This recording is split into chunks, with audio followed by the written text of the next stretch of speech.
当魔神张开遮天蔽日的双翼，邪恶之火点燃了苍穹，仅剩的一点光明也消失不见。整个世界的秩序在这一刻彻底崩溃，黑暗快速蚕食着一切可以吞噬的东西。他们试图将这里整个拖入深渊。亡灵大军踩着骑士们的尸体来到了终极之地。巍峨耸立的天空之城上，顶着羊角的巨大生物正一脸漠然地俯视着大地。恶魔之语在回响，就连圣光笼罩牧师们此刻也是面色彷徨，圣光再也庇护不了他们。英勇无畏的战士倒下了，暗影中的刺客消失了，操控着各种元素之力的弓箭手和吟唱咒语的法师们也只是在下意识催动本能来迎击面前的深渊之敌。一切都结束了，哪怕集结了全世界的力量，也根本承担不了这份责任，只是短短几天的时间就被消灭殆尽。这个世界注定要毁灭了，无人可以救世。光明女神的目光沉寂，黑暗即将成为这个世界上最永恒的主题。此时战场中一具刚刚倒下的尸体，却在这最后一刻化为一点光芒，没入了虚空之中。惠平市的一间公寓里，哗，水珠四溅。江北猛地从注满冷水的洗手盆池中抬起头，大口地呼吸着，冰冷的感觉将他从死亡前的画面中拉了回来。看着镜中的自己，下一刻，江北笑了，而且笑得非常畅快。我竟然重生了，一切都可以重来。他从那一场灭世之战中回来了，回到了灾界开服的当天。灾界，这是以救世为主题打造的一款划时代全息网游。它没有具体的制作公司与代理商，甚至都没人知道它从何而来的。江北只知道，在1年之后，整个蓝星都将被其彻底侵蚀，虚拟融合现实。届时，深渊入侵，魔神灭世。到那时，不管你之前拥有多高的地位，有多少金钱，都将成为过眼云烟。真正能决定自己命运的，只有游戏中的角色强大与否。无论是超凡之力，还是永生之身，都不再是梦想。至于普通人，那就只能沦为无意识的黑暗产物。前世的江北，由于进入游戏的时候耽搁了几天，结果错失了最好的发育时间。最终一战中，他沦为了边缘角色，只能亲眼目睹着蓝星永坠深渊。那种无力的感觉让他绝望。救世者，哼，谁能想到他们这些救世者们最终却连自己的世界都拯救不了呢？看着镜中的自己，江北紧紧握拳。既然重生回来了，那自己就一定要抓住这个机会。凭借着自己关于游戏中的记忆，他这一世的成就不可估量。这一次，一定要改变这个结局。看了眼时间，7点50分，距离灾界开服还有最后10分钟。来不及多想，擦干脸上的水，江北回到客厅，将游戏头盔从柜子里找了出来。他本身就是一个骨灰级的游戏玩家，像这种划时代的虚拟网游，他又怎么可能会错过？游戏头盔早在刚刚发售的时候，他就已经准备好了。若不是前世突然加了那几天破本，他最后也不会死得这么惨。既然回来了，加班？我加你奶奶个腿！手机直接关机，老子要去拯救世界了，这班谁爱加谁加。戴上游戏头盔，接通电源。随着倒计时结束，耳边声音很快响起，正在绑定身份，链接中，欢迎您的到来，救世者。下一刻，江北眼前出现亮光，等再次睁开眼睛，他已经置身在一座古老的神殿之内。在灾界这款游戏的世界背景中，这是一个即将被黑暗侵蚀的世界，玩家是受到了光明女神艾尔亚娜的召唤而来够拯救这个即将消亡的世界。因此，玩家也被游戏中的 NPC 称呼为救世者。他目前所处的这座神殿便是光明女神殿。光明女神是这个世界的主神，掌管世间一切秩序。神殿里矗立着6座巨大的雕像，他们穿着不同，手中武器也各不相同，仅是低着头就能给人带来一种极强的压迫感。这是6尊神明，他们代表的是这游戏中的6大基础职业，分别是战士、法师、弓箭手、骑士、牧师和刺客。当然，除此之外，江北知道在游戏中其实还有一些非常稀有的隐藏职业，只是极难获得。哪怕他重生之前见过的拥有隐藏职业的玩家也是寥寥无几。救世者，受到光明女神艾尔亚娜的祝福，在进入游戏之前，您获得一项随机天赋。叮，恭喜您获得永恒级天赋禁忌之体。冰冷的声音传来，让江北瞬间瞪大了眼睛。竟然是永恒级天赋！他原本以为自己前世的 S 级天赋就足够强大了，没想到这一世获得的天赋竟然更加逆天。要知道，灾界中的天赋一共分为10个等级，最低是 S 级，从下往上依次是 E 级、D 级、C 级、B 级、A 级、S 级、SS 级、SSS 级和永恒级。虽说是10个，但其实玩家正常能接触到的也就只有9个而已 SSS 级天赋已经是绝对的天花板了，因为永恒级天赋也被称为唯一天赋。顾名思义，全服只有一个。据说触发的条件极为苛刻，想不到这几十亿分之一的几率，竟然被这一世的自己给遇到了。难道这个触发条件就是重生不成？如果真是这样，那就太离谱了。带着激动的心情，江北查看了一下自己天赋的具体信息。天赋：竞技之体，品质：永恒级，效果：竞技之人，你在游戏中的每一个行为，无论主动还是被动，都会给你的属性或者物品带来不同的效果提升。具体不可言明。天赋的信息很简洁，概括起来甚至就只有一句话，但江北内心却已经是震惊的无以复加了。每一个行为都会带来属性提升，这句话的重点应该是每一个。打怪、行走、奔跑，这些也算是行为吧？应该算是主动行为。如果这些事情都能为他提升属性的话，那这个天赋将会强大到什么地步？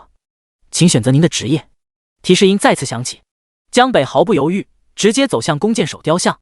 前世他的职业就是弓箭手，虽然最终没有成为顶尖强者，但对他而言，这也是用着最顺手的一个职业了，而且对于弓箭手整体的体系也更加的熟悉。重活一世，他不想花太多时间再去适应一个新的职业。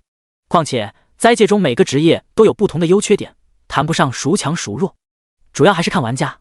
创建职业：弓箭手。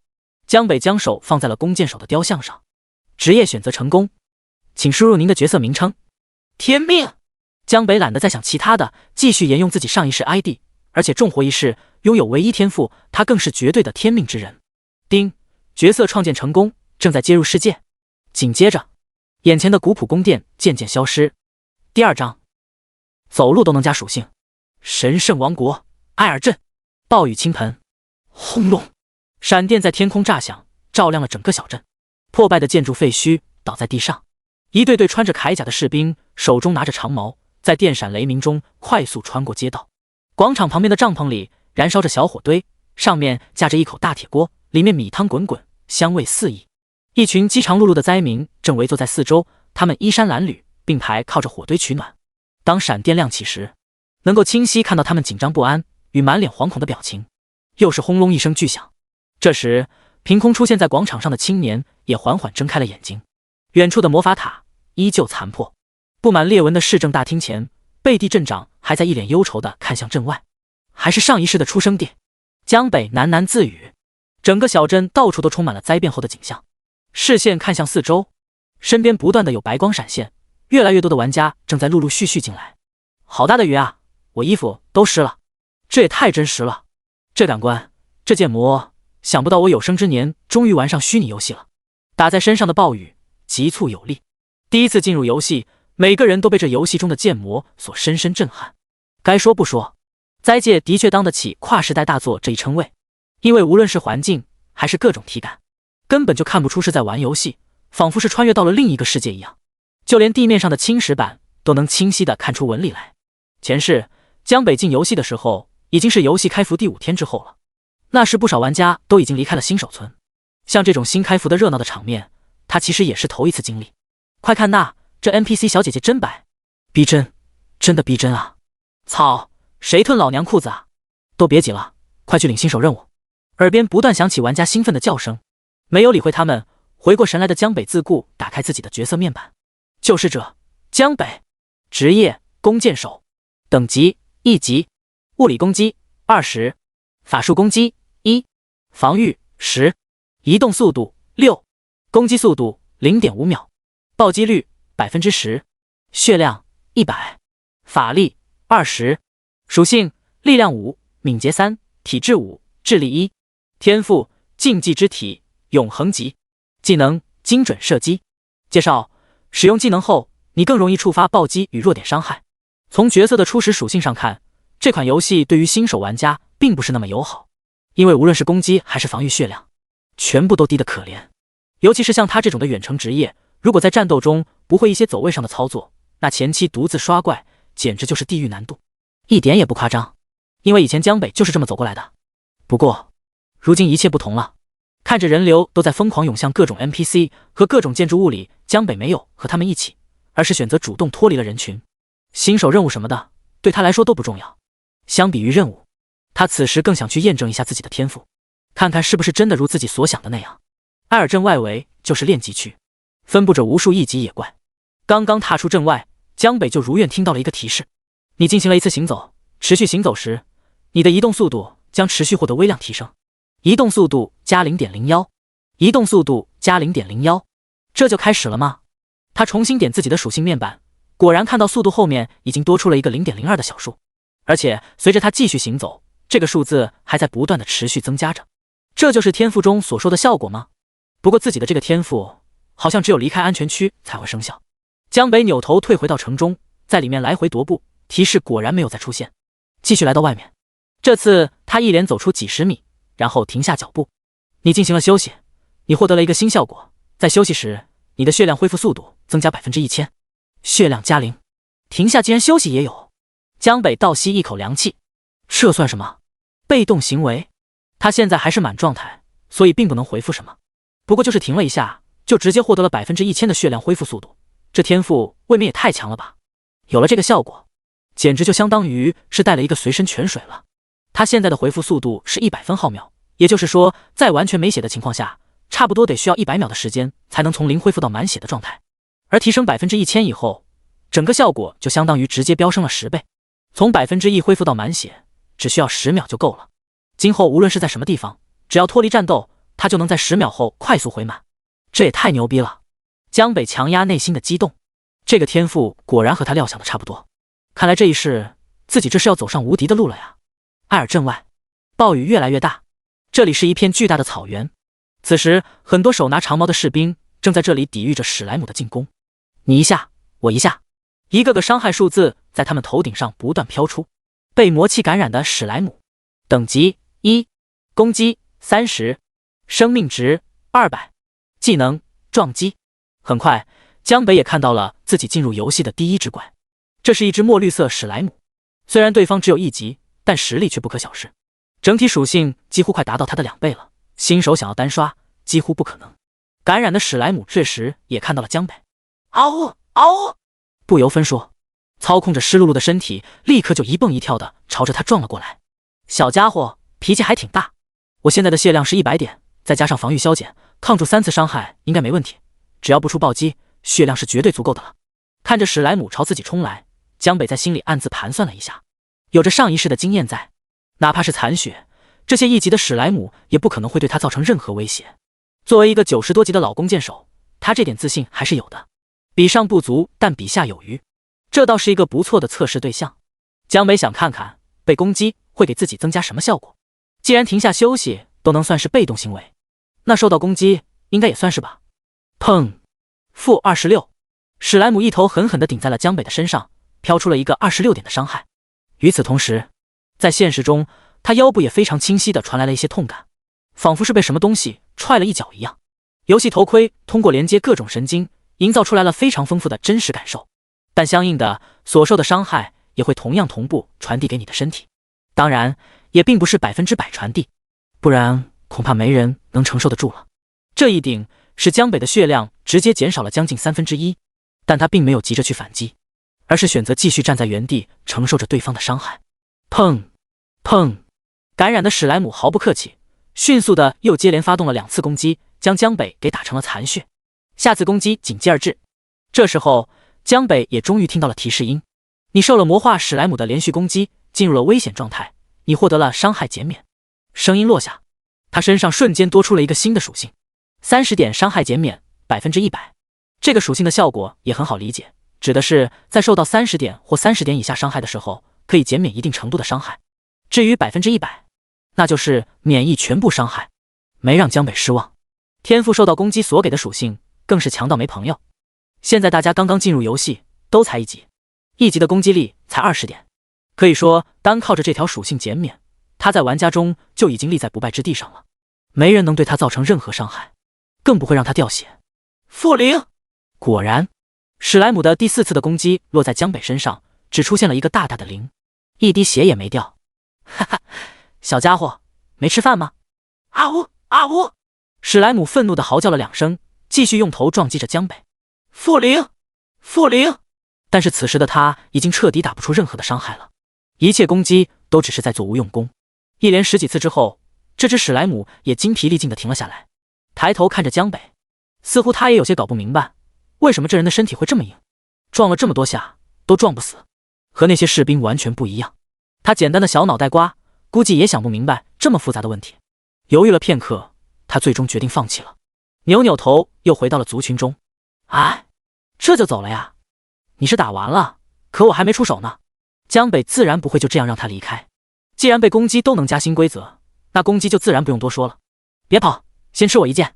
他拿起弓，抬手一箭射出，准确地命中了对方的屁股。-21，一个大大的伤害冒了出来。下一秒，你进行了一次攻击，你的物理伤害+1。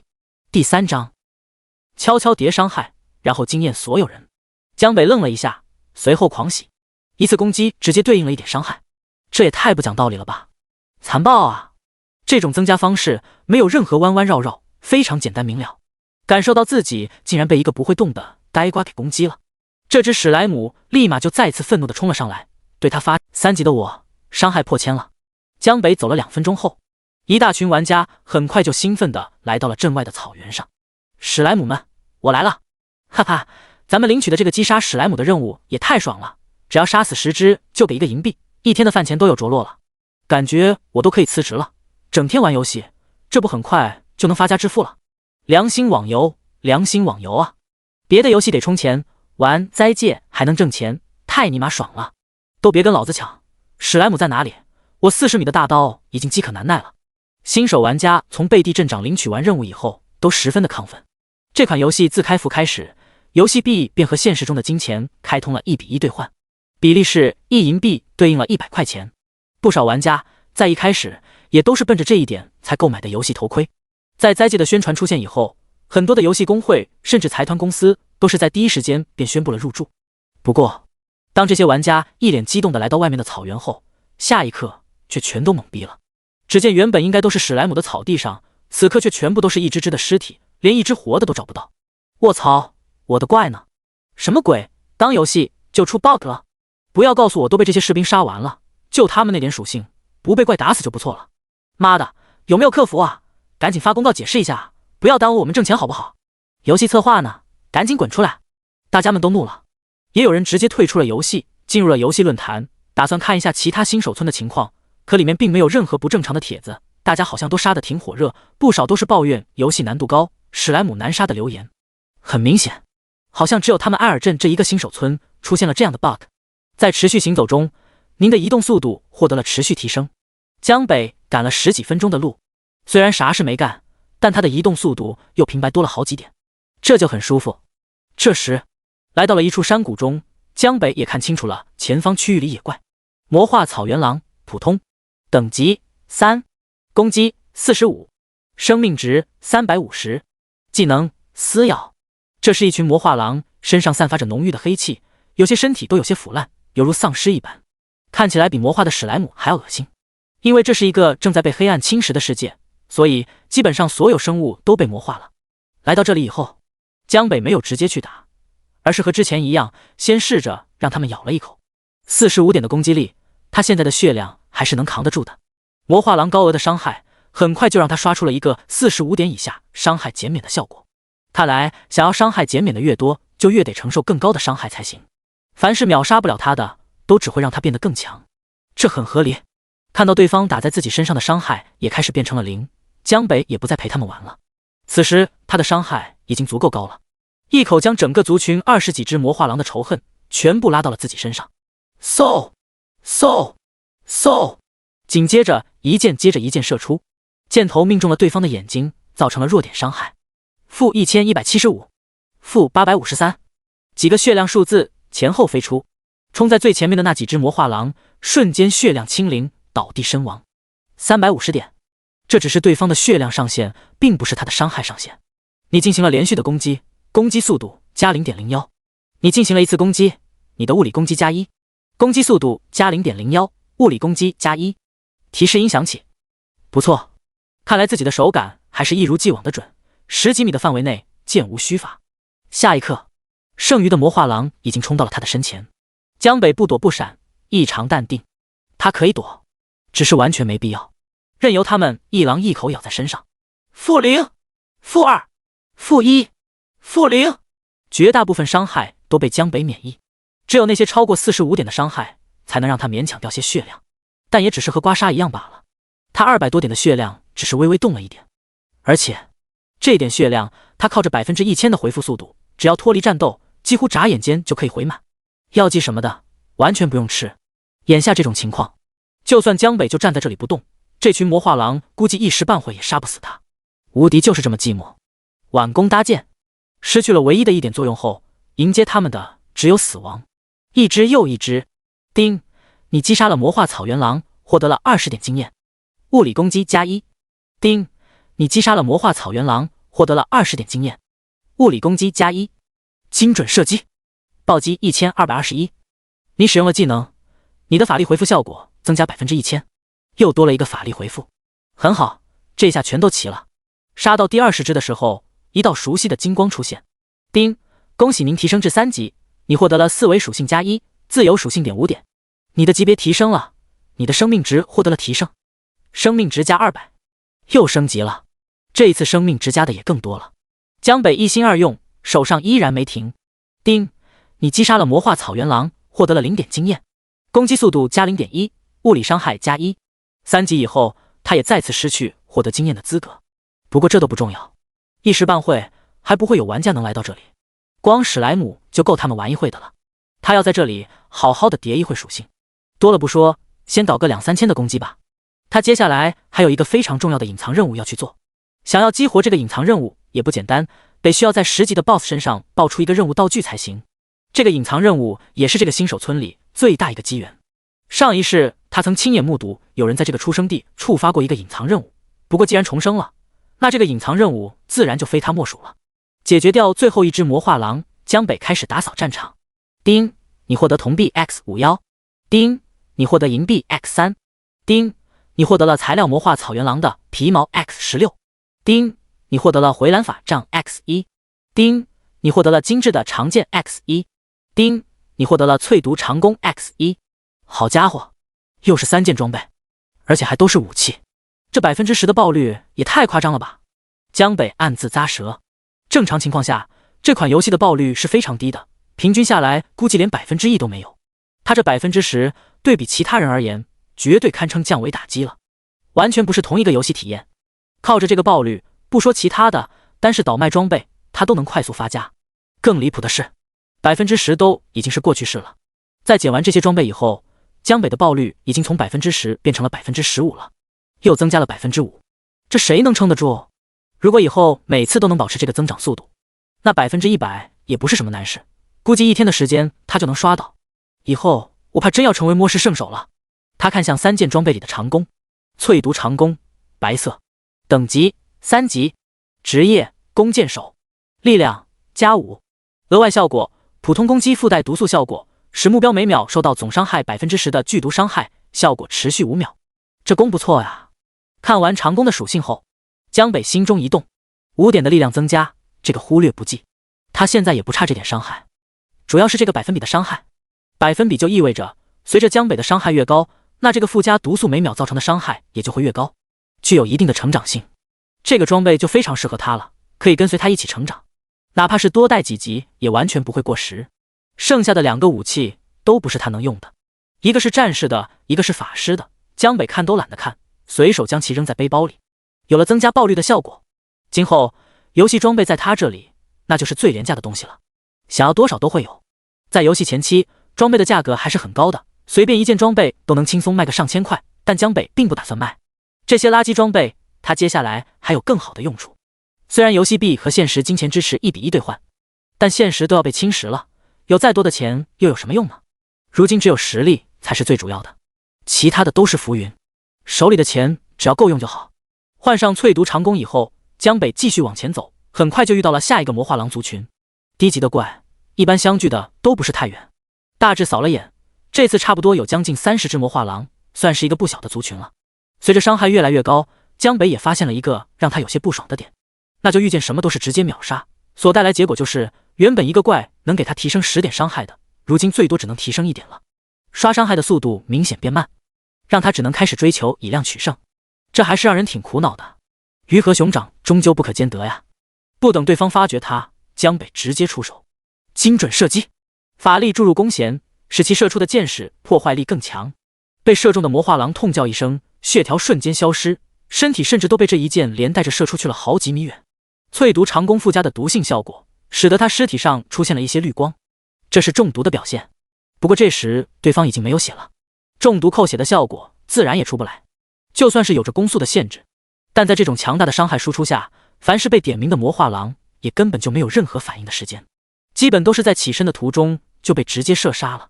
江北整个清理的过程甚至连1分钟都不到，就团灭了整个魔化狼群。这点时间若是放在其他人的身上，恐怕连一只魔化狼都杀不死。这就是唯一天赋和其他天赋的差别。30只魔化狼使他的经验一跃升到了 80%， 再来几只基本就可以升4级了。真快啊！这时候可能很多人都还没有领取完任务的吧，没有浪费太多的时间。江北打扫完战场以后，直接就去寻找下一个族群了。至于爆出来的装备，能穿的装备都穿上，穿不了的还是统统扔进背包。第5章 BUG 是他隐藏任务。1个小时后，整片山谷已经躺满了魔化狼的尸体，随手射出一箭，负3153，恐怖的伤害浮现，活动了几下有些酸胀的手。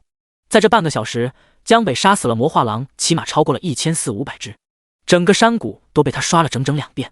清完这最后一个族群，他快速上前，你采集了战利品，你的爆率获得了提升，又是几件装备。打开背包，将之前爆出来的几件白色全部装备穿上，算是随便给自己凑齐了一套，属性再次获得了一些提升。打开面板，救世者江北，职业弓箭手，等级3级，物理攻击2484，法术攻击3，防御30， 45以下伤害减免 100%， 移动速度53，攻击速度 2.9 秒，血量450，法力30，属性力量17，敏捷5，体质7，智力3。此时他的伤害已经达到了变态的2400，3级2000多的攻击，这个面板属实是有点吓人了，进度比想象中的快了不少。因为前期属性低，怪物的难度又高，大家提升的速度还是挺慢的。江北记得自己前世花了1个多星期的时间，伤害才突破了2000，这还是在他天赋不错的情况下，毕竟也是 S 级天赋。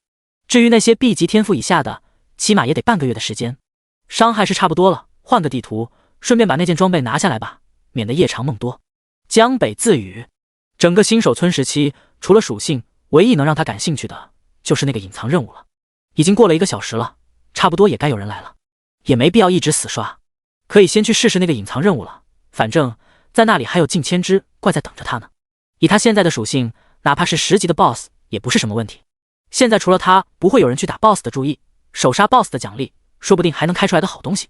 不过就在这时，嗷呜嗷呜，只听几声狼嚎突然传了过来，这声音由远及近。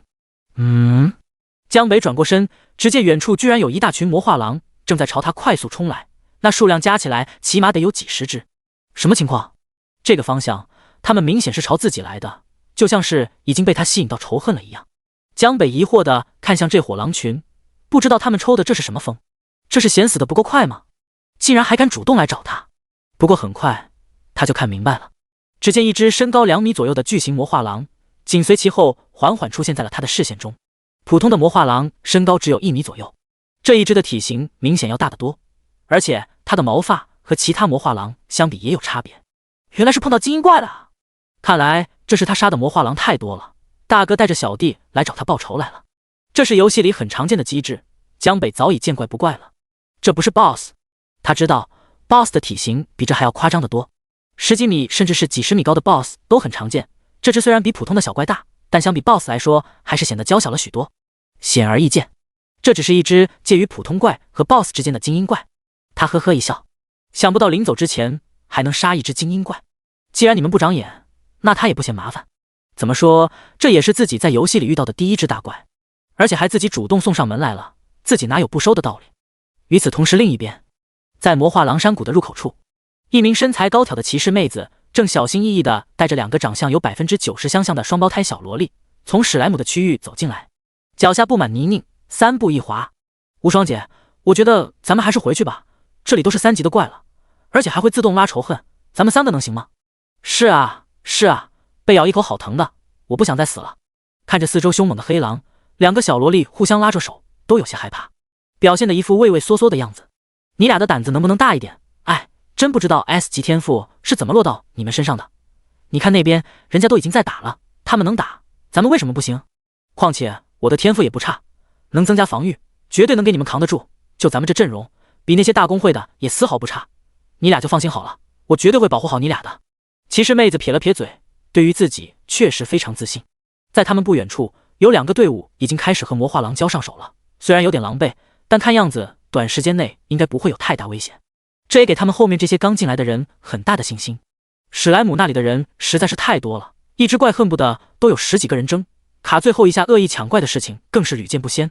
因此，有些刚升到2级的玩家就已经迫不及待地打算换地图了。他们3个也是跟着这些人进来，准备尝试一下的。如果能打得过，那正好就留在这里。人少不说，经验还更高。要是打不过，那也没办法，反正前期死一次也没有什么太大的损失。走，这里也不好抢怪，咱们继续去里面看看。骑士妹子看了看身后其他的人，入口这里也不保险，估计用不了多久也会人满为患的。像他们这种想法的人不在少数。于是3人继续往里面走去。等穿过一片密林之后，眼前豁然开朗。可下一秒，画面重演，他们直接呆住了。擦，什么情况这是？我的怪呢？怎么又遇到这种 bug 了？此时出现在他们眼前的不是一群群没人打的野怪，而是一只只的尸体。更夸张的是，前方的整个山坡上躺着的竟然全部都是魔化狼的尸体。大致一扫，这数量起码得几百只。偌大的地方，竟然连一只活着的漏网之鱼都没有。这种画面实在是有些骇人。这个画面他已经在镇外见过一次了。什么垃圾游戏？这不是耽误我的进度吗？他不觉得这是有玩家来过了。这得来多少人才能在短时间内杀死这么多魔化狼啊？要知道，野怪一旦死亡，最多几分钟这些尸体就会刷新了。他们既然能够看到，那就说明这些都是刚死不久的。这才开服多久？大家都是同一个时间进来的，就算是有人天赋操作再好，那也不可能在这么短的时间内就杀这么多。这种效率，就算是大公会组团都不可能。毕竟这个时候大家的等级普遍都是2级的状态，有这种技术的大佬那是少之又少，一个新手村也未必会有多少。这种高手又哪里是这么容易好凑的？2个小萝莉拿着法杖，也是一脸惊讶地闪烁着双眸。又是游戏出错了吗？不然呢？这又怎么解释？无双姐，你说有没有一种可能，他们真的是被别人杀死的呢？萝莉皱着眉头，没可能，想啥呢？你以为是看动画片啊？哪里有这么多的超人？骑士妹子摇了摇头。好吧，那我们是不是可以回去了？我还是喜欢史莱姆。是啊，姐姐，我们去打史莱姆吧。你们能不能不要老想着跑呀？骑士妹子大叫道。她也是有些佩服自己了，自己怎么会想着带2个侄女玩游戏呢？她在想什么呀？更气人的是，他们的天赋竟然还都比她的好。S 级啊，这整个新手村估计都没有几个 S 级。她都怀疑了，玩游戏难道也有传说中的新手保护不成？有些和运气有关的事情真的是没法说。骑士妹子找了一个大树，一边躲雨一边等着魔化狼刷新。大大小小她也算玩过10几款网游了，但唯独这个游戏给她的感觉特别奇怪。这么大的制作竟然会出现这么多的 bug， 这太不合理了。这时地上的一串有些凌乱的脚印忽然引起了她的注意。在大雨天，寻常的脚印很快就会被抹平，但这些脚印不知为何却非常的坚实，在地上形成了一个个的小水洼。什么鬼？难道还真有人来过这里不成？他也是有些迷糊了。这脚印绵延很远，一直消失在视线尽头，往更深的地方去了。既然不可能是玩家，难道是 NPC？ 想到这里，他的眼睛一亮。说到 NPC， 他像是突然想通了什么，直接站起了身体。我明白了，这不是 bug， 这肯定是游戏里的 NPC 做的，咱们很可能是遇到什么隐藏任务了。这句话说完以后，他越想越觉得就是如此。是了，肯定是这样。既然有人来过，还有可能是他击杀的这些魔化狼。这个时候，除了游戏里的 NPC 以外，谁还能有这种实力？想明白之后，他整个人都跟着激动起来了。要真是隐藏任务，那咱们可要发达了。我怎么这么聪明啊？看来这奖励就活该让本小姐拿。隐藏任务？隐藏任务是什么啊？2个萝莉看着自己姑姑癫狂的表情，互相对视一眼，都是一脸懵懂。你俩就先别管是什么了，没空给你们解释，快跟我去追，马上你们就知道了。脚印还在这里，他一定还没有走远。骑士妹子激动朝着前方一路狂奔。这个时候，游戏里的物价奇高，要是能拿到什么好东西，那就是泼天的富贵啊！姐姐你慢点，等等我们啊！第6章，这人是开挂了吗？懵逼的骑士妹子。很快，3人就在对面看到了一个人影，果然没走远。看着这个 NPC， 骑士妹子激动的脸都有些发红了。她似乎已经看到隐藏任务在和自己招手了。装备、金币、技能书，无论是什么，她统统都要。成年人从不做选择。这时，其中一个萝莉却软糯糯的开口道：“无双姐，可是她怎么看起来像个玩家啊？”“什么玩家？你俩懂什么？你看她头上的名字。”骑士妹子眉头一皱，当即反驳，可当她仔细一看时，却直接愣了。天命3级。虽然对方身上一套装备和他们简陋的新手装有些不同，可对方的 ID 和等级却足以确认他的身份，这时就是一名玩家。而且从他手中的武器不难看得出，这还是一名弓箭手玩家。3级的弓箭手，他一个人怎么敢进入这里面的？而且还升级了。史莱姆最高只能让他们升2级，眼前的这个玩家既然已经3级了，这就代表他肯定是已经杀过不少的魔化狼了。一个人就敢独自来深处杀狼，这人什么来头？这才开服不到1小时，3级玩家绝对凤毛麟角，各大公会的会长估计也就是这个等级罢了。这时狼嚎声响起，他们顺着声音扭头望去，下一刻，好多狼！看到远处冲来的几十只魔化狼后，3女都不由自主地吸了一口凉气，尤其是那个精英怪，更是让他们有种双腿发软的感觉。这绝对不是普通的小怪，看这体型，估计随便一爪就能轻松带走他们的小命吧。可作为这个狼群与巨狼的目标，此时那名玩家却没有任何反应，完全没有要逃的样子，甚至他还朝着狼群举起了手中的长弓。天哪，他在干什么？这都不赶快跑？难不成他觉得自己还能反杀不成？这么多的魔化狼，其中更是有一只精英怪，这种情况只要不是傻子都知道该怎么做。一个人和他们抗争，这就是在送死啊！这几十只怪物一起冲过来，中间又没有坦克作为阻挡，再加上弓箭手还是一个脆皮，就算是3级的弓箭手也没用。不说别的，这些魔化狼一狼一口，那可就是上千点的伤害了。这谁能扛得住？一个3级的弓箭手能有上千的血量，做梦也不敢这样想啊！更别说还要反杀了，这绝对不可能。估计在接触的一瞬间就会被撕成碎片了吧？骑士妹子大为不解，这人既然能独自在这里升到3级，那应该是个大高手才对啊！2个小萝莉此时更是都被吓得捂上了眼，生怕会看到什么血腥的一幕。然而接下来的一幕却彻底让他们傻眼了。复灵！只见几十只魔化狼冲到近前，非但没有将他秒杀，反而从那人身上弹出了让他们完全看不懂的伤害。对方的血条竟然丝毫没动，没伤害，这怎么可能啊？骑士妹子揉了揉眼睛，重新看去，血条还是没动。卧槽，这是什么鬼？她呆呆地看着这一幕，眼前发生的这一切已经彻底颠覆了她的认知。回到江北这里，他手中的淬毒长弓此时已经瞄准了那只精英怪。魔化草原狼精英，等级5，攻击190，生命值2200，技能撕咬狼吼。5级的精英怪相较于普通的魔化狼，属性有了翻天覆地的提升。也可以说，精英怪、普通怪和 BOSS 这3者之间本身用的就不是一套模板。将近200的攻击，2200点的生命，而且还拥有2个技能，其中更是一个范围眩晕技能。这5级的精英怪单从属性上来说，甚至已经不逊色于普通的8级、9级怪了。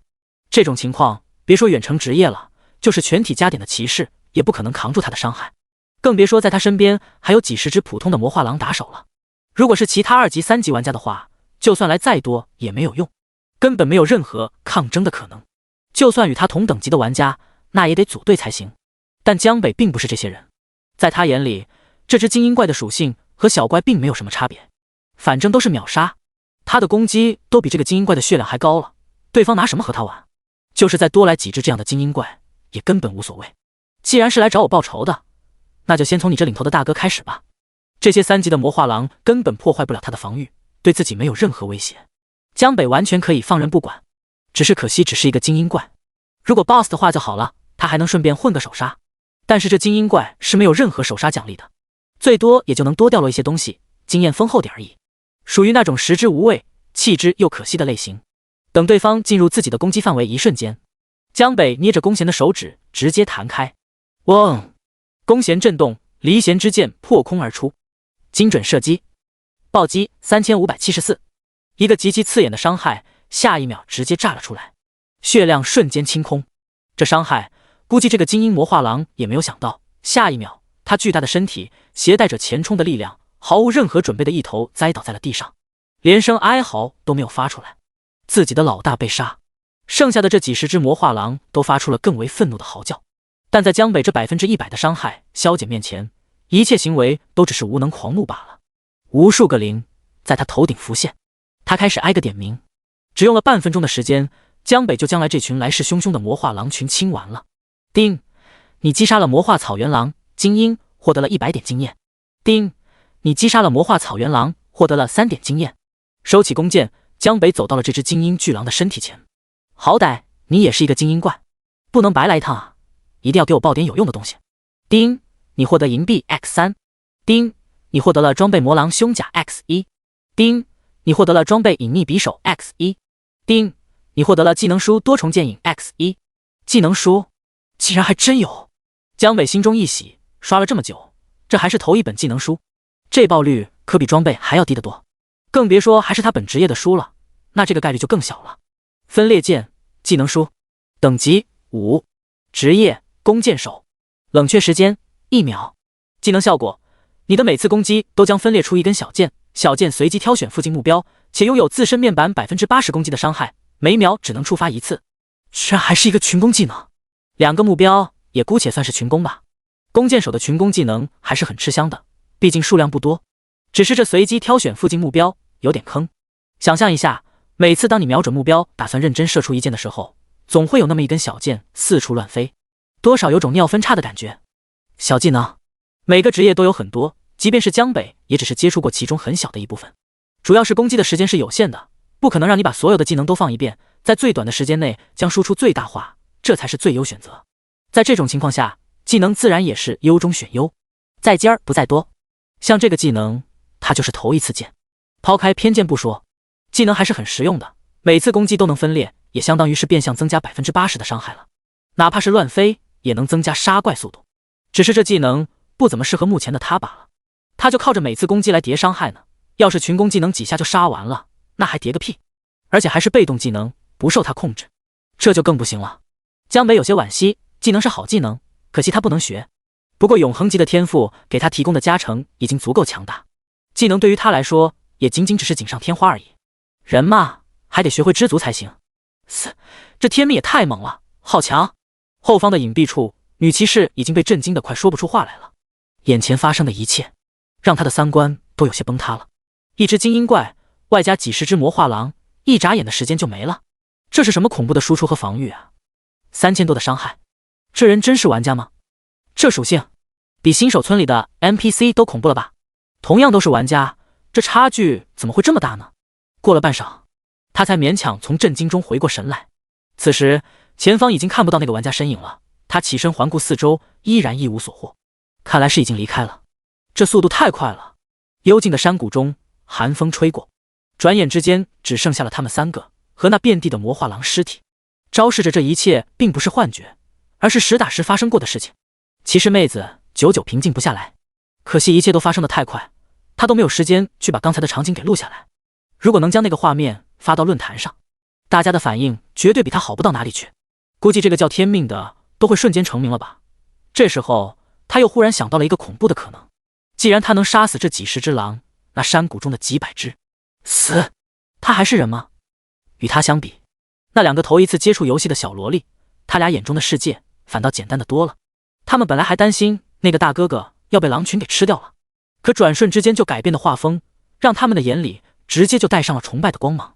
对于属性超不超标啥的，他们都没有什么概念，他们只知道自己都不敢去打的魔画狼，这个大哥哥竟然一人就能杀一群，而且还有那么大一只巨狼，只用了1剑就杀死了，这也太酷了。和这个大哥哥一比，自己姑姑简直就像一个笨手笨脚小萌新，好不好？刚才大哥哥好帅啊！是啊是啊，如果他能带我们升级就好了，姑姑太笨了，如果有他带着，那我们就不用担心以后会被怪物咬死了。听着这些话，骑士妹子气呼呼的在他俩头上一人敲了一下。自己的隐藏任务没了不说，竟然还被自己的2个侄女给瞧不起了，真是吃里扒外的家伙。第7章，幼年鬼魅，你干什么呀？幽暗的沼泽中传出了乌鸦的阵阵叫声。抬头望去，只见前方灰蒙的地面上画风开始突变，横七竖八地竖着各种各样的墓碑和十字架，还散落着各种生物白森森的骨头，阴森可恐，犹如是恐怖电影里面的场景一样。埋骨之地终于到了。江北目光一闪，这里可以说是整个新手区怪物级别最高的几个练级地之一了，其 BOSS 也是最难攻略的一个。在游戏背景里，黑暗侵蚀后，光明女神带领着诸神在整个大陆上爆发了数场大战，而这里则就是其中一个主战场的边缘地带。无数生物死在了这里，怨气冲天，深渊的力量将他们造就成了另一种生物。鬼魅刚刚踏入这里，江北就远远看到了一只小女孩，她穿着粉红色连衣裙，怀中还抱着一个布娃娃。小女孩的神态动作栩栩如生，就像一个真正的人类。哥哥，你是来找我的吗？她也看见了江北，一脸欢呼雀跃的便朝他小跑了过来。一般人若是不了解情况，很容易就会把他土著或者一个 NPC， 但是江北却是注意到了他那双抱着布娃娃的小手。他的手指很修长，长到有些不像这个年龄段应该有的一双手，即便是和成年女人相比，也差不了多少了。尤其是他的指甲非常奇怪，一个小女孩竟然5根手指的正反面全部都长着指甲。江北看着他，并不觉得他的笑容可爱，反倒是充斥着阴险与恶毒。大哥哥，你怎么不说话啊？你是要带我回家吗？他可爱的声音再次响起。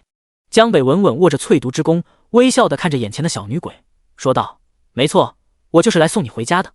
太好了，我已经在这里迷路好久了，还好遇见了你，哥哥，抱抱。他张开了双手，仿佛真的就是一个天真散漫的迷路小女孩。在他期待的眼神下，江北慢慢靠近，小女鬼也跟着扬起来了头。她想看着江北将自己的脖子主动伸过来，将他拥入怀中，然后呲溜。如果没有人知道真相的话，恐怕只会以为这是他在迷路后遇到好心人所表现出来的真实反应。看着江北的后脖梗，小女鬼的瞳孔开始慢慢变红。就在此时，他突然暴走，趁着对方完全没有反应过来前，抬手一剑死死地抵住了小女鬼的嘴巴，并以非常快的速度将剑矢狠狠射入她的喉咙。想骗我？你还年轻了点。这突如其来的巨变让即将得手的小女鬼一脸懵逼，她瞪着一双大眼，伸手抓住口中的剑矢，一把将其拽了出来。呲啦一声，连带着上面的肉体组织，她喉咙破开了一个大洞，但却没有任何的鲜血流出，而且还能发出声音。啊啊啊！你干什么？你干什么？只不过这时的他声音开始变得极为的尖锐刺耳。与此同时，他的手臂也开始有深红色的纹路开始浮现，如同一条条血管暴起，看起来有些骇人。还敢问我干什么？大胆女鬼，我一眼就认出你不是人。这时他的面板也浮现在了江北眼前。幼年鬼魅，普通，等级8，攻击310，生命值2700，技能啃咬爪击。和其他地图只有一种怪不同，这里的怪千奇百怪，取决于他们愿意变化成什么形态。不过大致可以分为2类，一类是眼前的类人鬼魅，还有一些依旧保持着野兽的模样。前者血少，攻击高，后者则是攻击少，血厚。只要来过一次这里，很容易就能够分辨得出来。不过不管他们是什么形态，对于江北而言都一样，既然他来到了这里，那都将成为他攻击面板上的一个数字而已。看见小女鬼已经显出原形，江北提起速度，拿起淬毒长弓，抬手又是一剑，负2503。这一剑蕴含的强劲力量瞬间将他的身体捅穿。啊呀！不要啊！不要啊！他发出了尖叫，随后转眼就变成了点点飞灰，彻底湮灭。丁，你越级击杀了幼年鬼魅，获得了80点经验。8级的怪比他高了整整5级，相应的，江北也拿到了熟悉的越级杀怪经验，并且给的非常丰厚。将其击杀后，江北脚下不停，径直朝深处冲去。兽形鬼魅，普通，等级9，攻击130，生命值5300，技能嗜血狂化。很快，江北就再次看到了一只，这是一头暴熊，身高2米，2根尖牙都从嘴里刺穿了出来，看着是挺吓人。但如果观察它的属性，就能发现它的攻击伤害甚至连一些6级7级的怪都比不了，唯一的优点就是血多耐干。这样的怪江北还真想多来点，太适合他刷伤害了。负2601，一剑命中。随后淬毒之功的中毒效果也开始发挥作用。-260，手上没停，一剑之后再次连射2箭。现在他的攻速已经将近 3.0， 每秒都可以射出差不多3箭。瞬间，这只兽形鬼魅的血条就被清空，死亡以后身躯也是同样消散。他的中毒效果只有在这种血牛怪物身上才能真正发挥出效果来。上前将爆出来的银币捡起来，游戏币和现实金钱1比1兑换之后，一枚银币的价格就相当于100块钱了，一枚金币是1万块。大雨渐渐停歇，有些起风了。江北抬头眺望埋骨之地中央，他知道那只10级的 BOSS 就在那里，在最核心的区域。新手村的级别最高也只能到达10级，10级以后就没有办法再获得更多的经验了，只有出村转职以后才能继续升级。进入这里以后，江北没有乱走，而是选了一条最近的路线，打算直插心脏。这是一个挺有意思的地图，无论去哪里，最终的结果其实都差不多，唯一的区别就是杀法不一样。但他这种路子，一般人还真模仿不来。就这么一路杀过去，随着距离越来越近，拦路的鬼魅数量也明显多了起来，而且很多都是群体一起行动，几个人形鬼魅再配备一些兽形鬼魅，只要发现目标就会一起扑上来，想要分开仇恨根本不可能。这种情况对于其他玩家来说，刷怪的难度无疑会直线上升。事实上也正是如此，前世这个地图他们一直都是当做副本来刷的，想要进来起码也要组起一个几十人的团体，不然根本活不下去。为什么说这个地图有意思呢？这是因为这里的怪不用你去找，而是他们会主动来找你。一旦发现入侵者，或者是感受到有活人的气息，那附近区域所有的鬼魅就都会一起赶往那一个地点。事实上，这些鬼魅生物应该也算是一整个族群，他们只是相互之间分布的比较分散而已。核心区域更是他们共同的老巢。BOSS 一旦被击杀，他们也会同时失去生命。所以随着玩家越靠近中心，那吸引鬼魅也就会越多。这也是为什么江北一来到这里就直接开冲核心区域的原因，因为没必要再一个个的去找，直接到老巢将他们全部拉过来就是了。简单省时还省事，怪物一多，难度肯定会增加，对于江北来说也是这样。只不过他这里增加的可不是难度，而是他叠伤害的速度。这些鬼魅生物哪怕是到了9级，也对他造不成什么威胁。路上零零散散的群体更是阻挡不了他的脚步。第8章骸骨统领10级 BOSS， 一路杀向埋骨之地的最深处。1个小时的时间过去，江北的经验飞速上涨，目前已经达到了6级，而他的面板攻击也正式突破了3000。白色和黑色的装备还有各种怪物材料都爆了不少。看了看经验条，他感觉等自己从这里出去以后，恐怕距离10级也就不远了。级别这么高的怪，让他完全没有经验会被限制的担忧。当然，江北也没有刻意的去压制自己的经验，级别对他而言虽然没有那么重要，但能提早出村也不是一件坏事。这样一来，他也能有更多的时间去抢占外面的资源。10级转职以后，才是这个游戏真正的开始。埋骨之地的核心区域是一座由白骨堆积成的小山，腐肉、鲜血，这里到处都弥漫着一股刺鼻的腥臭味。尤其是古山的最上方，还立着一颗巨大的野兽头颅，空洞的眼眶直视前方，看起来非常瘆人。要是女玩家误入到这里，绝对要吓得尖叫，不敢在这里多待1秒。随着江北越来越靠近这里，这里所有的鬼魅生物都意识到了事情的严重性，于是开始召集其他区域的鬼魅一起集合，准备抵抗入侵。很快，整个区域的怪都快速的收拢了起来。当江北来到他们面前的时候，此时的人形鬼魅和兽形鬼魅已经全部聚集在了一起，以那座白骨山为中心，围成了一个巨大的防御圈。他们形态各异，有老年人，有年轻男女，也有男孩女孩。森林里有的熊、老虎、狼、狐狸等等野兽更是一个不少，画面很诡异。不过 BOSS 并没有出现，江北扫了一眼他们，没有 BOSS， 这些家伙就算聚集的再多也无济于事。前世的埋骨之地，这个地图起初是所有新手村玩家的噩梦，不夸张的说，就是来多少次死多少次。各种攻坚队前赴后继，却根本连 BOSS 的面都见不到。但第4天灾的特性就是越难越能勾引起大家的兴趣。在高强度的摸索挑战下，直到几天以后，终于被首次通关，各种的怪物形态机制和攻略迅速被披露到了论坛上。随后其他玩家就根据这里的资料，才研究出来了具体的打法。这个地图适合循序渐进，最好是声东击西。鬼魅不是都能感应到活人的气息吗？那就先去其他地方制造点动静，将他们尽可能的吸引过去，然后再通过不断来回的拉扯，在运动的过程中去击杀一些落单的家伙。就相当于是给后面的步骤减少难度了。如果不在外围就清理掉尽可能多的鬼魅的话，那当你最终来到这里的时候，你就会看到他们就像现在这样，直接全部抱团挡在你的面前了。10级的玩家属性本就不强，当看到这些怪物的时候，又岂是一句绝望可以去形容的？这时候就需要一次性直面所有存活的小怪，那就很难打了。即便是想杀 BOSS 也没有办法，因为只有将这些鬼魅生物在击杀到一定数量的时候， BOSS 才会出现。这个办法很浪费时间，往往通关一次就需要最少1天的时间，但是不可否认也很有效，尤其是对实力比较差的玩家。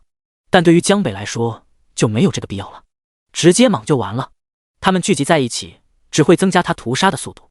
现在剩下的鬼魅数量还是不少的，至少有200个人形鬼魅和100多个兽形鬼魅存在。看来来的路上他杀的还是太少了，想要引出 BOSS 起码也得杀一半才行。不过俗话说得好，来都来了，哪有杀一半留一半的道理，必须要将他们全都解决掉，不能留他们在这里继续危害人间，但是也不能浪费他们这高额的伤害。在这之前，江北打算先刷一个伤害减免出来再说，不然等下次再想刷的时候，可能就要等出了新手村以后了。接着故意吸引来了一个攻击力最高的人形鬼魅，先在他这里将230以下的伤害减免刷了出来，先前的减免才只是70，这一次可谓是质的提升了。然后大胆妖孽，我要你们助我修行！屠杀正式开始。嗖嗖嗖，攻速已经来到3点几，平均每过1秒就会有2只鬼魅倒下，即便是兽形鬼魅，在他的剑雨下也撑不过1秒。你进行了连续的攻击，你的攻击速度加 0.01， 而且随着他持续的输出，他的攻速也在变得越来越快。叮，你击杀了成年鬼魅，获得了51点经验。叮，你击杀了幼年鬼魅，获得了49点经验。叮，你击杀了兽形鬼魅，获得了95点经验。没过多久，江北就将整个外围的鬼魅给清理干净了。这时候他的面板伤害已经来到了3300点，攻速 3.4 秒，级别又升了2级。虽然被对方围殴，但是他们伤害落到江北的身上却是完全不痛不痒。随着攻速的提升，他的操作也越发的流畅了。杀了几千只怪，对于自己天赋所增加的效果，江北也渐渐摸索出来了一些规律。就比如攻速，持续攻击的行为可以为他增加攻速，但据他观察，这个攻速也不是随便打2个怪就会增加的，而是有一个具体的判定时间。这个时间大约是3至5秒左右，也就是只有在持续3秒以上的连续攻击的时候，他才会有可能获得一次攻速的加成。如果中间中断，那就不算连续攻击。以前他出剑向来是随心所欲，但是自从发现了这个规律之后，江北就已经尽量开始改变自己的攻击习惯了，以此来追求最大化的属性提升。很快，大地开始震动起来，轰轰轰！只见在那埋骨之地的最中央的古山上，一个极其庞大的身影缓缓站了起来。他朝着江北的方向过来，每走一步，地面就会震动一下。仔细看，就可以发现这竟然是整座古山合成的一个生物，足有5-6米高。空洞的眼眶中跳动着燃烧的火焰，手持一把巨型骨刀，单单是朝他走来，就能给人带来一股极强的视觉冲击。江北目光一凛，终于来了！骸骨统领 BOSS， 等级10级，攻击580，血量84600， BOSS 特殊防御效果，免疫100点以下的所有伤害。技能暴食者，诅咒之刃，10级，8万多的血量，这才是一个真正 BOSS 所带来的压迫感。卑微的蝼蚁，你这是在自寻死路！看到眼前的这名人类竟然在这里击杀了这么多自己的仆人后，他当即发出了愤怒的咆哮。骸骨统领 BOSS 的声音震耳欲聋，甚至震得江北耳膜都有点疼。他们这群生物虽然没有的任何感情可言，但是江北居然当着自己的面肆无忌惮地击杀着自己的仆人，那这就是纯纯对自己的挑衅了，绝对不可饶恕。反观江北却只是用手指掏了掏耳朵，真聒噪。他丝毫没有将这个 BOSS 放在眼里。之前是如此，在屠杀了这么多的小怪，各项属性都迎来了全面提升之后，那就更是如此了。懒得和他多避避，拉开距离，江北抬手直接给了他一剑，这一剑直中对方眼眶。这么大的攻击目标，江北即便是不用精准射击这个技能，也可以做到100%的弱点攻击。对方的100点伤害免疫对他来说完全没用。负3793，这一击伤害逼近4000。要知道，此时的江北才8级，正常情况下，一个玩家想要达到这样的伤害，起码也得20级以上才可以。上一世，第一个拿到这个 BOSS 首杀的是一个大型游戏公会。由于当时大家都对这个地图不了解，在升到10级以后，他们在新手区做足了准备，一口气召集了100个技术玩家，对小怪采取了拉网式的屠杀，从外围一路往中心推进，最后用了1天的时间才将其彻底推倒。由此可见，这个 BOSS 在普通玩家眼中的难度。但有意思的是，前世拿到那个隐藏任务的却并不是这个公会，而是后来的一个散人团体。一名刺客在机缘巧合下爆出了那件物品，后来更是在新手村待了整整1个月，才完成了隐藏任务，并获得了奖励。正是凭借着那个奖励，在等级完全落后的情况下，他甚至还一度冲上过全球排行榜。由此可见那隐藏奖励的不凡。第9章首杀大爆，全属性增幅。骸骨统领对于普通玩家来说，绝对是整个新手村最恐怖的存在。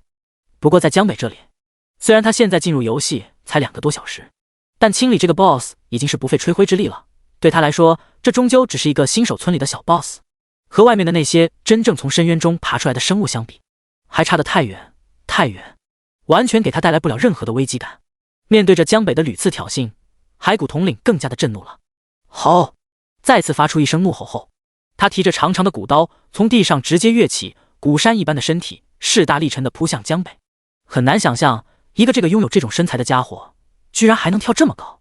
负353，一击过后，淬毒弓的中毒效果也开始发挥出作用。嗖嗖嗖！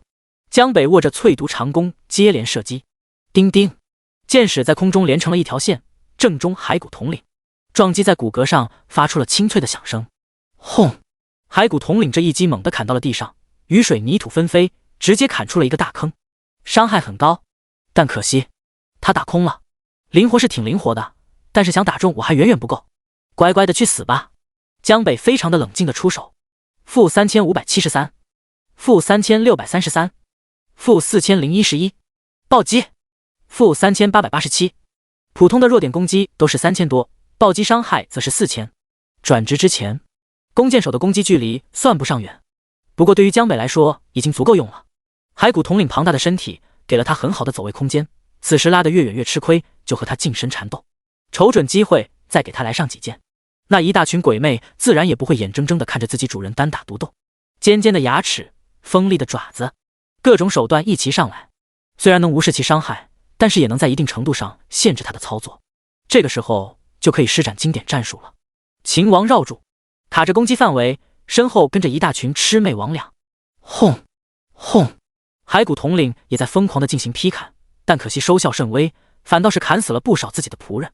无奈的他只能一次又次的被迫承受着江北的攻击，他的血量开始平稳的飞速下降，8万、6万8333、3万5093、1万8374。就这样，江北瞅准机会就来上几剑。10几剑过后，骸骨统领的血量已经降低到了8000以下。可恶的虫子！他愤怒的咆哮。被这般戏耍，此时他恨不得将江北抓住后，然后用刀狠狠地劈成一滩肉泥，才能泄他的心头之恨。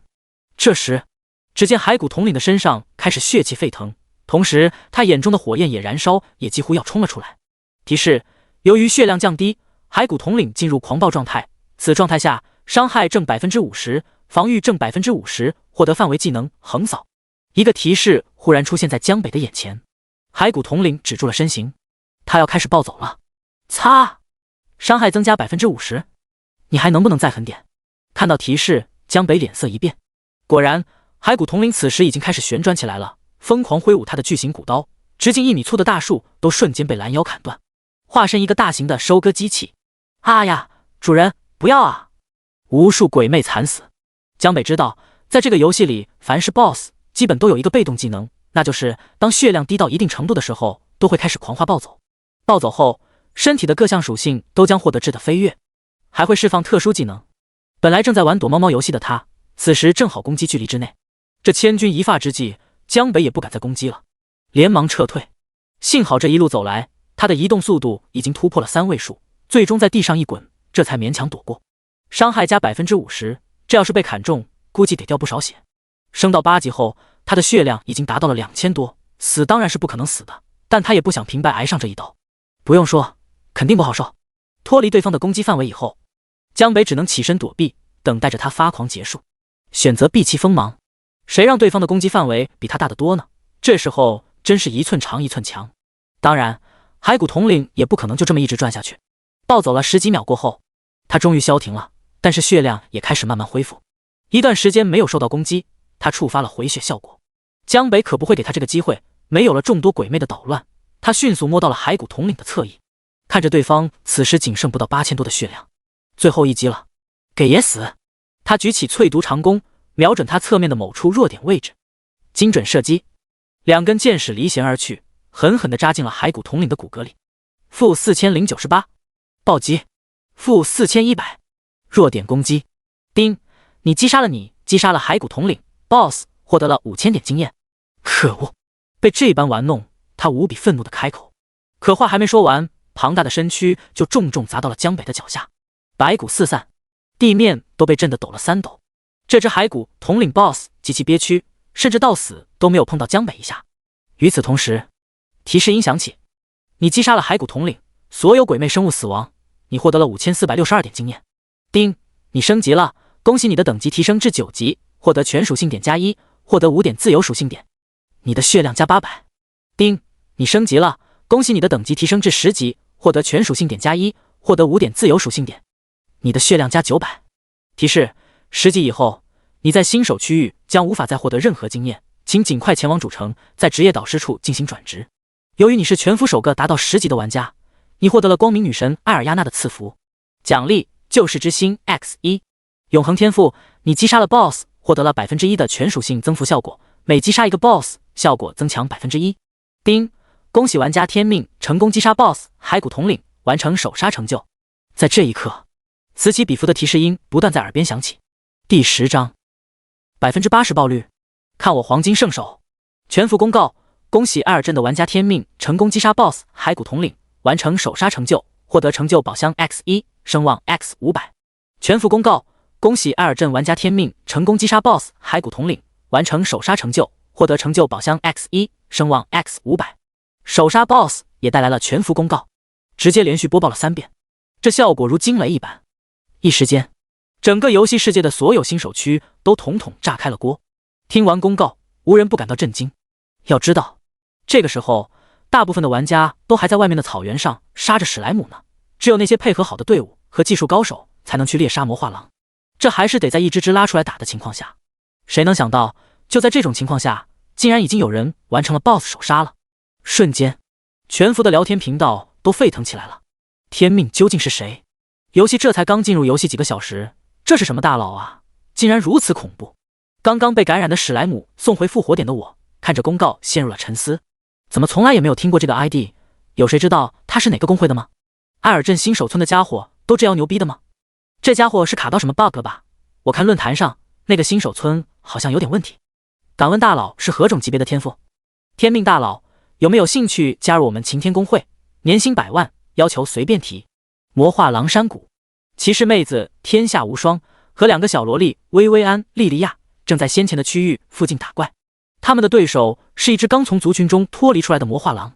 火球术，薇薇安手持法杖，抬手挥出一个火球。我也火球术，负29。妹妹莉莉亚跟上，小萝莉姐妹俩手法生疏，和骑士妹子3人之间更是几乎没有任何配合可言。不过靠着骑士的高额防御与法师的超远输出，他们最终还是有惊无险地将其拿下。当残血的魔化狼倒地死亡的那一刻，全服公告也随之响起。闻言，他们眼前不自觉地闪过了一个人影。天命，无双姐，这不是那个杀了好多魔化狼的大哥哥吗？莉莉亚开口问道。应该就是他了吧？骑士妹子天下无双表情有点呆滞地回答道。在现在这个时间点，除了那个让人看不懂的家伙，应该没有人能做到这一点吧？一想到那个匪夷所思的画面，他就忍不住地吞咽口水。别人可能不了解，但是已经亲眼见过天命的他们，那是最清楚不过了。虽是如此，可一个弓箭手玩家，在他们都还是2、3级的时候，就已经在单杀 BOSS 了，这是不是有点太离谱了？他还是想不明白，这个家伙凭什么这样牛啊？全服公告落下，江北此时也有点懵了。首杀公告他是知道的，出名倒无所谓，反正都是早晚的事。他只是没想到自己仅是杀了一个 BOSS， 竟然会意外牵扯出来了这么多的奖励。提示音太多，一时之间，江北甚至都不知道先从哪里开始看好了。首先是骸骨统领的5000点经验，和所有鬼魅的经验。这2个高额的经验奖励让他瞬间从8级冲到了9级，然后冲到了10级，直接连升2级，成了首个可以出村的玩家。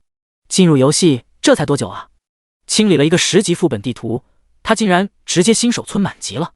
这一世自己的新手期好像是短了点，他还没发力呢就已经结束了。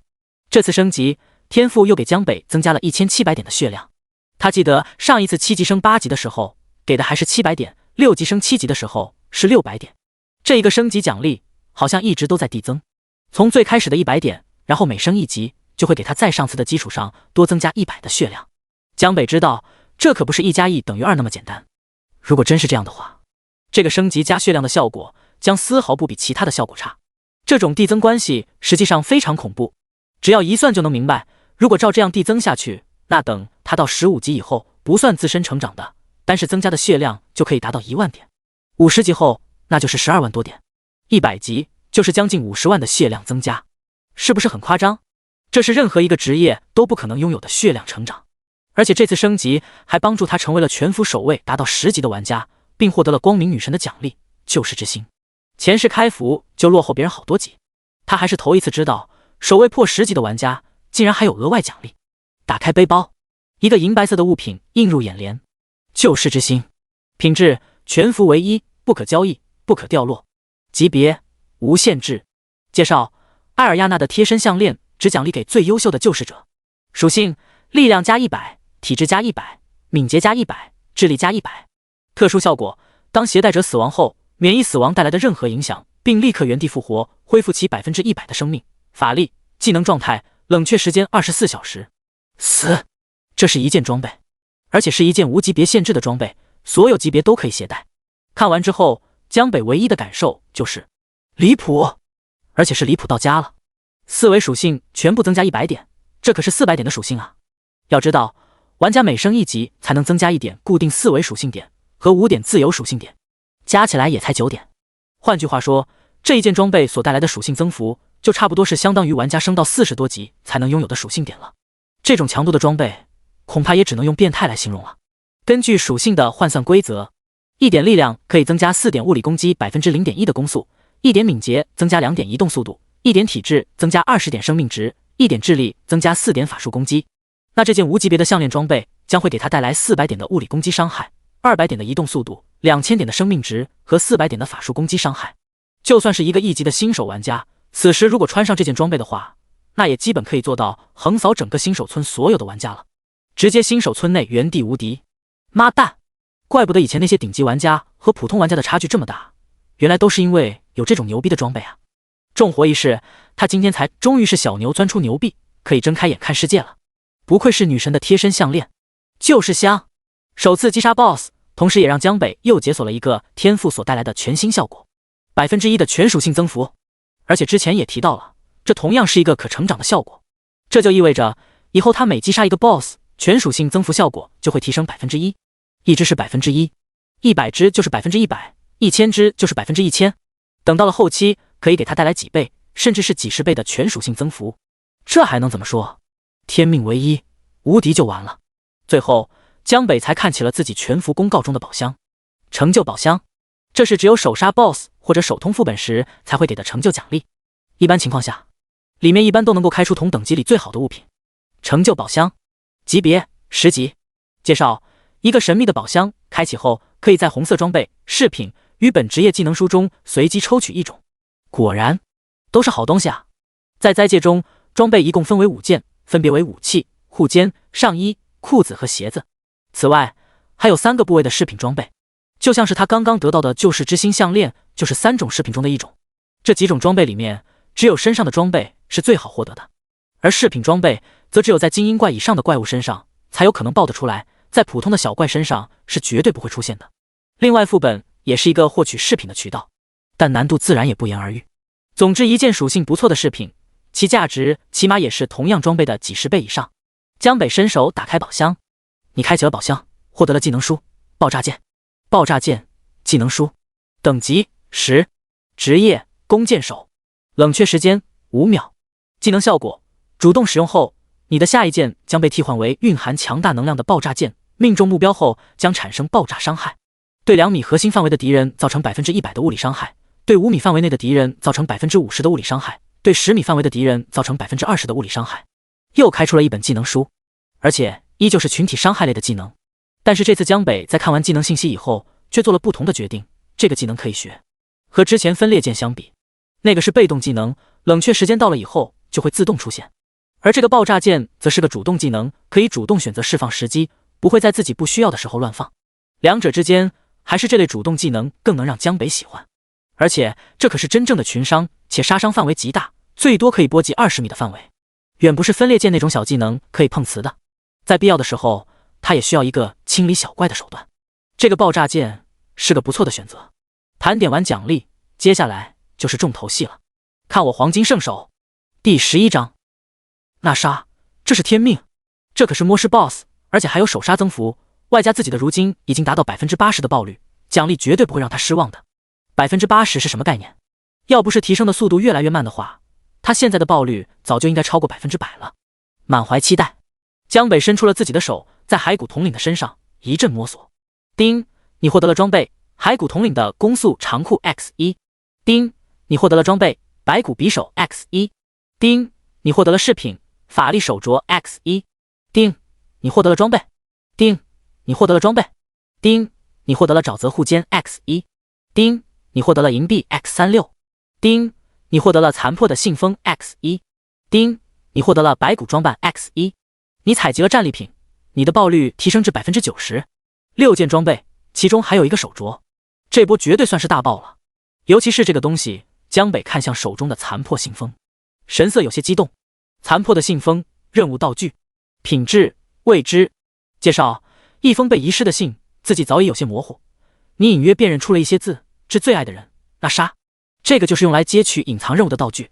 想不到他竟然一次就爆出来了，这运气也是没谁了。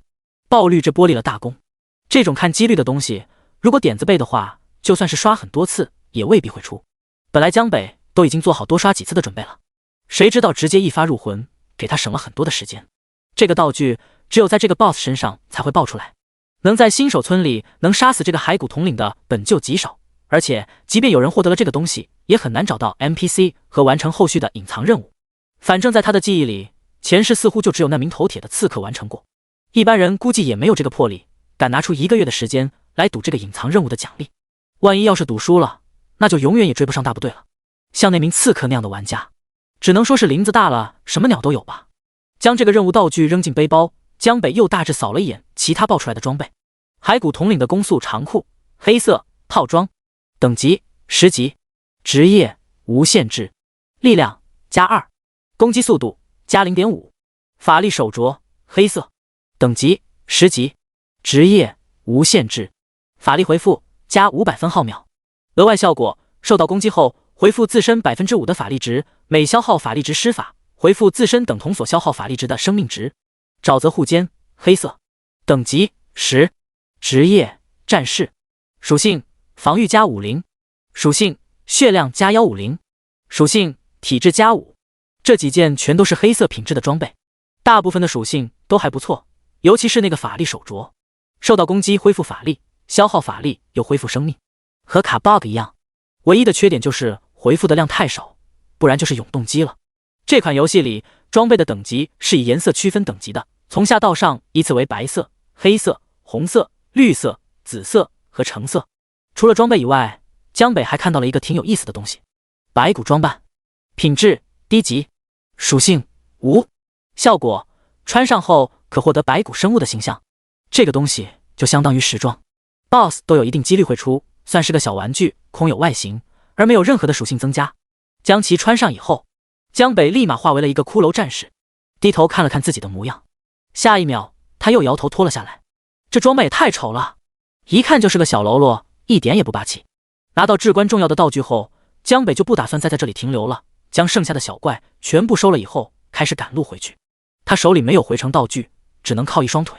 赶路的同时，江北看了一眼当前新手村的聊天频道，他手杀 BOSS 的风波还未过去，不少人都在质疑他是不是开挂了。有工会在刷喇叭邀请他进去，也有一些散人玩家在被野怪击杀以后，在频道上开始骂娘，质疑这个游戏的公平性太差，而且开局就出现了 bug， 要不是史莱姆耽误了他们升级，说不定这个手刹就是他们的了。新手村免费次数的聊天窗口成了他们发泄的场所。现在还没有人能意识到，这个游戏今后将会衍生为一个怎么样残酷的存在。它的移速很快，差不多半个小时后，江北就重新回到了艾尔镇。这里的情形还是和他走之前一样，城镇里人头攒动，到处都是玩家来来回回的在接取任务。城镇外的草原上宛如一片人海，有些人也不知道怎么玩的，都过去几个小时了，竟然依旧是一级。回来以后，江北直接走到艾尔镇一座建筑面前。此时，这里的门前已经站了不少人，大家伙都觉得这里面可能会有任务，但里面的 NPC 的脾气实在太差，不管谁进去都会二话不说直接被赶出来。来到这里以后，江北没有管他们，直接抬脚就要进去。兄弟，小心啊！旁边一个战士开口提醒道。怎么了？江北抬起的脚没有落下，扭头看向他。这里面的那个老巫婆已经被打扰烦了，刚刚说了，谁要是再敢打扰他，他就要杀谁。现在房门已经被锁死了，从外面根本就打不开。这个 ID 叫做沉默的战士的战士耐心地解释了一句。又有人附和道，是啊，我朋友刚才就是想要硬闯进去，结果现在复活还没有回来，这妖婆伤害太高了，根本看不出来他有多少级。原来是这样啊，那多谢你们提醒了。江北点了点头，似乎是听进去了，抬起的脚又收了回来，同时向后退了2步，之后换了一个表情，开口道，一个 NPC 竟然敢说这样的话，这也太嚣张了，看我灭灭他的嚣张气焰。说完，他看向紧闭的房门，下一秒，淬毒之弓已经拿在了手上，接着在众人震惊的目光中拉满弓弦，一根能量箭缓缓聚集，然后直接射出。轰！巨大的爆炸声在阵中响起，房门直接被炸个粉碎。死！众人被这突如其来的一幕震惊了，下意识齐齐后退。快走快走，这兄弟是个狼人，太他妈狠了，人家说不让进，他竟然直接把人家的房门炸了，这下老巫婆恐怕要暴走了。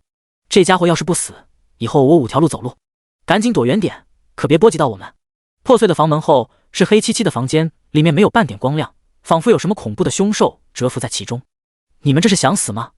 我刚刚有没有警告过你们？你们谁要是再敢打扰我……下一刻，只见一个白脸老妪怒气冲冲地从里面跑了出来，手中的法杖已经聚集好了能量，谁也不知道下一秒会从中释放出什么恐怖的法术来。江北自然不是来找死的，他知道这新手村里藏龙卧虎，不能小瞧任何一个不起眼的 NPC， 说不好那位就是很久以前的一个大佬。他这么做也只是想把他引出来，于是在他出来的同时，就赶紧将那个破旧的信封拿了出来。果不其然，当他看到江北手中的信封后，嘴里还没说完话，顿时戛然而止。他瞪大了眼睛，死死地盯着那件东西。这是什么情况？不应该出来直接将他秒了的吗？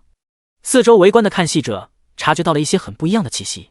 老巫婆颤颤巍巍地伸手拿起江北手中的信封，仔细看着上面已经模糊不清的文字，越看他的情绪越激动，一张皱巴巴的老脸甚至都开始变得有些通红。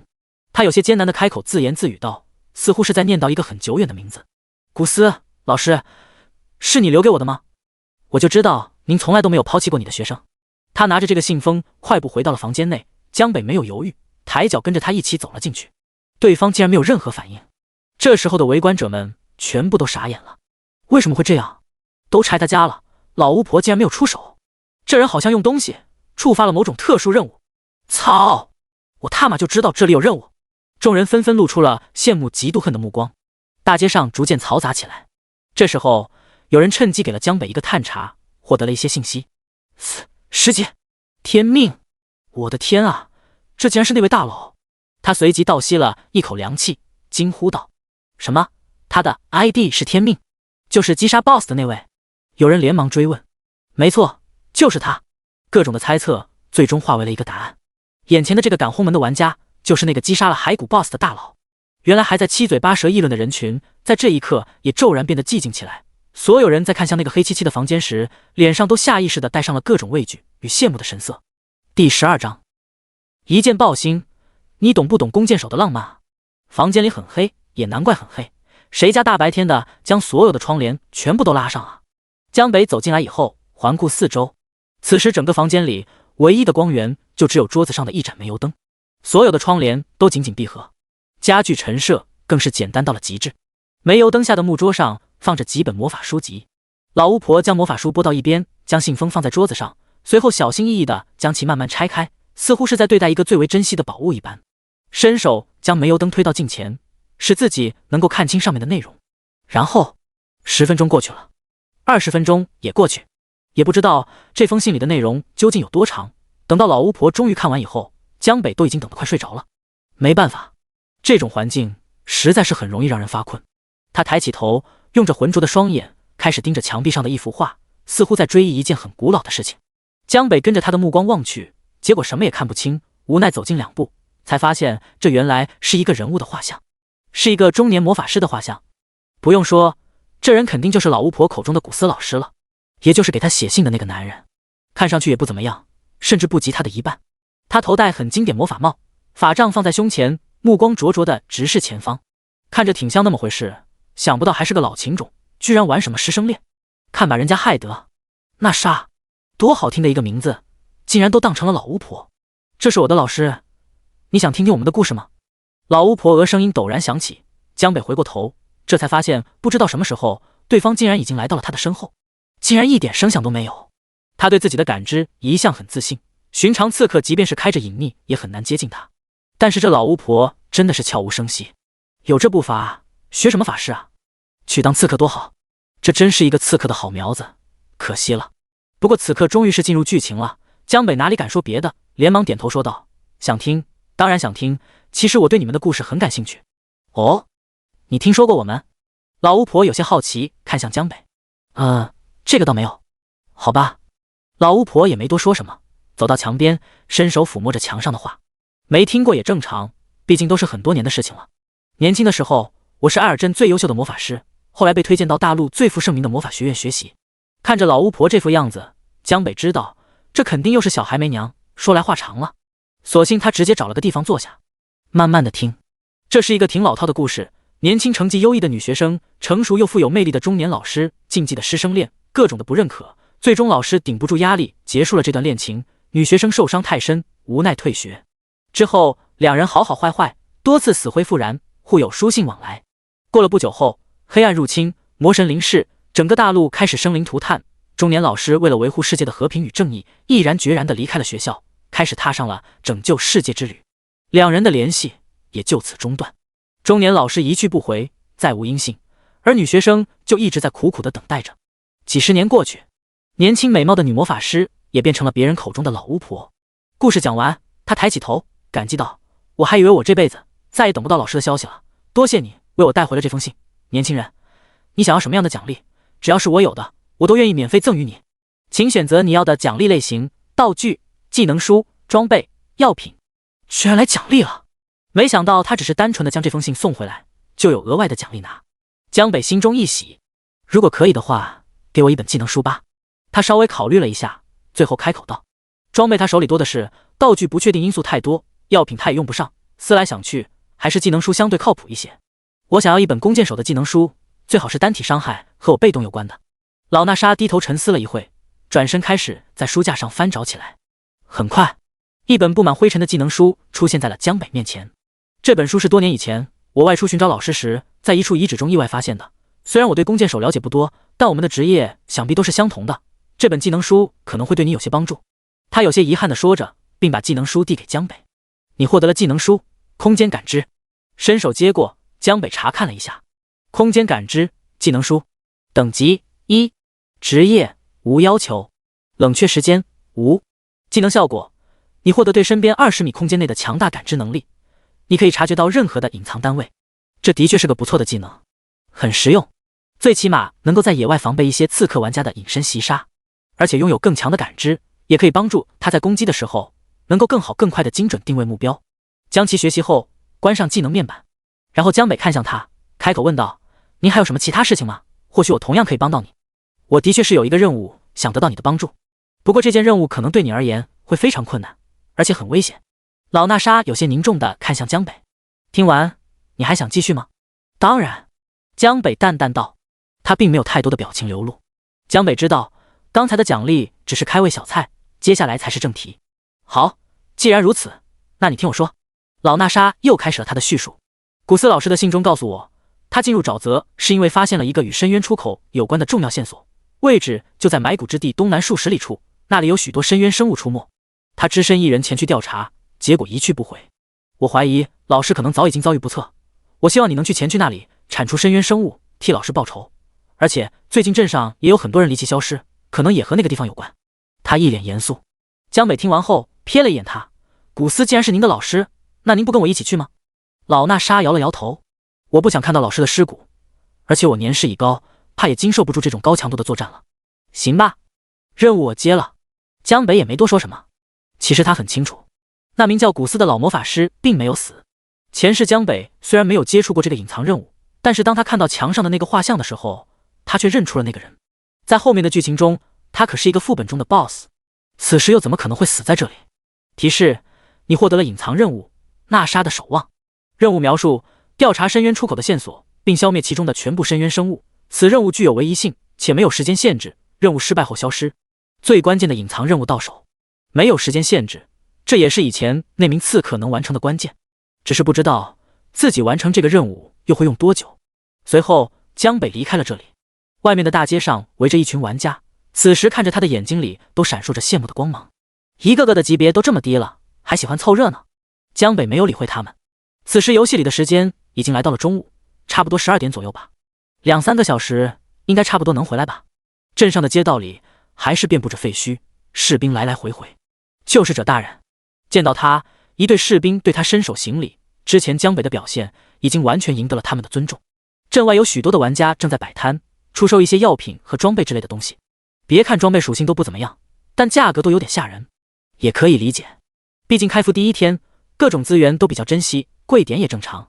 再加上游戏和现实金钱1比1兑换，摊主也根本不怕别人会买不起。主打的就是一个漫天要价，一件1级白板装备都能够要上千块，3级装备更是上万，技能书就更不用说了，有价无市，几十万恐怕都不是问题。就自己背包里的这些东西，如果全部拿出来在这里卖的话，江北估计都足以支撑自己下半生衣食无忧了。事实上，通过这个游戏赚到几个小目标的人还真不少。至于那些大公会的会长，那基本都是几十亿身价起步，甚至直接上市融资100亿的也大有人在。不过都是有命挣没命花罢了。隐藏任务中的地点非常远，即便是以他的移动速度也需要1个多小时。赶路的时候，江北打开了自己的属性面板。救世者江北，职业弓箭手，未转职，等级10级，物理攻击3890，法术攻击444，防御437，230以下伤害减免100%，移动速度335，攻击速度3.85秒，血量7470，法力650，属性力量161，敏捷131，体质138，智力111，技能空间感知，精准射击，爆炸剑。啧，这不看不知道，就连江北自己都被吓了一跳。得益于女神项链的恐怖思维加成，此时他整个面板的所有属性中，无论是哪一条，恐怕都只能用离谱2个字来形容了。原本他的属性只是攻击高，血量高，移速快，可现在似乎已经没有任何缺点了。400多的法术伤害，就是拿起法杖，那也绝对能秒杀一众法师。防御更是能让无数骑士汗颜。上一世拥有这种属性的时候，江北记得自己起码也已经是20多级的时候了，而如今他才10级，更是开服了只有半天的时间。江北都不敢想象，等到1年以后，自己的属性究竟会夸张到何种地步。一剑爆星，或许也不再是梦。嘿嘿，至尊魔神还有深渊之主，这一世小爷就竟等着你们降临了。第13章，艾尔镇黑暗之源。最终花了1个小时的时间，江北终于到了目的地。提示：你进入了特殊地图黑暗之地，来自深渊的黑暗能量正是从这里蔓延出去，导致了众多生物感染，出现了魔化现象。江北站在树丛后打量着眼前的环境，死寂、枯萎、残破，这是他对这里的第一印象。到处都没有一点生气，布满了干枯苔藓的巨石在前方构建出了一座座的营地，隐约能看到里面有些生物的洞穴，应该是亡灵生物。由于黑色雾气的阻隔，江北看不到深处。这里就是艾尔镇黑暗的源头了吗？怪物估计不会少。江北在心里暗自估计着，他还是头一次进入这个地图，不知道里面到底是一副什么样的情况。如果是和深渊有关，那这里的亡灵应该都具有一定的智慧了。和那些被感染了的生物不同，他们可是真正的异界来客。想了想，江北打算先试探一下。走之前，他掏出弓箭，对着他们的营地射出了一发爆炸箭。轰！趁着爆炸的余波，下一刻，江北借助着自己高达300多的速度，冲出森林，奔向最近的目标。袭击！袭击！营地里面守卫听见动静，发现了江北，顿时开始大叫起来。食尸鬼，普通亡灵生物，等级12，攻击300，生命值4000，技能麻痹、吞噬。果然是亡灵。江北只是看了一眼，便立马认了出来，而且还是最臭名昭著的食尸鬼。他的手爪很长，皮肤干枯，通体泛着暗紫色，大喊大叫间，纯白色的眼球在深凹的眼眶中滚动，犹如一具活着的干尸。亡灵生物是一个大类，并不是单纯指的某一种生物，像是骷髅、食尸鬼、亡灵骑士、古龙、死灵法师、巫妖等等，都是亡灵的一种。江北很清楚，在灾界侵蚀蓝星后，这种食尸鬼在现实世界里可没少造下杀孽。嘿嘿，又有不怕死的人类来了。很快，受到示警后，越来越多的食尸鬼从营地中跑了出来。咦，怎么就一个？这个人类怕是疯了，一个人都敢来我们这里！姐姐，让我吃了他！一个食尸鬼一跃而起，朝前方扑了过来。然而江北的移速实在是太快，非常轻松的一扭就躲过了他的攻击。吃！锋利的爪子深深地扎进了泥土中。洛里斯，你的准头真是越来越差了，若是让领主大人知道了，非得把你再扔进深渊不可。周围的同类开始嘲讽起来。可恶，他的面子有点挂不住了，当即怒声道：杀了这个人类，大家一起出手！可话刚说完，一根能量箭矢就已经迎面飞来了。咻！负4203，这只叫洛里斯的食尸鬼瞬间被洞穿了身体。叮，由于你的等级已达到上限，你获得了0点经验。没经验了，属实有点亏。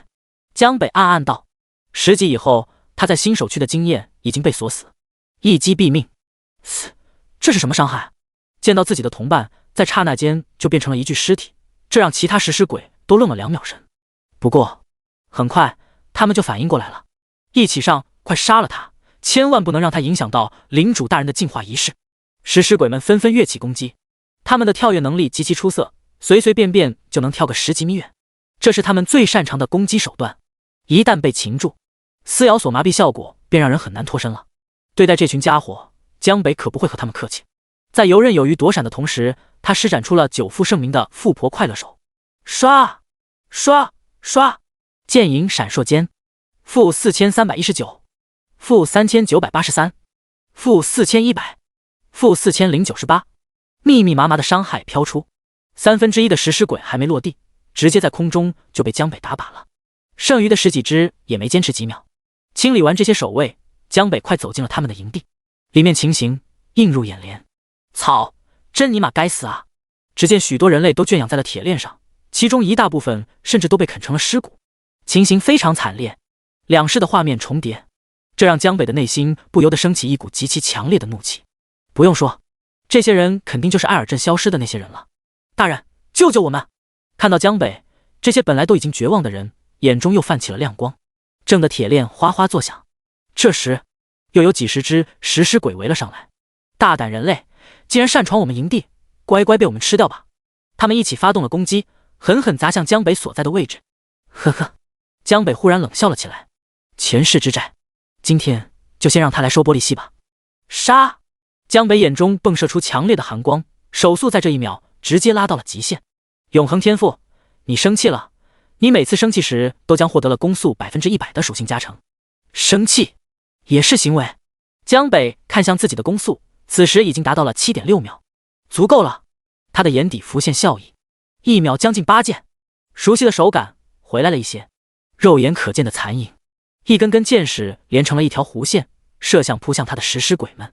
负4833，暴击；负4673，暴击；负4534，弱点攻击；负4456，弱点攻击。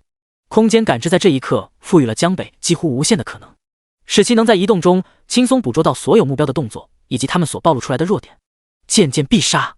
食尸鬼犹如落叶一般此起彼伏地从空中坠落。你进行了连续攻击，你的攻击速度加 0.1， 你进行了一次攻击，你的物理攻击加1，你获得了0点经验。两只漏网之鱼扑中了江北，抓到了。食尸鬼心中一喜，随后直接咬下。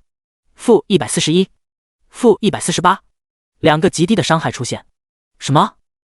两只食尸鬼心中大惊，趁着这个机会，江北举起淬毒之弓，直接对在了他们脸上。铁脸开大，轰！拿下双杀。剩下的几只食尸鬼已经瑟瑟发抖了，可在一个弓箭手的面前逃跑，绝对是个最白痴的举动。自知逃不了的他们，干脆借着同伴飞出去的尸体，来了一个快速接近。锋利的爪子劈下，带着麻痹效果。-198，-172，-169，你受到了连续伤害，你获得了300以下伤害减免。-0，呵呵。看到伤害以后，他们彻底绷不住了。你一个弓箭手，凭啥这么肉？一个个气得几乎吐血。江北如今是集高移速、高伤害、高血量、高防御、高攻速于一身，绝对的全能射手。抬起手，将其挨个击杀。地面上掉落了不少东西，江北全部捡起。叮，你获得了装备黑曜披风 X1。叮，你获得了装备诅咒之铠 X1。你收集的战利品，你的爆率增加 5%。他继续前进，很快江北便来到了下一个营地。食尸鬼们已经在这里严阵以待地等着他了。人类还不停下吗？你不会是领主大人的对手的。营地外，上百只食尸鬼看着江北，反观江北依然丝毫不惧。不用废话，包括那个什么狗屁领主大人，今天你们都得死。他冷声道。说完，江北直接开射，抬手就是7支箭矢，分散疾驰而去。凡是被击中的，统统秒杀。可恶，给我上！食尸鬼头领大怒，身为精英怪的他暴吼一声，一只只食尸鬼便前赴后继地冲了上去。恶狗扑食，撕咬，照击，各种伤害都落到了江北的身上，飘出了无数红色伤害。-0，但画面中就没有一个超过0的数字。随着江北连续的射击，他的伤害和攻速还在继续提升，这个伤害减免刷的简直让他们绝望。这怎么可能啊？所有参与攻击的食尸鬼在这一刻都露出了不可置信的眼神。不要停，他不可能会拥有这么高的防御，这一定是什么特殊效果，他维持不了多久的，只要我们继续攻击，就一定可以杀死他。头领食尸鬼大叫道。他也看出大家眼中的慌乱，于是急忙出言鼓舞士气。可惜他说错了，这个伤害减免只要增加以后，那效果就是永久存在的，哪怕是江北死亡也不可能会消失。双方几乎就是在肉搏，你打我，我打你。江北从开始战到结束，血条丝毫没有任何波动。嗖。再反观他们，却每秒都有6-7只食尸鬼被射飞，杀戮还在继续。30只、50只、80只、100只。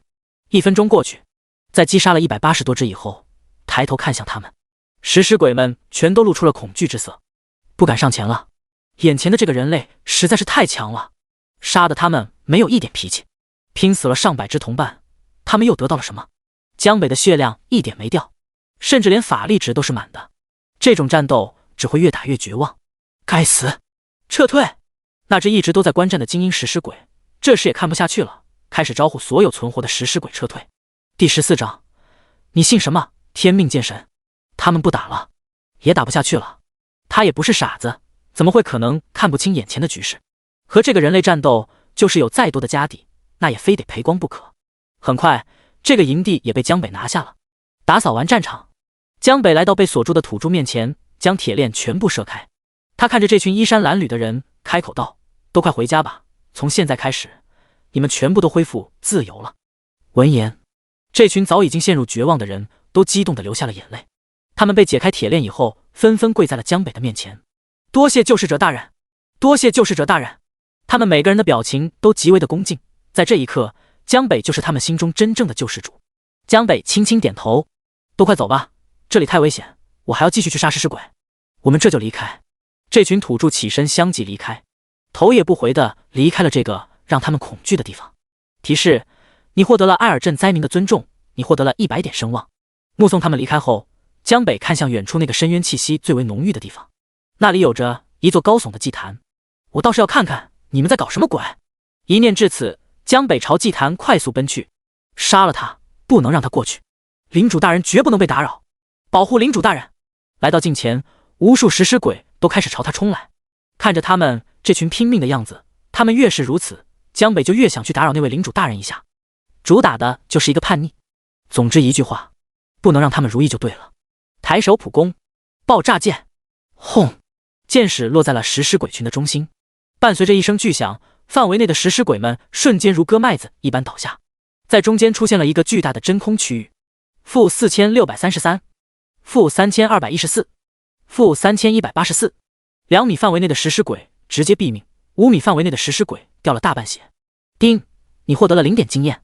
丁，你获得了0点经验。耳边提示音不停。江北一击过后，继续开撸，箭矢如同雨点一般倾泻而去，一片接着一片的食尸鬼倒下。你进行了258次攻击，物理攻击加258。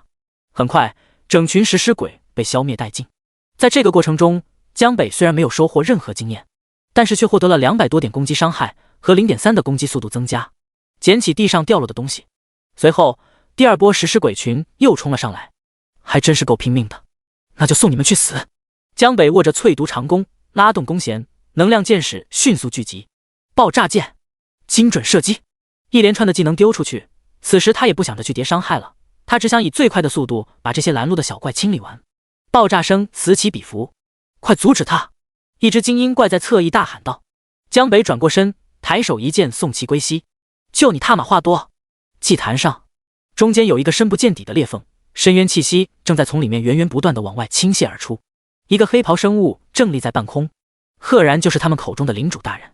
他正在贪婪地吸取着深渊的力量，旁边还有数个血池，血气也同时汇聚到他的体内。一只食尸鬼头领神色慌张地跑了上来。领主大人，那个人类马上就要冲上来了，我们根本不是他的对手。说着，他小心翼翼地抬头看了一眼那黑袍身影，眼中带有浓浓的畏惧之色。黑袍生物睁开血瞳，语气冰冷道：那就用你们的命去拦住他，无论如何都不能让他打搅我的进化。魔神大人不会忘记你们的功劳，等我们彻底拿下这个世界，你们都会获得永生。遵命，领主大人。食尸鬼头领转身离开。呵呵，人类。等他走后，食尸鬼领主讥笑2声。等我获得完进化，我会用你的血肉当做你鲁莽的补偿。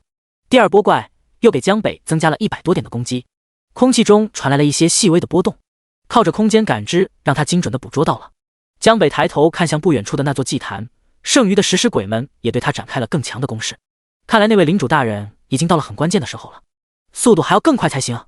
江北嘴角浮现了一丝笑意，100%的伤害减免，使得这些食尸鬼对他造不成任何伤害。又花了2分钟，将这些怪也全部射杀。随后视线中再无拦路者，江北抬脚缓缓走上祭坛，深渊裂缝映入眼帘，黑袍领主就漂浮在裂缝上空，皮肤血红的可怕。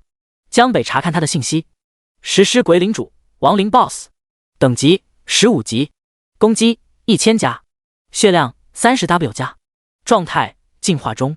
他的属性很强，比一般的同等级 BOSS 属性差不多要高出 50% 左右了，而且此时还在持续的上涨中。原来是在偷偷的进化呀！这时食尸鬼领主冷笑道：真是一群没用的垃圾，一点小事也办不好。人类，你是上来送死的吗？他伸手一挥，身上的能量波动瞬间消失，随后轻飘飘地落回到祭坛上。看来是主动选择终止进化了，口气倒是不小，就怕你没有这个本事。去死吧！江北骤然发动攻击，他举着长弓，精准射击，爆炸箭。在近千个小怪的磨练下，他的攻速达到了 9.3， 江北的手都拉出残影。嗖，一连串的箭矢射向食尸鬼领主。-4834， -4845， -4798， 9个近5000的伤害飞了出来，他的血量瞬间掉了4万多。亲身感受到江北强大的伤害后，这只食尸鬼领主脸上也带上了一抹凝重之色。好强大的剑，你难道是哪位神明的信徒不成？江北讥讽道：信徒？我信仰的神明只有一个，那就是天命剑神。天命剑神？黑袍领主一愣，他听说过最强的光明女神，也听说过众多神明，剑神也有，但唯独里面没有叫天命剑神的。一般来说，一位神明的封号往往和其地位与实力有着密切的关系。这位剑神竟以天命为名，其实力自然不言而喻。看到食尸鬼领主的表情竟然越来越忌惮，江北有些想笑，这家伙还真被自己唬住了。他不知道是否真有这个神明，但他说的天命剑神，那是指的他自己。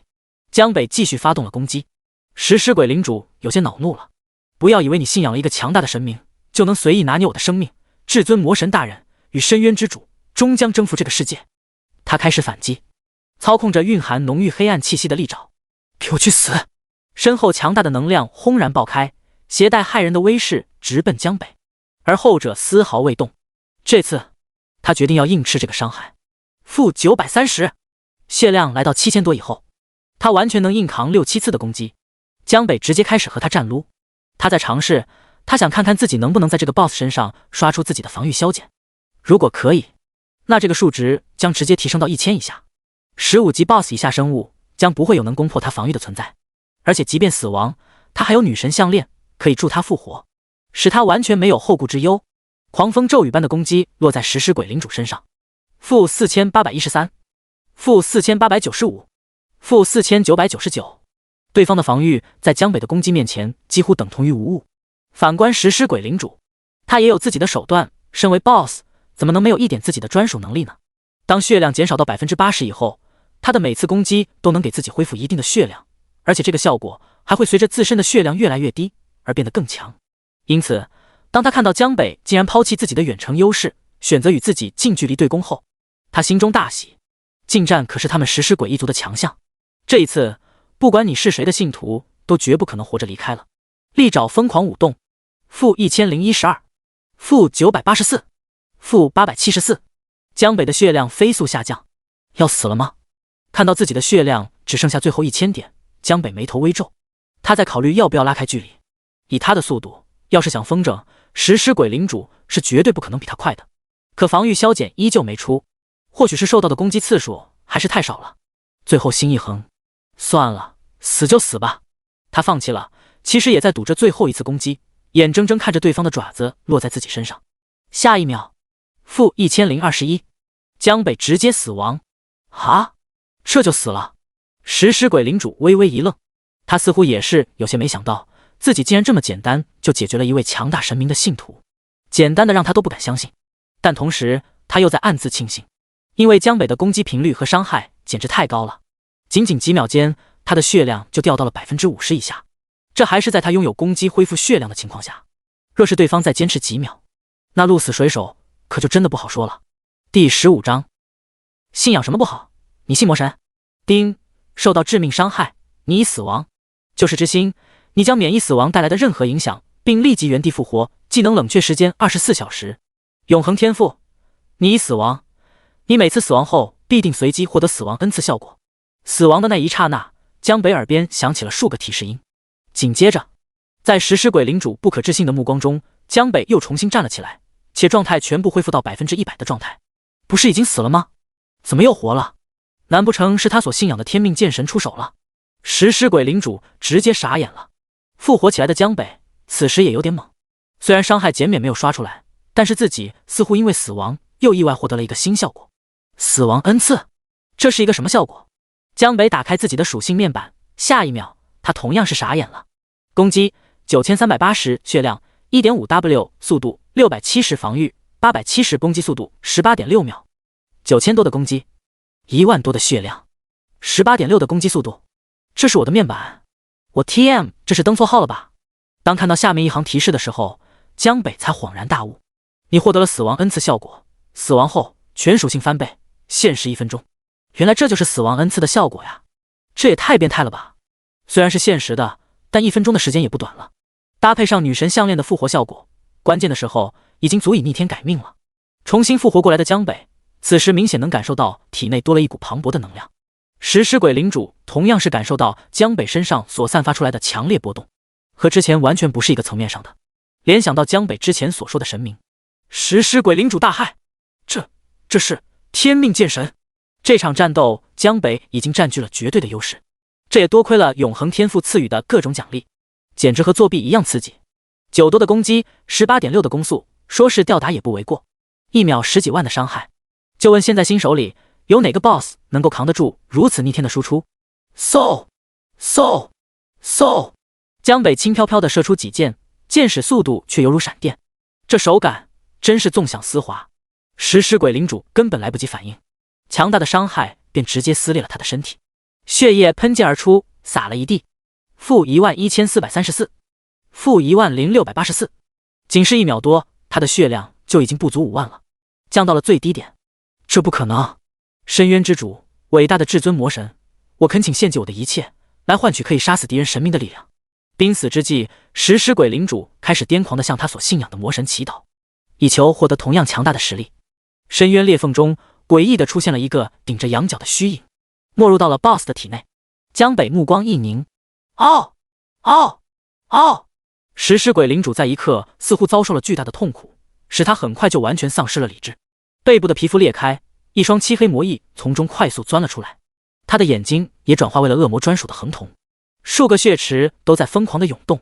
好，他的身体开始扭曲，开始逐渐膨胀。提示：当前目标受到未知能量影响，正在快速进化，预计最终强度为30级。30级？怎么可能？新手村的隐藏任务会出现30级的 BOSS？ 江北震惊了，他不觉得这是正常的游戏机制，这种强度，这不是开玩笑的吗？他可没有什么神明附身，但是食尸鬼领主却是实实在在的真祈求到了魔神的回应。还有前世那个刺客，你确定就是杀死了他吗？虽然这一路走来，他对那个刺客已经有了不少改观。以前他总觉得对方就是运气好外加头铁罢了，可当他真正知道这个隐藏任务的强度后，他已经不再这样想了。这里绝对不是一般天赋玩家能通关的了得，别说1个月，就是1年也不行。但即便如此，江北也依然不认为对方能击杀一只30级的 BOSS 通关。这时又换他开始疑惑了，难道真是深渊之主和至尊魔神来了？这就是信仰的力量吗？30级的 BOSS， 其实江北就如今的这种状态，他也一样能杀，无非就是可能需要注意点走位罢了。他有这个自信，他只是比较诧异这种强度的 BOSS 会出现在新手区里。就在这里，异变突然产生，系统警告，发现未知干扰，干扰级别强，正在启动清除程序。随着系统的声音响起，光明之力开始在天空之中凝聚，最终制裁之力汇聚成了一把巨剑，携带着无可匹敌的气势，狠狠斩下。轰！紧接着，只听食尸鬼领主惨叫一声，整个进化的过程被系统强行中断。想不到就连系统也出手了。江北面色阴晴不定，光明女神的天威果然恐怖，这真是魔神或者深渊之主听到了他的祈祷，在赐予他力量。他的思绪乱飞，被制裁之力击中，此时的 BOSS 已经变得惨不忍睹，不仅仅是进化被打断这么简单，他的整个身体都在此刻彻底崩溃。血量清零。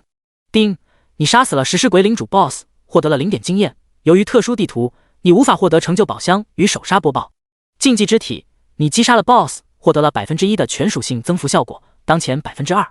结束的有些突然，江北还在愣神之际，食尸鬼领主的身体就已经消失了。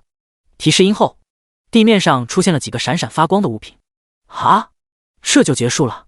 他一脸懵逼，回过神来后，看着眼前空荡荡的祭坛，江北摇了摇头。真是的，信仰什么不好？你信魔神？江北走过去，捡起地上掉落的东西。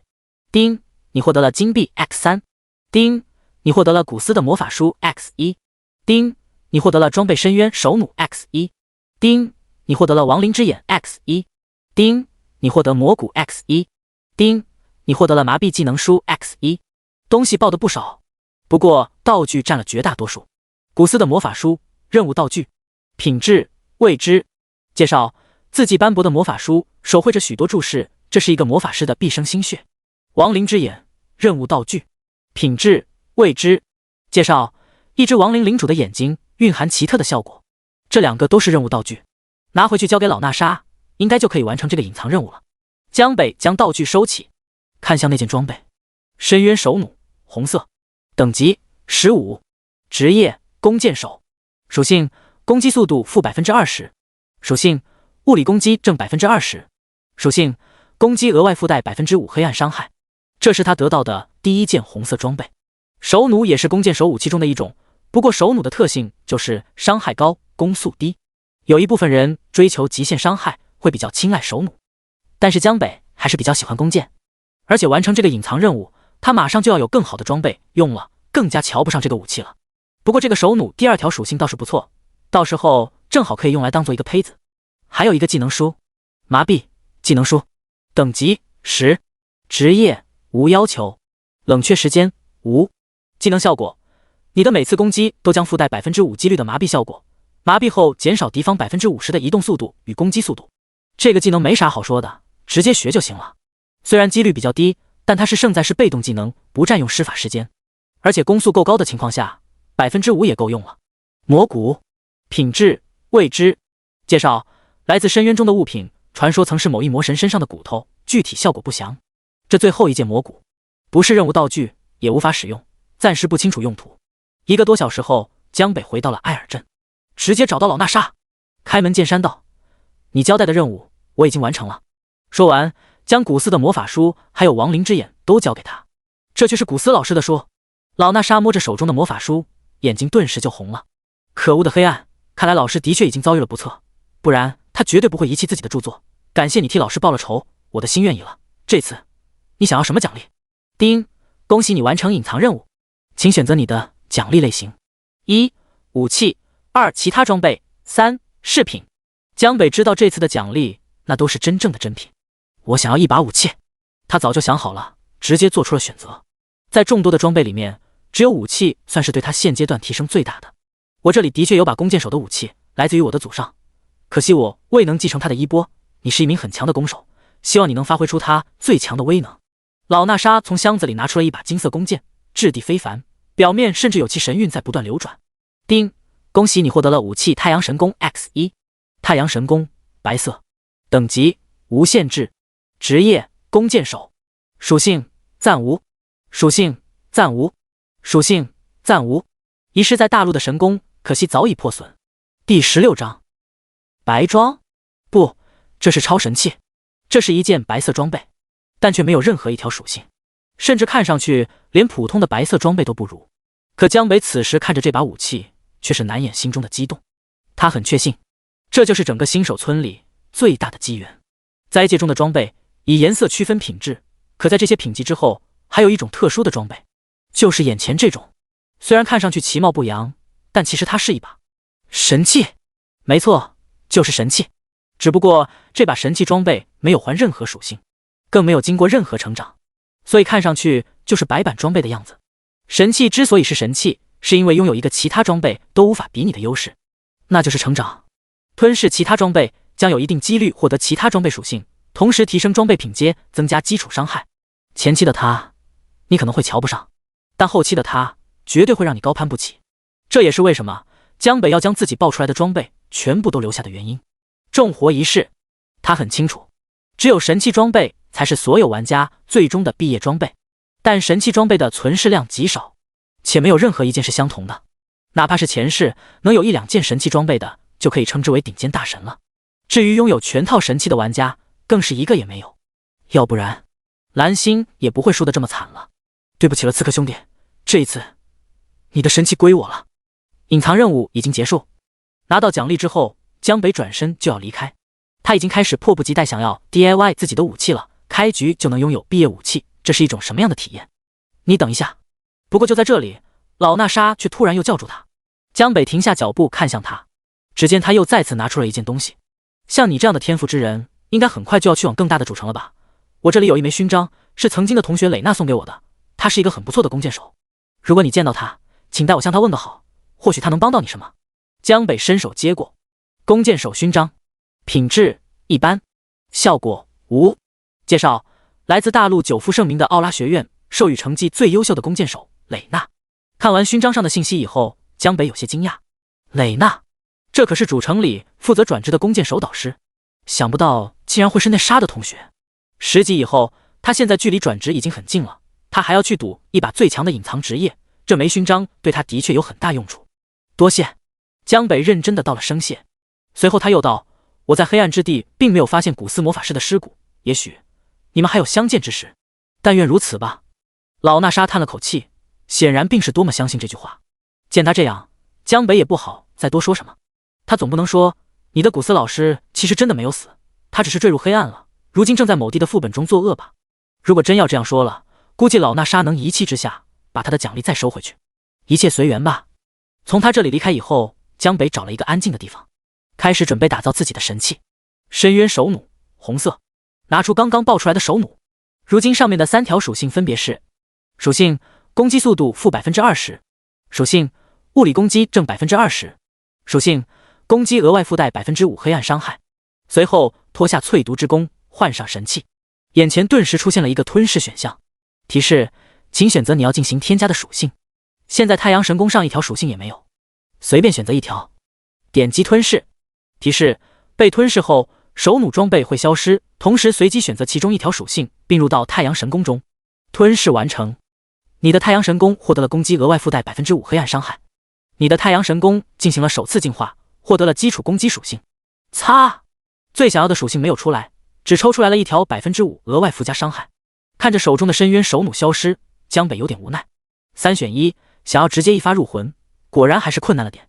不过也算凑合吧，起码没有出现攻击速度负 20%， 否则他就哭死了。算是一个中规中矩的选择，可以接受。不过就在这时，指尖又是一个提示弹了出来：永恒天赋，你进行了一次装备进化，你接下来的任何添加的属性都将获得10倍增强。天赋再一次发挥了作用，而且是逆天的作用，10倍。江北倒吸一口凉气，急忙打开装备信息。太阳神功，白色，等级无限制，职业弓箭手，物理攻击加10，属性1，攻击额外附带 50% 黑暗伤害，属性2，暂无。上面已经多了一条属性，而 5% 的额外附加伤害，此时赫然已经变成了 50%， 真的是10倍提升。江北一脸震惊，内心更是彻底沸腾。要知道，神器装备最高能拥有8条属性，这也是所有品质的装备中可以拥有属性数量最多的。如果所有的属性被进化到这上面以后都增强10倍的话，那这个太阳神功将会强大到什么地步？神器恐怕都不能形容了，应该叫超神器了吧？这也太狂野了。此时江北背包里单是武器装备就有50多件，其中不乏单条属性不错的胚子。他强压内心的激动，除了几件属性好的以外，垃圾装备一口气全部将其吞噬。神器装备可以拥有8条属性，但此时的白装状态下最多只能拥有2条。这是这个游戏世界里的规则，白色装备最高拥有2条属性，黑色装备最高拥有3条属性，红色装备最高拥有4条属性，绿色装备最高拥有5条属性，紫色装备最高拥有6条属性，橙色装备最高拥有7条属性，神器则是最多的8条。所以江北现在需要先将这件神器升级，升完级以后再往里添加属性。提示：你的太阳神功吞噬了30件白色装备，20件黑色装备，品质提升至黑色。当前进度 58%。永恒天赋，你进行了一次装备成长，你接下来的吞噬的任何装备都将获得双倍效果。你的太阳神功品质提升至红色。当前进度 12%。装备进行品质成长，竟然也获得了天赋效果，很好，很强大。重新打开装备面板，太阳神功红色，等级无限制，职业弓箭手，物理攻击加500，每件装备10点成长。属性1，攻击额外附带 50% 黑暗伤害，属性2，暂无，属性3，暂无，属性4，暂无。你的太阳神功进行了50次进化，获得了基础攻击属性加1000，提升至红色品质以后，已经出现了4条属性栏，这就代表它可以往里面添加4条属性。拿出3件装备来，开始添加。这3件装备都是单条的属性，像这种装备是最适合当做胚子的材料。你的太阳神功获得了伤害加50，技能冷却时间减少正 5%， 技能攻击额外附加 5% 伤害。全部添加完以后，此时的4条属性已经变成了：属性1，攻击额外附带 50% 黑暗伤害，属性2，伤害加500，属性3，技能冷却时间减少正 50%， 属性4，技能攻击额外附加 50% 伤害。4条属性个个让人瞠目结舌，冷却减 50%， 技能附加 50% 伤害，攻击附加 50% 的伤害。此时这件武器的强度甚至已经超过了上一世江北死亡前所带的那件90级的紫装，这还是在全部都用垃圾装备进行进化的情况下，基本都是10级以下的，就已经是这般恐怖了。等以后获得了更好的属性装备，它还可以再进行替换，到时候这件神器的效果无疑将更加变态。如今单单是各种属性效果就几乎让它的伤害翻一番了，这是一件神器所带来的提升。如果5件装备和3件饰品全部集齐的话，8件神器。江北深吸一口气，他都有些不敢想了。难怪前世经常听人说，只有穿上神器才能真正体会到神器的强大，这话果然不假。今后恐怕任何的装备都很难再入他的法眼。看来自己的出村以后得要尽快寻找其他部位的神器装备了。今后他必须要集齐全身8件神器，这个目标对于别人来说几乎无法实现，但对于江北来说也并不是不可能，因为光在他记忆里，他就知道几个能出神器的地方，自己此时已经占据了先机。这些区域他很快就能一一去探明。第17章，目标伤害破万，完成。接下来先继续去刷伤害吧。虽然10级后江北已经可以出村了，不过为了能够拿到那个最强的隐藏职业，他决定还是先稳一稳再说。玩顺风局更不能太浪，况且自己的目标还没有实现，他的伤害距离破万还差了不少。再说了，这外面的怪刷起来哪里有新手村里的安逸？现在这个时候，玩家的大部队应该都集中在了魔化狼山谷了吧？江北想了想，这样的话，山谷肯定是不能再回去了，和别人抢怪啥的，拉低他的档次，那就去找些5到7级的小怪刷刷吧，最好是能够集中一点的。他想了想，整个新手村能够满足这2个条件的，估计也就一个地方了，野牛谷。野牛谷就在魔化狼山谷旁边，地方也不远，那里的野牛群可比魔化狼族群大多了，就连上百头的大族群也一点都不罕见。很快，江北就赶到了这里。野牛谷风景还是很不错的，因为这里也是整个新手村里唯一一个没有被黑暗侵蚀过的地方，生活的都是一群很正常的生物。接下来就在这里挂机吧。一连几个小时，这种重复的刷怪也是一件极其枯燥的事，尤其是这种没有任何含金量的机械式的动作。江北还是很善于给自己打发时间的，他直接在游戏头盔里面打开了内置浏览器，然后登录了视频平台，打算一边看电影一边刷怪。反正对方的伤害更是不可能威胁到他，他只要安心射箭就好。就这样，江北在这里一口气又刷了好几个小时，看完了2部长电影，他才停了下来，打开面板看了看。救世者江北，职业弓箭手，未转职，等级10级，物理攻击10350，法术攻击444，防御437，300以下伤害减免100%，移动速度535，攻击速度8.8秒，血量7470，法力650，属性力量161，敏捷131，体质138，智力111，技能空间感知，精准射击，爆炸剑。终于破万了，江北伸了个懒腰，大喜过望。1万的面板伤害，再加上的自己的武器属性，一个技能打出2万的伤害也轻轻松松。这伤害就问还有谁能扛得住他一剑？新手村已无敌，还有3、4个小时就该强制下线了。看了看时间，如果这时候自己想要出村的话，时间上面应该还是足够的。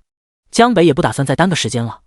本来拿完隐藏任务以后，整个新手村里就没有任何能引起江北兴趣的地方了，再待下去只能和那群小朋友们玩了，也该去准备转职的事情了。被卡经验还是挺难受的，不过在走之前，他还得需要把新手村的主线任务给补一下。进入游戏以后，他没有选择做任务，而是直接去打怪了。但是怪物材料这一路上他都收集着呢，也不麻烦，只需要找贝蒂镇长走个程序就够了。江北这边已经拿到了神器，准备出村了。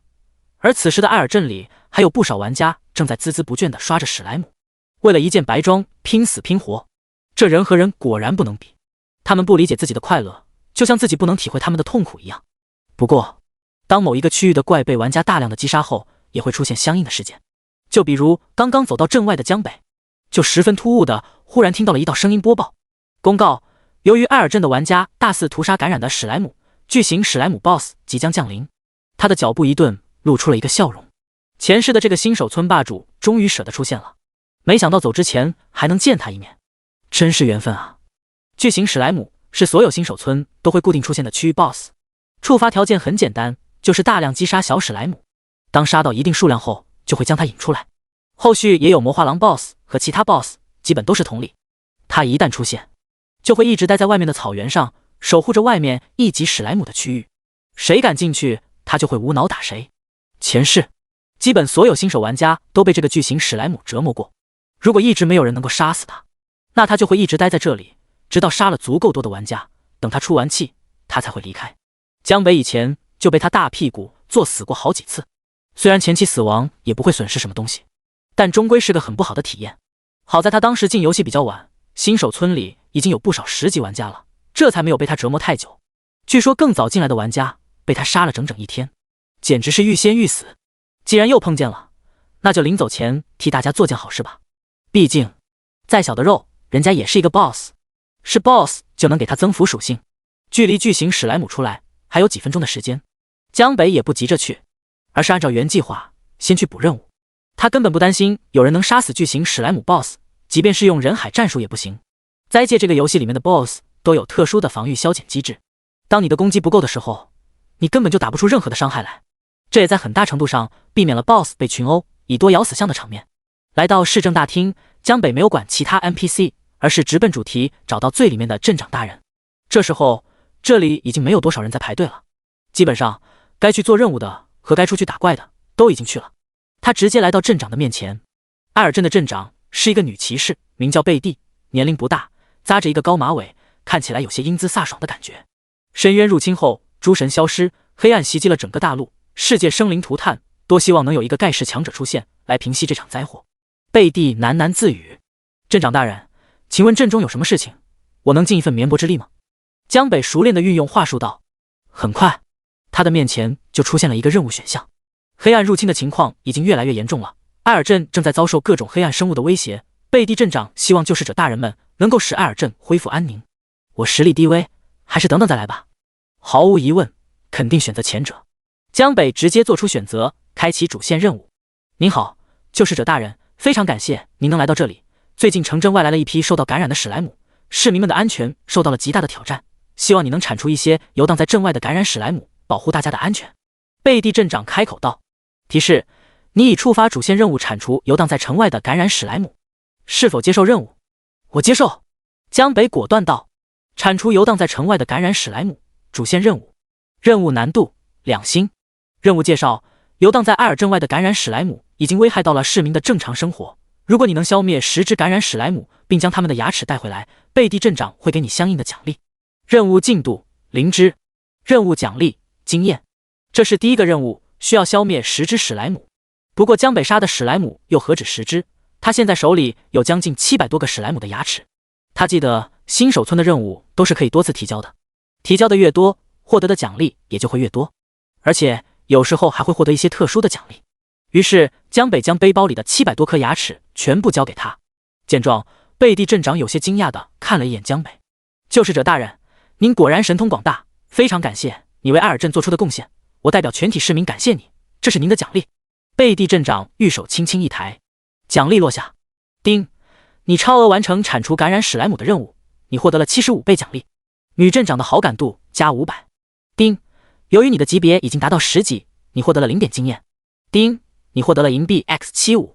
好家伙，75倍的奖励，江北估计能获得不少的经验，但可惜他现在一点也拿不到，只是获得了女镇长的1点好感度和大量银币。好感度，这是游戏里 NPC 特有的东西，玩家在其眼中的一切行为都会影响到 NPC 对你的感官。好感度越高， NPC 也就会对你越热情。但是江北马上就要离开这里了，好感度对他也没有多少用处。他继续领取下一个任务。救世者大人，我知道您的实力非常强大，我这里还有一些事情可能需要你的帮助。在艾尔镇南边的山谷中，魔化草原狼已经泛滥成灾，我们市政厅的人手不够，如果你能猎杀一些魔化的草原狼来，我这里还会有更为丰厚的奖励。贝蒂镇长再次开口道。当然没问题。江北点了点头，再次接下。第18章，震惊的贝蒂镇长。随后任务界面跳了出来，猎杀魔化草原狼，主线任务。任务难度3星。任务介绍：消灭山谷中泛滥成灾的魔化草原狼，击杀10只及以上，并带回他们的皮毛带回来，你将获得更为丰厚的奖励。任务进度0只。任务奖励经验。看了一遍任务后，江北再次打开自己的背包，在贝蒂镇长惊讶的目光中，又直接导出了像小山般的任务材料。这也幸好同类道具都能叠加存放，不然单是这些任务材料就能装满他的背包。贝蒂镇长仔细一看，这些竟然全部都是魔化狼的皮毛，数量起码上千张。他有点震惊了。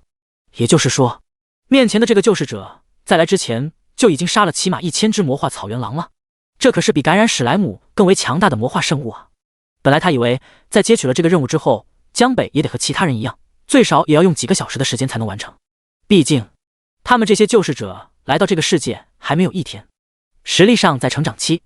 可谁知这么短的时间内，就已经有救世者强大到这种地步了，猎杀了这么多的魔化狼，他的天赋究竟有多恐怖啊！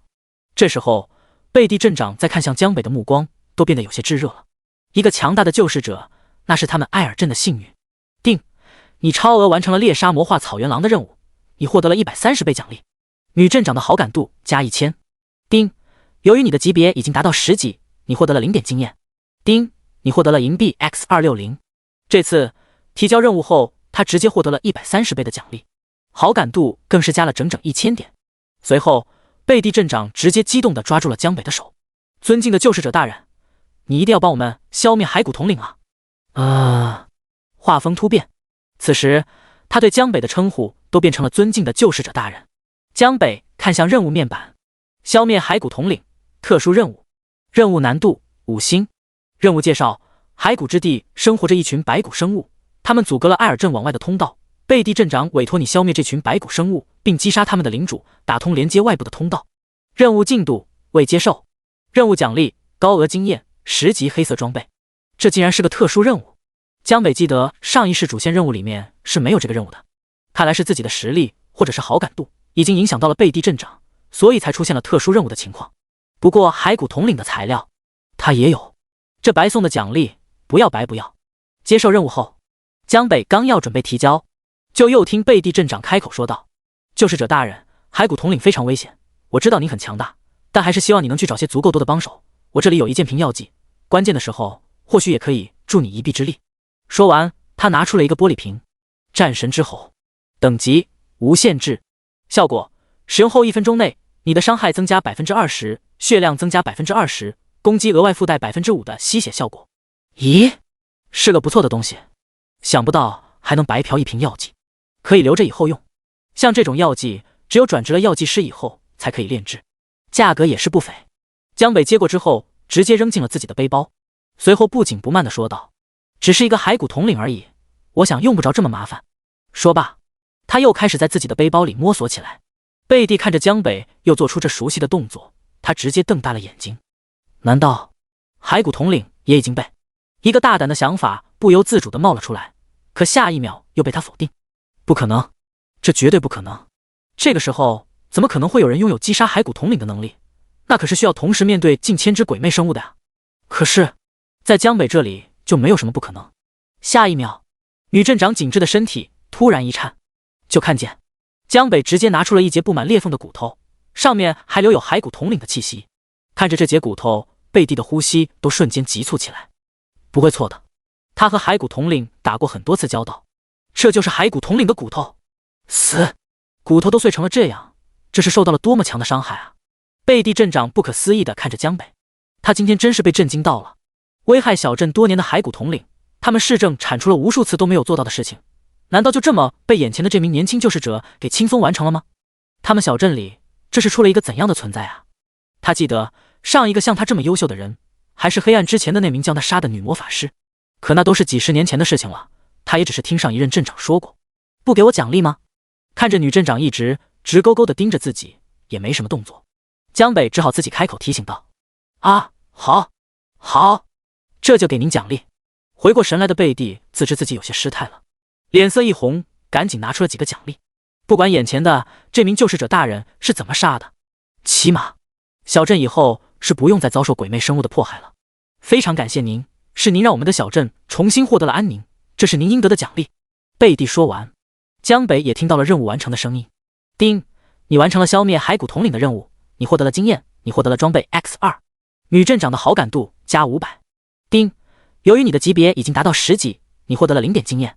由于你完成了特殊任务，你的主线任务已1件完成，你的经验已被锁定，请尽快前往主城进行转职。看来特殊任务也有特殊任务的好处，完成以后，后续的主线任务竟然直接给他跳过了。救世者大人，您的实力已经足以前往主城了，需要我将您送过去吗？贝蒂看着江北，小心翼翼地问道。先等等吧。补完任务以后，江北直接离开了市政大厅，暂时还不能走，外面还有一只小 boss 在等着他呢。他此举可不只是为了贪图巨型史莱姆的奖励，他只是作为一个淋过雨的人，想给大家撑把伞罢了。大家一直被卡在这里也不行，早点把他杀了，大家也好赶紧去打怪升级。第19章，赌家的巨型史莱姆。巨型感染史莱姆 BOSS， 等级5级，攻击280，血量22000。BOSS 特殊防御效果，免疫50点以下的所有伤害。技能疯狂撞击踩踏，这是这只巨型史莱姆的属性。它是一只5级 BOSS。此时艾尔镇外面的草地上他控制着圆滚滚的身体，正在大肆屠杀着众多新手玩家。由于提前就放出了公告，所以很多玩家都早早的就等候在这里了，甚至连那些已经脱离了史莱姆区域，在山谷中杀魔画廊的玩家也都赶回来了不少。毕竟这是大家所遇到的头一个 BOSS， 都想要围杀，试图分一杯羹。可然而，事情却并没有像他们所想的那样发展。尼玛，这是什么防御啊？我一个全智力加点的法师，竟然连一点伤害打不出来，太变态了！一个疯狂撞击，直接秒几十个人，而且还可以自动回血。他又开始滚起来了，打不了了，快跑啊！巨型史莱姆的强大远远超乎了他们的想象。如今，在这个平均级别还只有3至4级的玩家里，他们的攻击在这个巨型 BOSS 的身上根本就打不出任何的输出。一时间，整个镇外的草原上到处都是玩家四散奔逃的狼狈身影，同时还有无数的惨叫与咒骂声。5、6米高的巨型史莱姆，胖乎乎的身材在地上一滚，凡是被碰到的玩家分分钟毙命。而且还有许多小型的史莱姆，此时也跟在自己的老大哥身边，对能触及到的玩家展开最疯狂的报复。除了极少数拥有不错攻击装备的玩家能够强制打出一点伤害外，其他人甚至连个1的伤害都看不到。攻击落到这只巨型史莱姆的身上，如同石沉大海，连个涟漪都不会出现。这还怎么打？最终，这些侥幸逃回镇里的玩家都龟缩在里面，再也不敢往外出了。巨型史莱姆直接堵在出口处，往草地上一蹲，身边还有无数小弟打手掠阵。被乱杀后，此时已经没有玩家再对这个 BOSS 有任何想法了。那些从山谷中特地回来的玩家都开始后悔了，真是人心不足蛇吞象啊！他们就老老实实的在外面刷怪不好吗？为什么非要来杀这个 BOSS？ 为什么要贪心？这下好了，不单是 BOSS 他们打不过，此时就连想再重新出去打怪都成了一种奢望。巨型史莱姆会无脑攻击任何一个胆敢走出安全区的目标，他的火气很大，大家都开始觉得有些不对劲了。这个 BOSS 不会就以后守在这里了吧？这要是出不去，他们还怎么升级？升不了级，那就更加没人能奈何的了这个史莱姆了。这岂不是成了一个死循环？艾尔镇的出口处，此时这里的人一点也不比刚刚开区的时候少，大家七嘴八舌的抱怨着，这大史莱姆太无赖了。无双姐，咱们好像出不去了。是啊，他堵着门，现在谁能打得过他？薇薇安和莉莉亚2个小萝莉看到天下无双这个女骑士从复活点回来，都有些无奈的说道。猛啊！女骑士这时也被打傻了。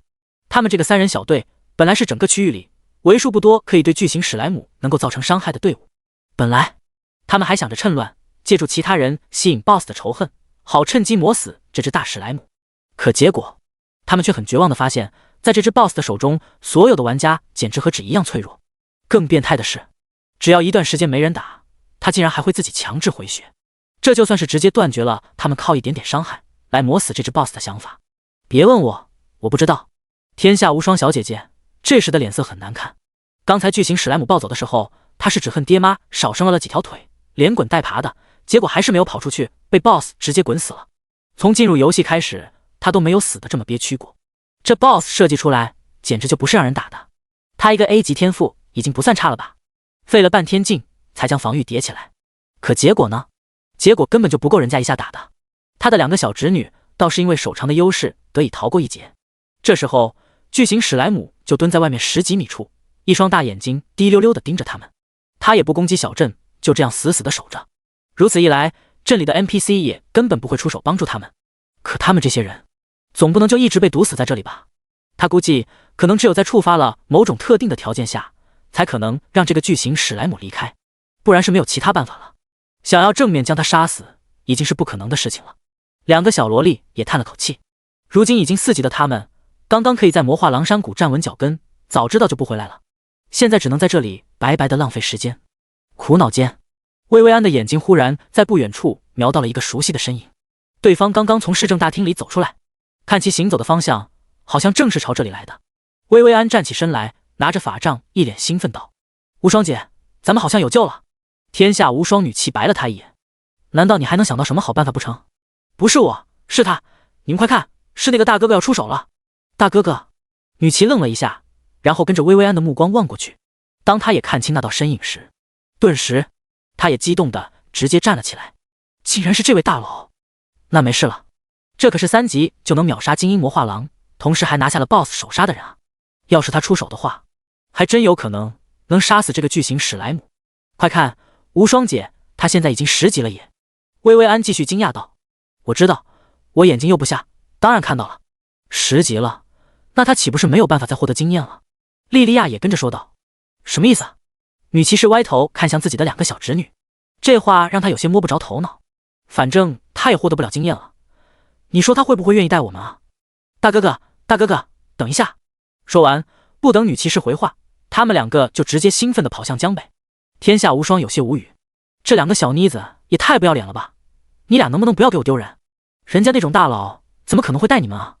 第20章小恩人小萝莉 X2 双子星。大哥哥，大哥哥！耳边传来了叫喊声，2个模样在12、13岁左右的小萝莉跑到了江北的面前，他们顶着2个 ID： 薇薇安、莉莉娅。怎么了？你俩认识我？江北眉头微皱，看着俩人，有点疑惑道：自从完成隐藏任务以后，为了避免麻烦，他就已经将自己的 ID 给隐藏了。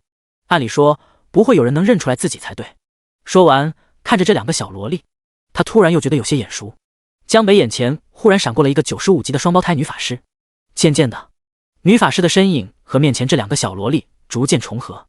江北嘴角微动，有些意外，没想到啊，这2个双胞胎法师原来和自己居然出生在同一个地方。薇薇安、莉莉娅，他知道这是2个拥有极其罕见双生天赋的恐怖小萝莉。如果他没记错的话，这俩人今年才只有14岁。而1年后，当深渊全面侵蚀蓝星以后，他们则成为了一方强者，被称为蓝星双子星，位列排行榜第10。江北前世和他们有过一次交集，不过不是什么太好的回忆。当时江北遭遇魔龙，几乎惨死，就是这2个小法师及时出手，救了他一命，这才让他得以苟活到了最终之战。想不到这世界竟然这么小。重生之后，在新手村就遇到了前世的小恩人。不过话又说回来了，这个时候自己应该和他们还没有什么交集的吧？他们又怎么会认识自己？是这样的，大哥哥，我们之前在山谷中见过你打那只大魔化狼，也听过你的杀 BOSS 的公告。薇薇安急忙解释道。哦，原来是这样。江北点了点头，这就能说得通了。那你们找我，这是有什么事情吗？江北蹲下，一脸微笑地看着这2位以后的小双子星。大哥哥，你现在是不是打算去杀那个大史莱姆啊？莉莉娅抢着说道。江北点头，没错，就是去杀他。那你能不能和我们组个队啊？反正你也10级了，即便杀死大史莱姆，你也得不到经验的，没有人要，那岂不都浪费了？薇薇安有些古灵精怪地说道。说完，一脸希冀地看着他。哈哈，原来是这点小事啊，没问题。江北哈哈一笑，非常爽快的就应了下来。对于他来说，这就是很小的一件事，正好可以借此还他们前世的一个人情，说不定以后还有用着他们的时候，也就顺手组个队的事。站起身来，他直接建立了一个队伍，然后将2个小萝莉拉了进来。2个小萝莉虽然是双胞胎，但是性格不同。姐姐莉莉娅人比较安静，但是薇薇安却是一个小话痨。看到江北发来的申请，2人赶紧同意。他们现在的等级还是4级，如果能吃到这个史莱姆的经验，起码能让他们直接升1级了。丁，玩家薇薇安加入队伍。丁，玩家莉莉娅加入队伍。等一下，大哥哥，我们还有一个姐姐还没有过来。薇薇安指向身后正在朝这里走的一个女骑士。江北也没多说什么，既然他们是一起的，于是就又扔了一个组队邀请给那个女骑士。这个叫天下无双的骑士，江北没有任何印象，估计只是一个默默无闻的小人物罢了，可能当时早就嗝屁了。看着发来的组队邀请，天下无双妹子有点懵了。她跟过来，本意是拉走自己的2个侄女，免得他们不守规矩，在言语冲撞了这位大佬。她知道有些大佬的脾气都古怪得很，到时候一旦惹人家生气不好了。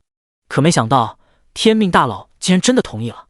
他不知道这2个小丫头究竟和人家说了什么，不过还是习惯性的说了一句：不好意思啊，他们2个不懂事，给您添麻烦了。没事。见他们都入队了，江北开始带着队伍往镇外走去。来到门口，江北对3女道：你们就站在这里，不要乱跑，我去就回。随后他迈开步子朝巨型史莱姆走去。一个牧师妹子见他要出去，连忙道：快回来，外面那个 BOSS 会攻击所有出去的玩家，他已经疯了，现在谁出去谁死。别觉得他体型大，他还是很灵活的，根本就跑不出去，刚才已经死了好几个了。他劝诫道。这妹子人还挺好。江北淡淡一笑，无妨，我就是专门来杀他的。此话一出，所有被堵在门口的玩家都被逗得大笑起来。看来又来了一个做白日梦的。哎，看着身上的装备不错，估计又是个人傻钱多的主。笑死了，就他一个弓箭手，还想杀 BOSS？ 他要是能打掉大史莱姆100血，我就跪下叫他爸爸。还100血？你高看他了，估计一个照面就被秒杀了。听着耳边讽刺声，江北没有理会他们。事实会替他说话，这回的脸伸得有多长，待会就会被打得有多狠。他大步流星地走到了那只巨型史莱姆的面前。见状，那名牧师妹子也是无奈地摇了摇头，劝不动。为什么都不知道自己几斤几两呢？就这一会，像他这样去送死的，不知道已经有多少个了，但每个人的下场都一样，全部都是有去无回。所有人的目光都集中到了江北的身上，大家都想看看他到底能活几秒。江北抬头看了一眼巨型史莱姆，开始拿出自己的弓箭。赤金色的长弓上流光闪烁，和那些黑漆漆的武器有着鲜明的对比。精准射击，江北拉满弓弦，只使用了一个最基础的技能。双倍 buff 早就已经消失了，普攻应该差些伤害，但技能有额外 50% 的伤害增幅。滋滋，一支金色的能量箭矢迅速生成，随着他手指一松，嗖，下一刻，箭矢激射而出，如同一条迅捷无比的闪电，朝着巨型史莱姆疾驰而去。巨型史莱姆坐在地上，甚至都没反应过来。噗！箭矢瞬间将他的身体洞穿。负23300，暴击。第21章，你要吃亏？不行，还是我吃点亏吧。下一秒，轰！巨型史莱姆庞大的身体轰然倒下。静！全场死一般的寂静，所有人都不可置信地看着眼前发生的这一幕，更甚者连眼珠子都快瞪了出来。一剑，仅仅只是用了一剑，2多万的伤害，这只虐杀他们无数遍的 BOSS 就这么被一剑给秒了。此时，即便是已经见过江北刷怪的女骑士和2个小萝莉，也同样是震惊的无可复加。就连自己已经升级，他们都没有发觉。这是什么恐怖的伤害啊？这真的是一个新手村玩家能够在现阶段打出来的吗？天呐，巨型史莱姆怎么倒了？谁能告诉我刚刚究竟发生了什么？一名法师咽了一口口水，一脸不可置信地缓缓道。他这一开口，大家才都纷纷回过神来。他刚刚用了什么技能？23000的暴击伤害，我没有数错吧？好像就是基础弓箭手技能。这是数据显示错误吧？上万的伤害，这是人能够打出来的吗？显示 bug， 你在瞎扯什么？如果只是显示 bug 的话 ，BOSS 又怎么会死？直接秒杀2万血的 BOSS， 这也太变态了。他的血条怎么突然就没了？我是不是在做梦啊？谁来掐我一下？这是挂逼！网管，我要举报！众人的声音此起彼伏，但言语中皆是震撼。他们都还没有彻底缓过来，主要是这也太吓人了。你好歹多打几剑，他们也能容易接受点不？就在这时，游戏公告也适时响起：恭喜玩家天命成功击杀巨型史莱姆 BOSS， 声望加500。听见这个公告，所有人都愣了，齐齐地看向那个正在捡东西的江北。天命！尼玛，这竟然是天命大佬！原来他就是天命啊！难怪他能杀死这只 BOSS， 看他身上穿的装备，还有手里拿的那把弓箭，估计就是上个 BOSS 爆出来的，绝对是极品武器。你这样一说，还真有可能，不然如今谁能有这样的属性啊？这个猜测一出来，很快就得到了大部分人的认同，也只有这样，才会让他们觉得心里的落差小一点，不然的话，他们没法接受。当然，这些人里并不包括江北队伍里的3个妹子，他们之前已经见过江北打怪时的样子了。要知道，那个时候他手里可没有这样的装备，可他依然很猛。正所谓怀璧其罪，一件能打出上万伤害的武器，一旦猜测成立，那绝对能让无数人疯狂。刹那间，一道道贪婪的目光全部都集中在了江北手里拿着的那件太阳神弓上。的确很不一样，若是自己能拥有一件这样的装备，所有的 BOSS 都随便秒，那以后这辈子绝对就不用愁了。在这种巨大的诱惑下，很快就有些玩家忍不住了， BOSS 已经没了，你伤害高又能怎样？终究不还是一个弓箭手，一个远程脆皮职业。 BOSS 我们是打不过，但是我们这么多人要是围攻你一个，那还能秒不掉你吗？即便是爆不出来他手中的弓，哪怕随便爆出他身上1-2件装备，那也不亏啊。拿了2个 BOSS 的奖励，江北此时身上无疑是个巨大的宝库。呵呵，还有人敢打我的主意吗？靠着空间感知，虽然江北没有回头，但他已经能够感受到无数不怀好意的目光，此时已经集中到了自己的身上。他嘴角微微一扬，2个小萝莉看到这一幕，已经有些忍不住了，不过却是被天下无双紧紧拉住了。2人看向自己的姑姑，后者给了他俩一个眼神，并摇了摇头。放心，你们还不了解他吗？绝对不会有什么问题的。他丝毫不担心江北。这些宵小之辈，恐怕还不知道自己正在谋划的将会是一个怎样的恐怖存在。3级的时候，江北都能硬抗几十只魔化狼，还有一只精英怪，更何况是如今已经10级的他了。无论是伤害还是装备，都已经发生了天翻地覆的变化。这些人不会真以为就凭他们那连巨型史莱姆都打不动的伤害，就能打得动江北吗？真是没有一点脑子。很快就有人跳出来了，这件武器我们霸天公会要了，识趣的都给老子躲远点。这是一个 ID 叫做霸天的战士。随着他开口，近100名带着同样的后缀的玩家也同时从人群中走了出来。看到这些人，很多玩家都露出了惊惧之色。江北离开的早，并不清楚，可他们这些一直待在镇外刷怪的玩家却都知道，这个霸天公会可谓是他们这个新手村里最臭名昭著的一个团伙了。创建者据说是一个挺有钱混混，他们霸占练级区，抢怪，压低价格收装备，甚至在野外公然杀人，就为报别人一件装备，简直是无恶不作。并他们顶上，这一回，这名叫做天命的玩家可能要遭殃了。兄弟，我们也不是不讲道理的人，不如这样好了，我们吃点亏，1万块钱买你手里的那件武器，还有你身上的全部装备，识趣点，不然你一个脆皮弓箭手。霸天一开口就是非常嚣张的语气，说是自己吃点亏，但大家谁听不出来，这明摆着就是在威胁。这种级别的武器，别说1万块了，就是10万块、100万块，那都有无数人去抢。更别说这1万块钱，他还想要人家身上的其他装备了，这不是耍无赖又是什么？能说出这种话，你的脸皮也是够厚的，就是不知道能给你家多少防御，能不能扛得住我这一剑？江北丝毫不为意的呵呵一笑，将这只巨型史莱姆爆出的东西全部扔进背包，随后他继续道：不如我也吃点亏吧，就拿你们身上的装备来买你们所有人的小命，我劝你们也最好不要不识趣，不然被我杀死，你们可是会后悔的。江北回应的话也同样嚣张，其实他说的真是良心话。他们能不能爆出自己的装备先不说，但是他那已经90%多的爆率可不是开玩笑的。第22章，你这样让我们很害怕呀。但他们不经历一次，又怎么能听懂江北话中的意思？这名叫霸天的战士听完以后，脸直接就黑了。妈的，这家伙竟然比他还狂！在这种情况下，还敢说出这种话来，你怕不是真不知道我霸天公会的名声啊？黑狗，干他！既然他不识趣，那咱们就自己拿。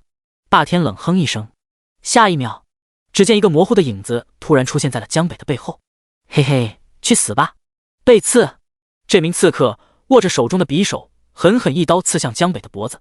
负零！然而，只是一个大大的零飘了起。黑狗嘴角的笑容直接冻结。他可他们公会单体输出最高的刺客，而且拥有超高的破防天赋，打不动 BOSS 也就罢了。可为什么在一个弓箭手玩家的身上还是打不出伤害？他都开始怀疑人生了。这不可能，他一个弓箭手难道防御比 BOSS 还高不成？操，这人8成是开挂了。同样都是弓箭手，为毛他这么猛？这名叫霸天的战士也傻眼了。刺客偷袭一名弓箭手，连个伤害都打不出来，这还玩个毛线啊！黑狗可是他们公会在伤害上仅次于他的存在，而且加点也是纯暴力，装备更是给他凑了全套，为的就是让他暗中秒人。还有一个 B 级破防天赋加成，这些东西加在一起，就是一个骑士也得掉上半管血。可是，如今竟然打不动一个弓箭手，完呢？一时间，所有霸天公会的人都不知道该怎么办好了。他们都很清楚，对方的伤害那可不是开玩笑的。丁，你受到了玩家黑狗的攻击，反击将不会增加你的罪恶值。耳边响起了一个提示音。江北笑道：看来你们的输出还是不够啊，这下好像该轮到我出手了。他的语气很放松，仿佛从来也没有把霸天公会里的这近100人当作一回事，而且眼神极为戏谑，就像是在看待一群已经被玩弄股掌之间的蚂蚁一样。操，我就不信这个邪了，都给我一起上，我看他能抗多久，几十个人还杀不了他一个弓箭手了。只要杀死他，老子每个人奖励5000块。霸天直接暴怒道：今天要是在这里栽了，那他以后还怎么在这里新手村立足？重赏之下必有勇夫。此话一出，众多霸天公会的玩家眼睛都亮了起来。只要一起出手，不管最后是谁杀死的江北，他们都有钱分。这可是5000块啊，哪怕是为此死了一次，也一点不亏好吧。紧接着，霸天公会的所有人全部一起出手，精准射击，火球术，圣光祝福，重击。一时间，各种技能都朝着江北劈头盖脸的砸了下来。近战的战士、刺客、骑士也都同时冲了上来。反观江北，只是站在原地，动也没动。负零，复灵，复灵！一连串的灵从他头上飞出，江北的血条丝毫未动。靠，这家伙是开作弊器了吗？怎么一点伤害都不出？霸天气急败坏。这时，只见江北轻轻举起自己手中的太阳神弓，一箭射出，爆炸箭，箭矢上闪电弥漫，噼啪作响。其他玩家脸色齐齐一变，任谁都能感觉到这一箭的不凡，其中蕴含着极其恐怖的能量。快跑！霸天大惊失色，心中暗道不妙。可惜，此时再想跑已经来不及了。跑这个字，他才刚刚喊出口，这一箭就直直地射进了他们人群中央。没等他们看明白情况，就听轰，剧烈的爆炸响起，电弧四溢，火光冲天。-21049，-22044，-21305，一堆高额的伤害数字在爆炸中央飞出。叮，你击杀了霸天爱上一条狗。叮，你击杀了霸天黑狗。叮，你击杀了霸天冷风吹。叮，你击杀了霸天。瞬间，近100名玩家全部都被一击秒杀，一家人整整齐齐的变成了一道道白光，飞回了复活点。尸体消失后，看着满地的战利品，江北露出了满意的微笑。说了你们也不听，那就只能付出更多的代价了。一般来说，击杀玩家只会有一定几率会爆出身上的装备，红名玩家死亡后掉落几率会大增，外加江北恐怖的爆率下，霸天公会的这群人基本每人都爆出了至少2件以上装备，有的甚至就连新手装都被爆出来了。叮，你获得装备草原长剑 X1。叮，你获得装备破旧的长裤 X1。叮，你获得了装备迅捷皮靴 X1。叮，你获得装备攻速长弓 X1。好人呐，真是太客气了，知道他刚刚得到了一件神器，立马就赶着过来给他送装备。这种人就活该被全力以赴的对待。江北最后一算，去除新手装，整整70多件装备，其中大部分是白色，8件装备是黑色。一次损失这么多的装备，即便是对一个大公会来说，也是一个很大的打击了。而像霸天这样的公会，估计经此一役，估计差不多就要废了。捡完装备，江北扭头看向围观的其他玩家，还有没有想要我手里装备的？有要的就赶紧出来了哈。不过我马上就要去主城了，别说我没给你们这个机会。听见江北的吆喝，其他围在出口处的玩家都是齐齐后退了几步，生怕会被江北误会。开什么玩笑？这时候谁还敢出手？是不想活了吗？他们又不是没有看到霸天公会众人的下场。这些人别看他们嚣张跋扈，可无论是等级还是装备，都要超过他们大多数人。结果呢？近100个人连人家的防御都破不了，而且还被一剑秒杀。不但死了不说，还掉了一地装备。更主要的是，你在喊这些话的时候，能不能收敛点表情啊？你这样让我们很害怕呀。第23章，进入主城霸榜。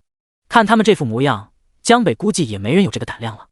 其实他还真挺希望能再多些这种沙雕的，这装备爆的可比野怪爽多了。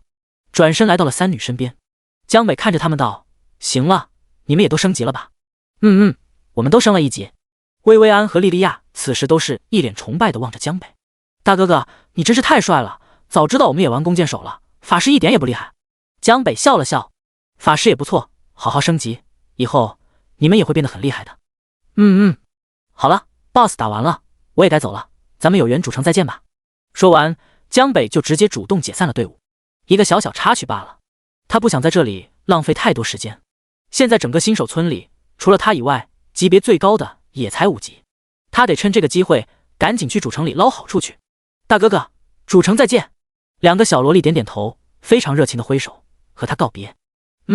再见。江北伸了个懒腰，动身开始往小镇走去。天下无双怎么也没有想到，最终 BOSS 的经验竟然被他们独吃了。看着这个神秘又强大的背影，他的眼睛里也充满了好奇的光芒。要不是这2个小侄女，他怎么也想不到这个大佬竟然这么好说话，和他以前在游戏里见过的那些大佬完全不一样。主城吗？看了看自己的等级，以他们现在的升级速度，想要去主城，估计最少也得1-2天的时间。再次来到市政大厅，镇长，我要去主城。江北开门见山直接道。闻言，贝蒂一喜，也不管身边的其他玩家了。我这里有通往1级主城国都，还有2级主城洛星城、洛斯城、圣地城的传送阵。尊敬的救世者大人，您打算去往哪一座主城？贝蒂镇长一招手，在他身边立马出现了数个传送阵。江北出生的这个地方位于神圣王国的艾尔镇， 1级主城便是神圣王国的国度，在下面还有2级主城，一共是12座。镇长口中的这3座是距离艾尔镇最近的3座。当然了，等离开新手村以后，所有主城之间都有传送阵相连，如果想去其他区域，只需要缴纳1个银币的费用就可以了。玩家转职，所有的主城都有相应的转职导师，所以一开始去哪座都一样。但江北却是毫不犹豫道：“我要去国都。”他上一世选的就是1级都城，对那里更为了解。更重要的是，他知晓很多的隐藏任务和 NPC， 其中就有一件他很需要的神器装备。而且，他手里有老衲杀给的一枚勋章，负责弓箭手转职的蕾娜导师就在国都主城。救世者大人，我相信您去往主城以后，一定会成为名扬大陆的超级强者，也希望您能亲手终结这场该死黑暗。到时候，请别忘记艾尔镇，我会在这里永远等候你们回来。贝蒂镇长打开传送阵，走之前还叮嘱了江北一番，又给他颁发一个荣誉头衔：神圣王国艾尔镇最优秀市民。佩戴效果，你将得到所有艾尔镇市民的尊重。这个头衔最大的作用，可能就是让人一眼就知道他是从哪个新手村出来的。也不能说没有一点用，只能说用处不大，毕竟他现在马上就要离开了。江北摇了摇头，抬脚迈入传送阵，只见一道银白色的光柱升起，将他环绕其中。唰！下一秒，江北的身形在大厅中消失不见。提示：玩家当前所处位置：神圣王国国都。叮，你是全世界首位走出新手区的玩家，你获得声望 X1000。即将进行全服播报，你获得了特殊成就宝箱。作为一个进入主城的玩家，天命这个 ID 再次出现在了所有人的视野中。区域 BOSS 首杀只会出现在各自新手村，不会触发全服播报。可自从上次首杀过后，江北这是唯一一个，也是第2次触发全服播报了。之前的 BOSS 首杀他们还勉强能接受，毕竟现在还没人见过骸骨统领长什么样，更不知道他是多少级的 BOSS。前期大公会围杀小 BOSS 的也不是不可能拿下，无非就是人多有钱嘛，也体现不了太大的差距。但我们都还打着小怪，你直接就出村了，这就让人忍不了了呀！一时间，各个频道再次炸翻了天，甚至就连游戏外的论坛里，天命这个名字也是屡屡冲上热搜榜。特殊成就宝箱赠予首位踏入主城的玩家，开启后可以获得一件红色饰品装备。想不到第一个出村的人还有奖励。看着自己的获得的宝箱，红色饰品，这是好东西啊！江北露出了一个笑容。开启，叮，你获得了守护之剑，红色，守护之剑，等级10，属性血量加500，属性法力加100，特殊效果，战斗中每10秒生成一层护盾，护盾等同于玩家血量，受到攻击后消失。开出了一个饰品戒指，附带的效果也很不错。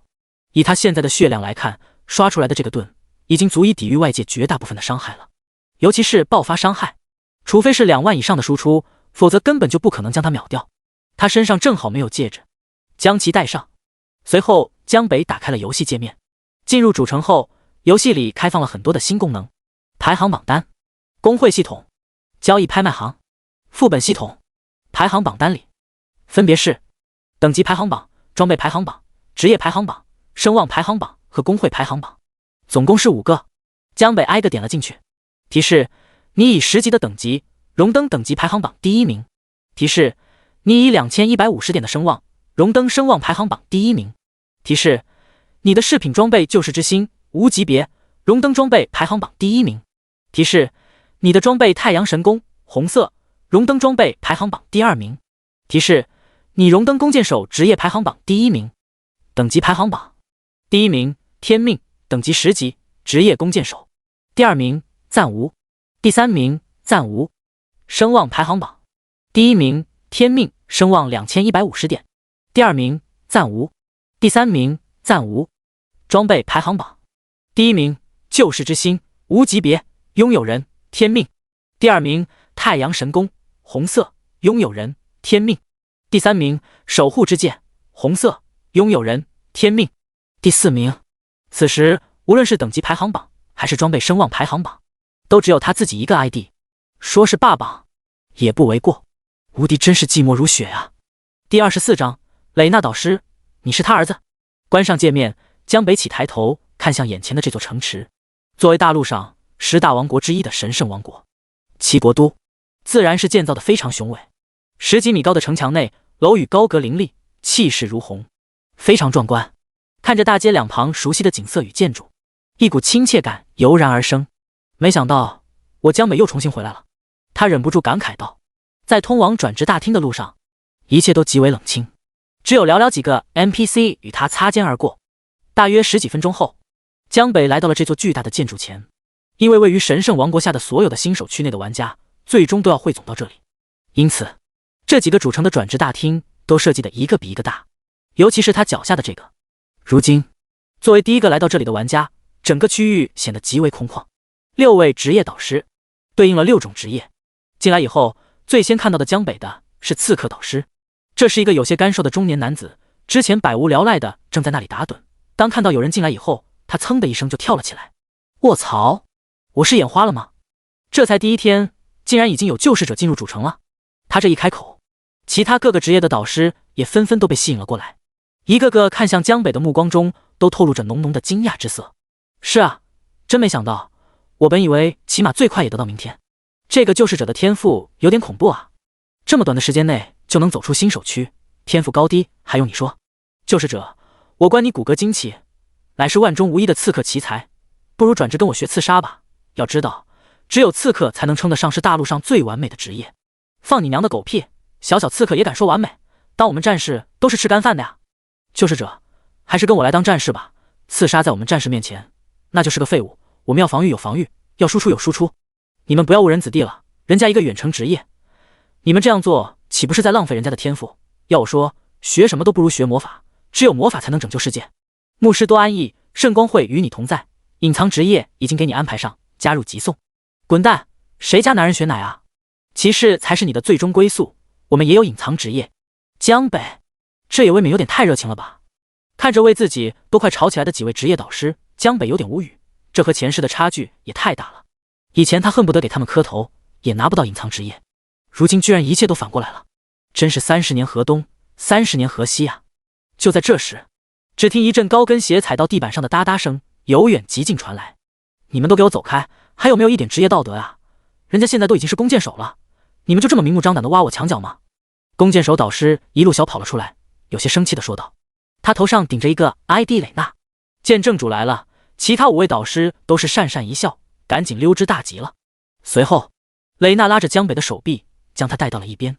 弓箭手导师蕾娜，等级80级，职业暗夜弓箭手。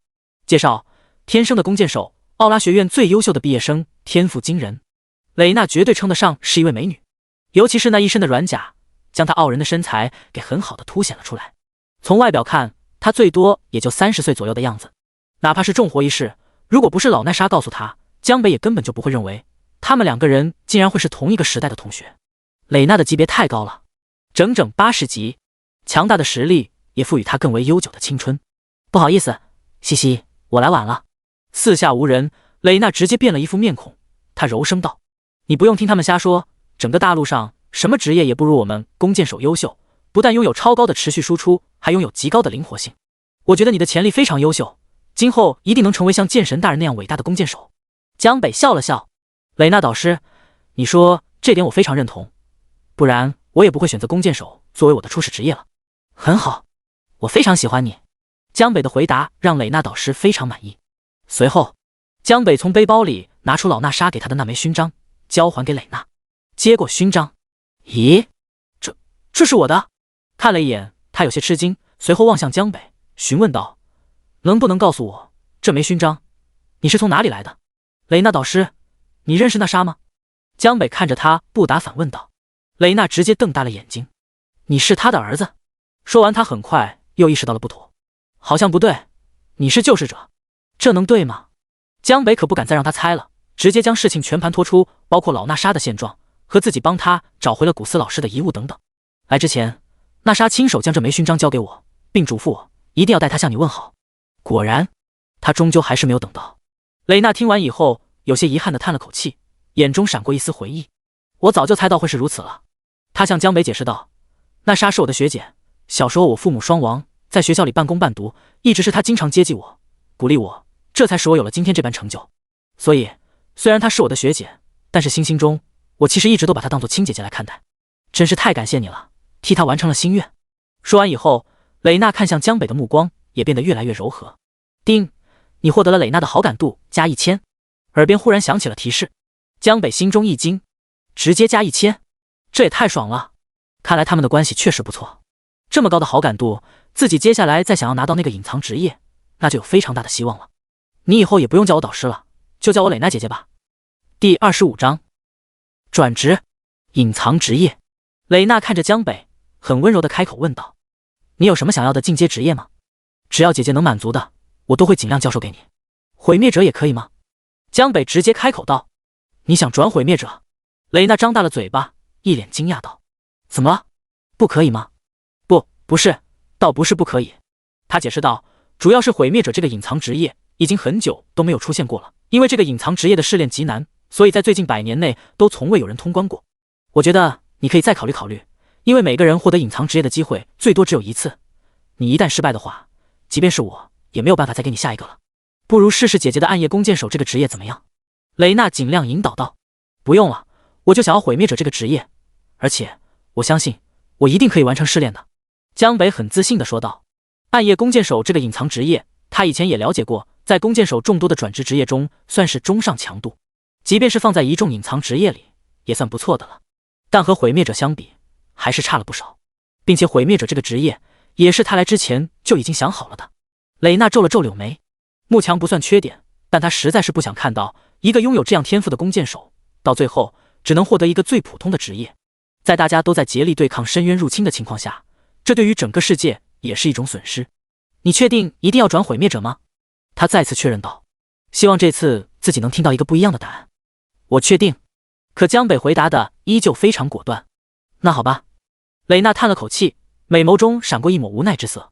碍于这个世界的规则，即便是他这个弓箭手导师也必须要尊重玩家自己的选择，他只能在不违反这个的前提下来尽量的去发挥自己的作用。丁，恭喜你领取到隐藏职业毁灭者的试炼任务。隐藏职业毁灭者试炼任务，任务难度10星，完成条件通关毁灭者试炼地图，奖励毁灭者转职卷轴。灾界中所有任务的难度都被以此分为1至10星，1星最简单，10星最难。之前那个隐藏任务的难度才只有8颗星了，这个试炼远比那个任务要难得多，这也难怪这么长时间都没有人成功转职过这个职业。关于毁灭者这个隐藏职业，江北还是在前世的一个论坛里帖子中看到的。当时的时间已经是游戏开服将近1年后了，黑暗逐渐侵蚀现实。那个帖子里列出了6大职业里所有隐藏职业强度的一个排名，而毁灭者这职业位列前3，同时也是唯一一个进入前5名的弓箭手隐藏职业。至于其他的，在整体强度上都要略逊一筹，像是蕾娜的暗夜弓箭手这个职业就只能排进前30。在帖子下面的诸多留言中，有人说毁灭者的真实强度要远比数据中所描述的强得多，也有人觉得只是徒有其名。不过前世没人获得过这个职业，大家也只是在数据中揽其全貌，至于真实情况究竟如何，无人知晓。不过强度越高的隐藏职业所要经过的试炼难度也会越高，这是一条铁律。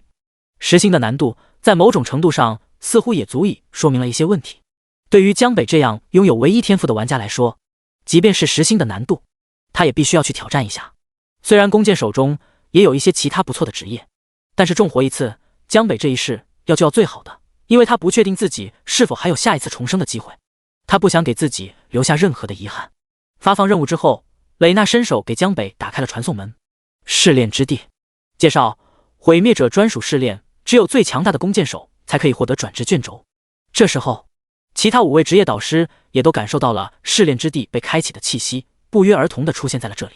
他们也都有些好奇，第一个走出新手村的救世者究竟选择了怎样的一个职业。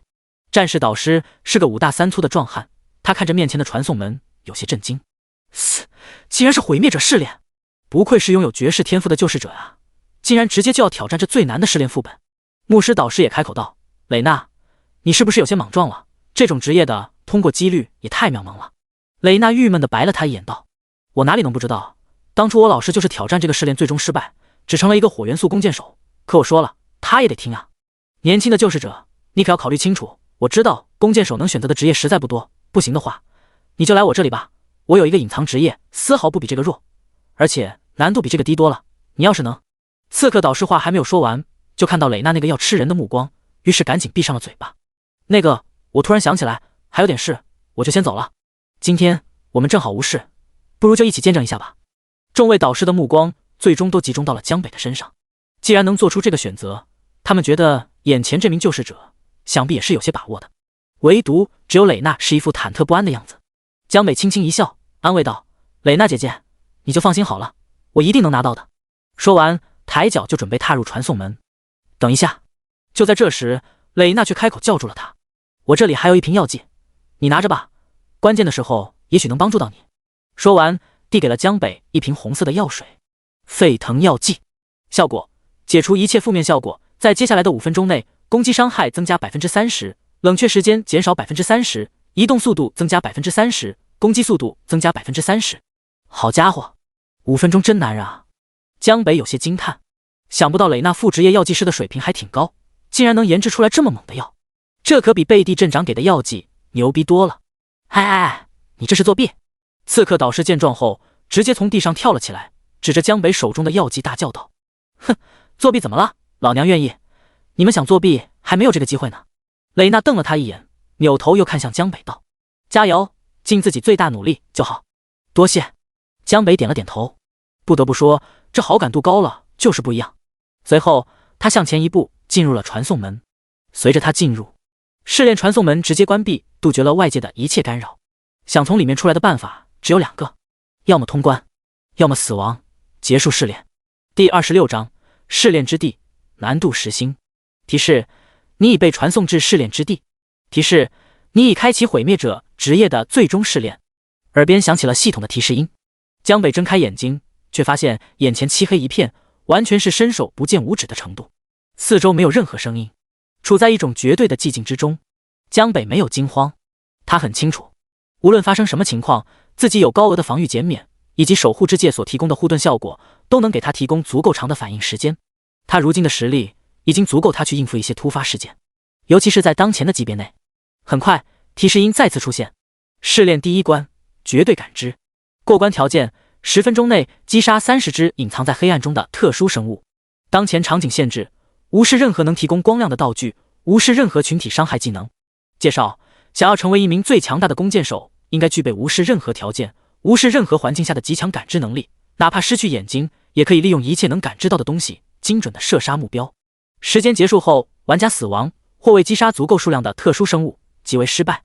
在进来之前，江北想过自己会直面一个很恐怖的 BOSS， 也想过会出现成千上万的小怪，但他没想到他所要经历的这个试炼竟然是这一种闯关模式，和他想象的有点不同。主要，江北前世也没有拿到过隐藏职业，在经验上他和小白也没什么区别，没有给他任何适应的时间，甚至江北连自己在哪里、身边是什么环境都不清楚。耳边就直接响起了倒计时的声音，提示：距离特殊生物恢复行动还有10秒钟。显然，这场关于隐藏职业毁灭者的试炼已经正式开始了。无论他有没有心理准备，都要快速的调整过来。呜呜，耳边逐渐响起了低沉的嘶吼声，不是一只，而是4面8方全都有。如果是一只还好，很容易就能分辨出它在哪个方位，但当这么多的目标一起出现时，就很难让人进行精准的定位了。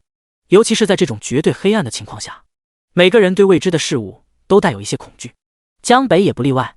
但上一世的经验还在，他又有空间感知这个技能，这些都将是他的依仗，所以他还是比较坦然的。既然看不见，江北索性就自己主动闭上了眼睛，听着耳边细微的声音，感知四散而出。空间感知这个技能，下一刻就犹如一个雷达一般，迅速就在他的脑海中形成了一个详细的雷达图。每个位置的特殊生物都是一个个的小红点。江北嘴角微微上扬，在这种绝对安静的环境下，也太适合他的空间感知发挥了。不知道自己这算不算是作弊？不过俗话说，法无禁止即合理，既然能用，那就证明是在规则之内，自己没道理不用。生物已投放完毕，即将开始行动，请做好准备。声音落下，一道道的此起彼伏的脚步声掺杂着低吼声，开始从东南西北4个方向密密麻麻的传来。只听这动静就知道数量绝对少不了，整整35只。但江北用了更简单的方式，只用了几秒钟就精准地定位了每一只生物所处的位置以及它们所行进的路线，速度不算快，他有足够的时间去出手。那接下来就很简单了，这一关对于他来说就是开卷考试，而且还是无人监考的那一种。手中的太阳神功拉成满月状，嗖，第一支箭离弦而出，只听见一声闷响，脑海雷达上的红点顿时消失了一个。你进行了一次攻击，你的物理伤害+1，击杀数量+1，打中了。江北的心越发平静了。根据脑海中的画面，他逐渐调整自己的箭头方向。嗖嗖嗖嗖嗖，这一次直接5箭连发，箭箭入肉，同时还出现了一个叮当的声音，好像是掉落什么东西了。不过他现在看不见是什么，也没时间去捡。爆炸箭是范围技能，被限制了使用。江北就老老实实的用着最简单的普通攻击，一箭接着一箭，如同开了锁头外挂一样，每一箭都能极其准确的带走其中一个目标。击杀数量+1，击杀数量+1。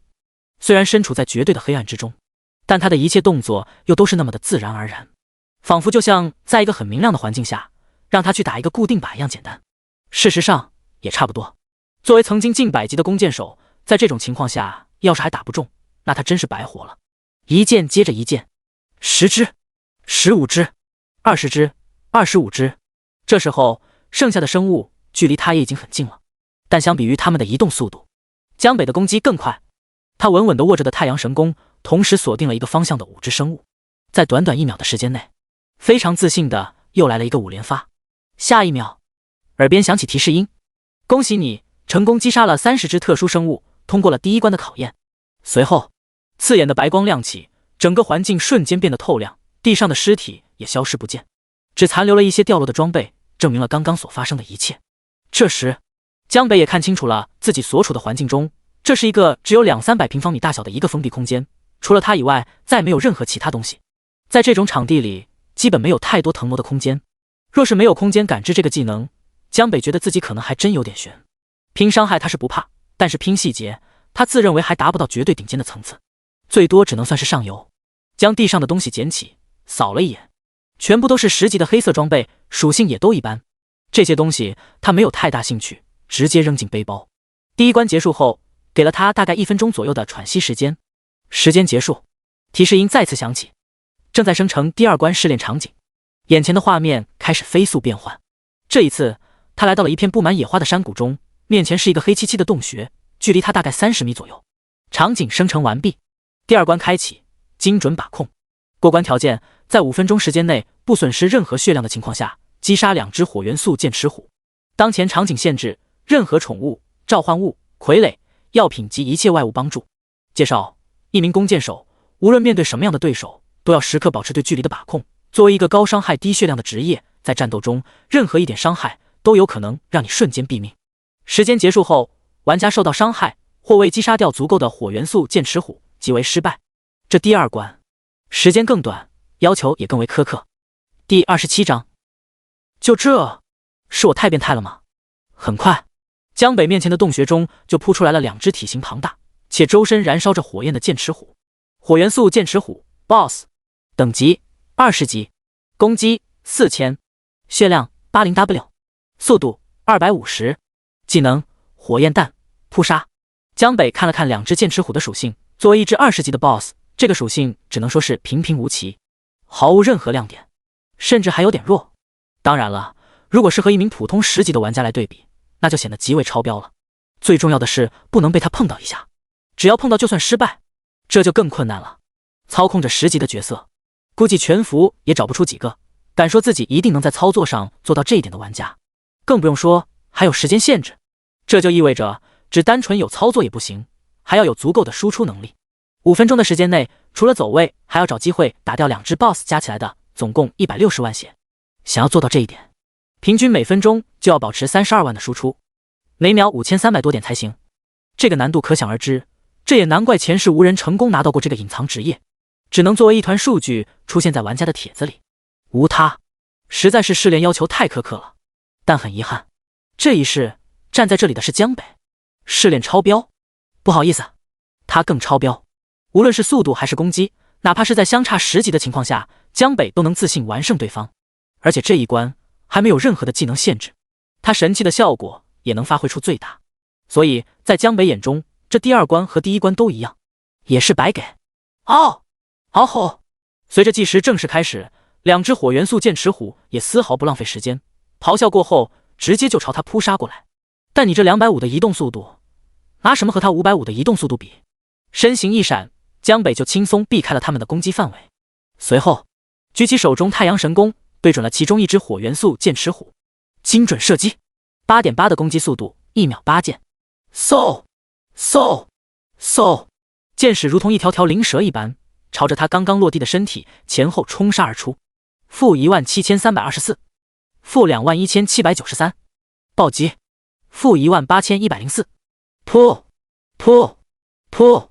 一瞬间，这只火元素剑齿虎的血量就开始疯狂下降，50%的黑暗伤害附加，50%的技能伤害附加，如此变态的伤害加成，就算不使用技能，江北的输出也能稳定在17800，使用技能以后更是轻松上2万。这就是手中这件神器所给他带来的逆天增幅。不过，火元素剑齿虎的血量的确很高，就算是在江北这种输出下，8剑也仅是打掉了他13万多的血量，想要将其秒杀还差很多。此时，那只受到大量伤害的剑齿虎吃痛，带着怒嚎就再次朝着他这边扑了过来。另一只则是站在原地，张嘴吐出了一颗火焰弹。江北神情平淡，脚步挪移，拉开距离的同时，他的手也没有闲着，2根手指搭在弓弦上，指着这只血量还剩一大半的这只剑齿虎，各种技能一通猛射。他的走位很细致，既能保证每次都能躲开对方的攻击，又能同时卡在极限距离，保持着自己的攻击范围。叮！你击杀了火元素剑齿虎 X1， 你获得了0点经验。击杀一只剑齿虎，他仅用了6秒的时间。不过江北还未转职，依然是吃不到经验，但在试炼之地也无所谓了。他要的是能通关，拿到转职卷轴，这才是重中之重。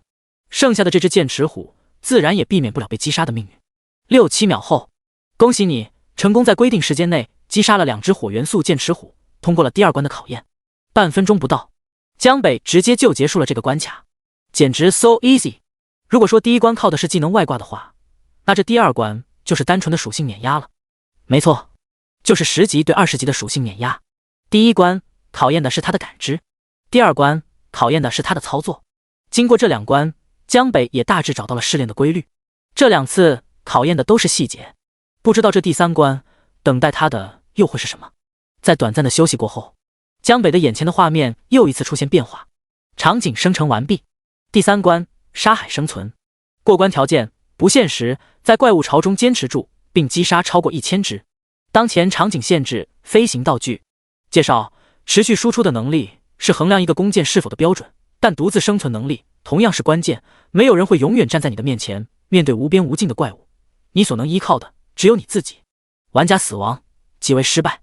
这是一片荒凉的沙漠，孤日高悬，到处都是漫天黄沙，放眼望去，看不到任何一只活的生物。这第3关叫做沙海生存，击杀1000只怪才能过关，这可是一个不小的数量。不过既然有这个条件，那也正好顺便再给自己叠一叠伤害和攻速。沙沙沙沙沙，不多时，前的沙子中就开始传来了动静。在这空无一物的沙漠中，这声音显得尤为清晰。紧接着，一个又一个的小沙丘出现，随后露出下面生物的真面目。这是一只脸盆大小的黑色蜘蛛，在江北四周，其数量密密麻麻，多到完全数不过来。原来这就是第3关里的怪，沙漠蜘蛛。等级15级，攻击750，血量5500，技能暂无。和其夸张数量所对应的是其高达15级的等级，每一只都拥有秒杀普通10级玩家的能力。正所谓以多咬死象，上万只的数量加起来，即便是30、40级的 BOSS 来了，那也得头疼。不过恰好江北最不怕的就是群殴了，尤其是这种攻击不高的小怪，防御减免一刷出来，爱谁谁，随便你们怎么打，我自百毒不侵。第28章，别闹，什么 BOSS？ 看来这一关自己也能稳稳拿下了。不知道应该说是自己变态啊，还是应该说这10星难度的试炼任务徒有其名。最起码这前3关江北是没有感受到任何的压力，规则一出来，他基本上心里就已经有数了。大片的沙漠蜘蛛朝他攻来，负533，守护之戒，负676，负594，负531。守护之盾被破了以后，一连串的伤害出现在江北头上。他如今身上的伤害减免还是之前隐藏任务里刷出来的300以下，在人均700多伤害的蜘蛛身上，已经有些不够看了。那个任务最后的 BOSS， 江北本来是想尝试一下的，可结果失败了，也没刷出来任何的东西，倒是发现了另一个 bug 效果。不过如今他还不敢去死，因为就是之心的冷却时间还没有结束，他一旦死了，那就是真的死了。不过即便是项链有冷却，江北也未必敢去尝试，万一不等他复活就直接将他送出去，那可就亏待了。所以现在只能靠这些蜘蛛再给自己的防御减免提速了。它们的数量多到无法言明，刷起来的速度自然也快。江北的血量刚下去2/3，提示就弹了出来，你受到了连续伤害，你获得了750以下伤害减免。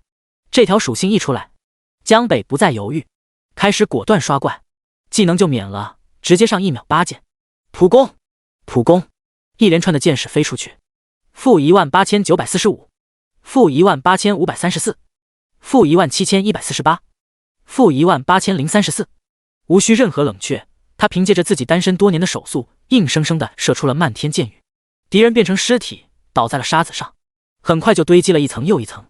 嗖秒杀，全部都是秒杀。一番狂轰乱炸后，100只、200只、300只，终于在第4分钟的时候，第1000只沙漠蜘蛛被射穿了胸膛。随着他任务完成，剩下的蜘蛛瞬间四散一空。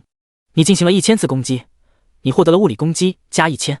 你进行了多次连续攻击，你获得了攻击速度加0.5。呼，终于杀够了。江北长长的出了一口气，甩了几乎要抽筋的手。别看只是短短4分钟的时间，但保持高频率的连续不间断的射出1000箭，还得保证每箭都命中，这就很累了。好在这只是单方面的屠杀，不然的话再加上走位，那对他的精力还真是个不小的考验。这一关的沙漠蜘蛛来自4面8方，而且死亡了立马就有新的补上来，没有几把刷子绝对过不去。毕竟不是谁都能像他这样能够免疫伤害的。赶快喘了几口气，江北开始打扫战场。叮，你获得银币 X12。叮，你获得银币 X31。叮，你获得银币 X9。叮，你获得装备蜘蛛法杖 X1。叮，你获得装备奥利斯的护肩 X1。叮，你获得了。除了一些银币，基本上都是垃圾装备。将所有没用的武器全部喂给太阳神宫。从野牛谷再到霸天公会的那些人，他手里又积攒了80多件武器了。叮，你的武器太阳神宫吞噬了85件武器装备，基础攻击加850。你的太阳神宫品质提升至红色，当前进度 82%。特殊部位的装备只能喂给同样位置的神器，武器就只能喂武器，鞋子就只能喂鞋子。而且随着级别的提升，神器的升级也开始有些难度了。80多件装备都没能使他突破红色，这还是在有双倍效果的情况下。不过这和他吞噬的装备级别也有很大的关系。接下来江北来到了第4关。来到这一关以后，虽然明面上依旧轻松，但是他的心里还是暗自提高了一些警惕。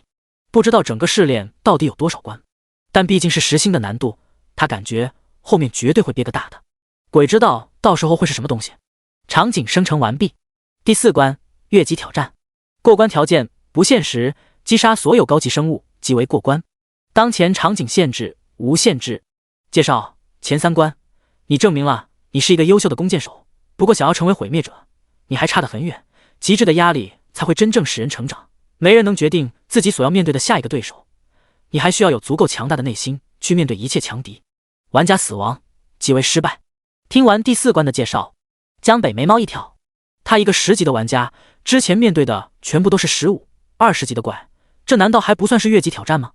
对于正常人来说，超过自身5级的怪物就已经是一个鸿沟了，至于10级，那能战胜的几率更是100万中无一。眼睛看向前方，刚说完要憋个大的，这就来了吗？在江北的面前出现了5只巨大的黑熊，每一只的身高都有4、5米高，犹如是5座小山一样居高俯视着他，压迫感十足。他才只有 1.8米，和这5只巨熊相比，就像是一个刚出生不久的娃娃。带地暴熊精英，等级25级，攻击3500，血量 130W， 防御500，技能大地震战咆哮，25级。看完这5只大地暴熊的属性，江北却是笑了。130万的血量，3500的攻击，还有咆哮和大地震战这2个群攻技能，就算是一个百人公会面对他们，也得吓得落荒而逃。但对于江北来说，如果这5只25级的精英怪就是这个试炼口中所说的强敌的话，那这一关依旧是白给。似乎是感受到了江北的轻视，吼！其中一只张开大嘴，发出了一声巨大的咆哮。负2938，守护之戒，破盾。他的伤害不错，江北身上的盾瞬间破碎，算是给了他一个下马威。爆炸剑！江北冷笑一声，能量开始汇聚在弓弦，抬起弓箭，轰！负22964，暴击！负20987，负10721。第29章50级，你过分了哦！沙漠蜘蛛所给他增加的1000点伤害，非常直观地体现在了伤害上，使其最高逼近了23000。后面的则是脱离的爆炸剑的中心范围，没有100%的伤害，所以稍微少了点。这一剑无差别攻击，5只大地暴熊的愤怒值都在快速上升，但江北的伤害更为恐怖，目前攻速已经达到了 9.3， 秒杀高达18万点，100多万的血量在他手里依旧撑不过10秒。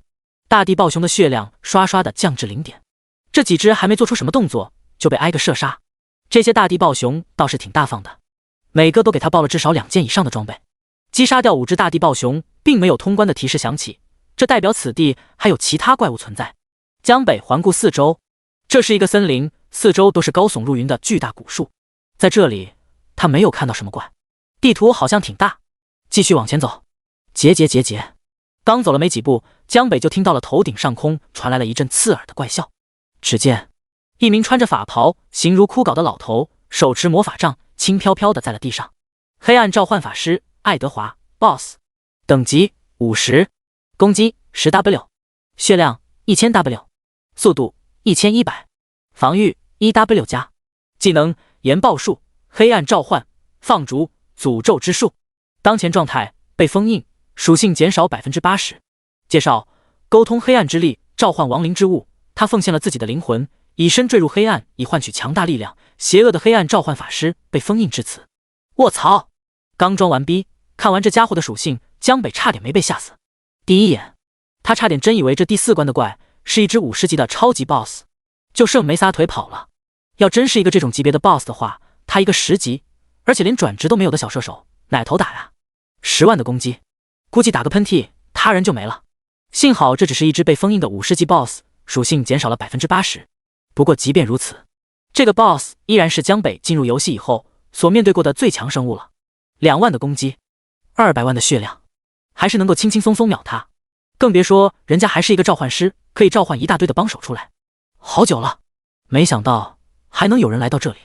这只黑暗召唤师看着他，森然一笑，露出了乌黑色的牙齿。江北感觉有点凉飕飕，可惜只是一个小家伙。不过你的灵魂很不一样，将你吞噬后，我应该能解锁更多的封印。爱德华舔了舔嘴唇，乖乖过来受死，我会让你死得轻松点的。